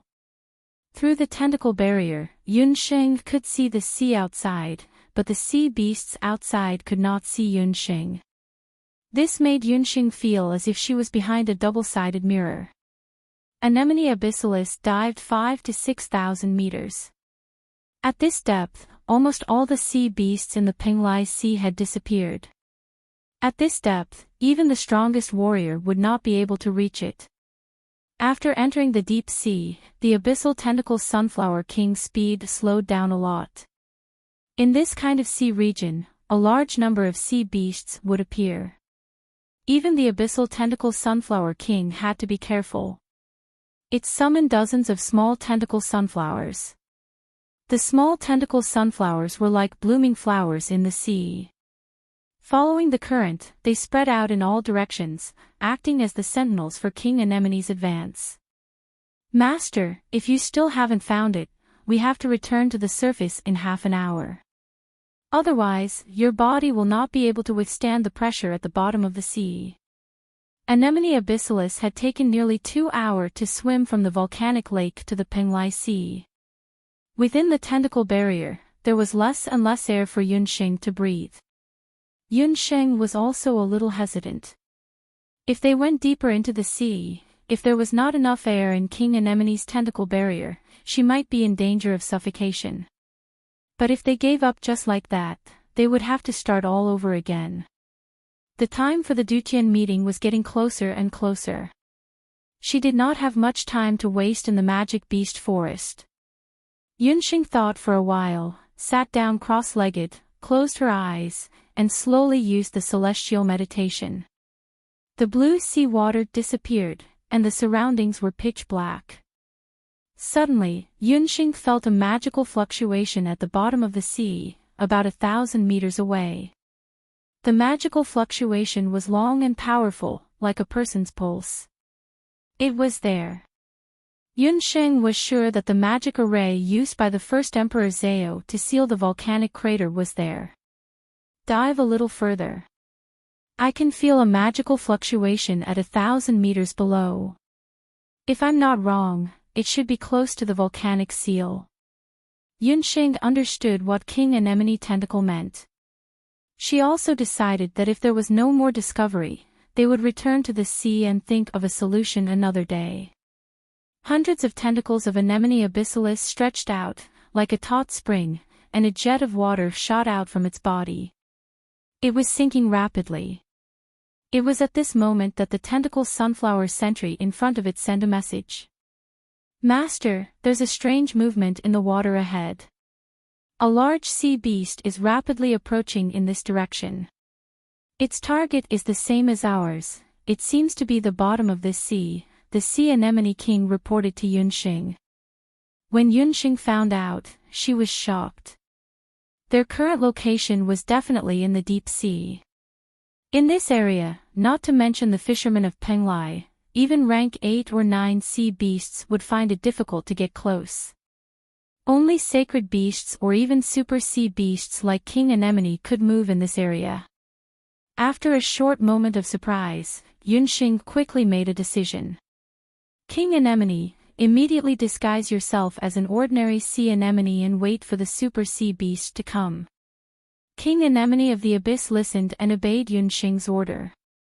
Its tentacles shrunk and its speed slowed down.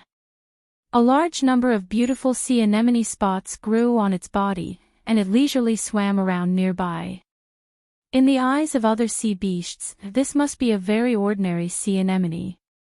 No one would associate it with the terrifying dark magic plant Anemone abyssalis. After waiting for about a quarter of an hour, the water in front of them became turbulent. Through the transparent barrier of the sea anemone's tentacles, Yunxing saw a fish swimming towards them at a fast speed. It was a large carnivorous fish, like a small fortress. Its skin was greenish-gray, and its tail was crescent-shaped. Its teeth were very big, like the sharpest sawtooth, enough to crush everything. Its head was in the shape of an inverted triangle. This fish was 3 to 4 meters long, and its weight was at least 600 to 700 jin. Master, that is the most famous hunter in Penglai, the Trident King Shark. I have encountered this fish before in the sea. It is very difficult to deal with, so it is best that we do not confront it head-on. The Abyss King Anemone was injured by Ji Romo's Thunder God break. Although the Linglong Beast Pagoda healed it, it had not yet recovered to its peak state. Moreover, it was carrying its master, so it advised Yunxing not to act rashly. When Yunxing was about to avoid it, her eyes suddenly shrank and fell on the head of the king shark. Yunxing noticed that there was a very prominent summoning mark on the shark's forehead. This Trident King shark had obviously been contracted by someone. The other party must be a very powerful summoner. King Anemone, follow the king shark and see what it is doing at the bottom of the sea. Yunxing and King Anemone secretly followed the king shark all the way down. The trident shark king was indeed the overlord of the sea. It swaggered past, rampaging all the way. Its speed was very fast, and it dived straight to the bottom of the sea. Beside it, there was a faint blue light. It also looked around. When it noticed the king anemone, it paused for a moment. But after confirming that it was an ordinary sea anemone, the trident shark ignored it. After about 800 or 900 meters, a magic array appeared at the bottom of the sea. It was an ancient magic array. Because it had been so long, the seal script on the magic array had already turned black and red. But the magic power on the magic array was still not weakened.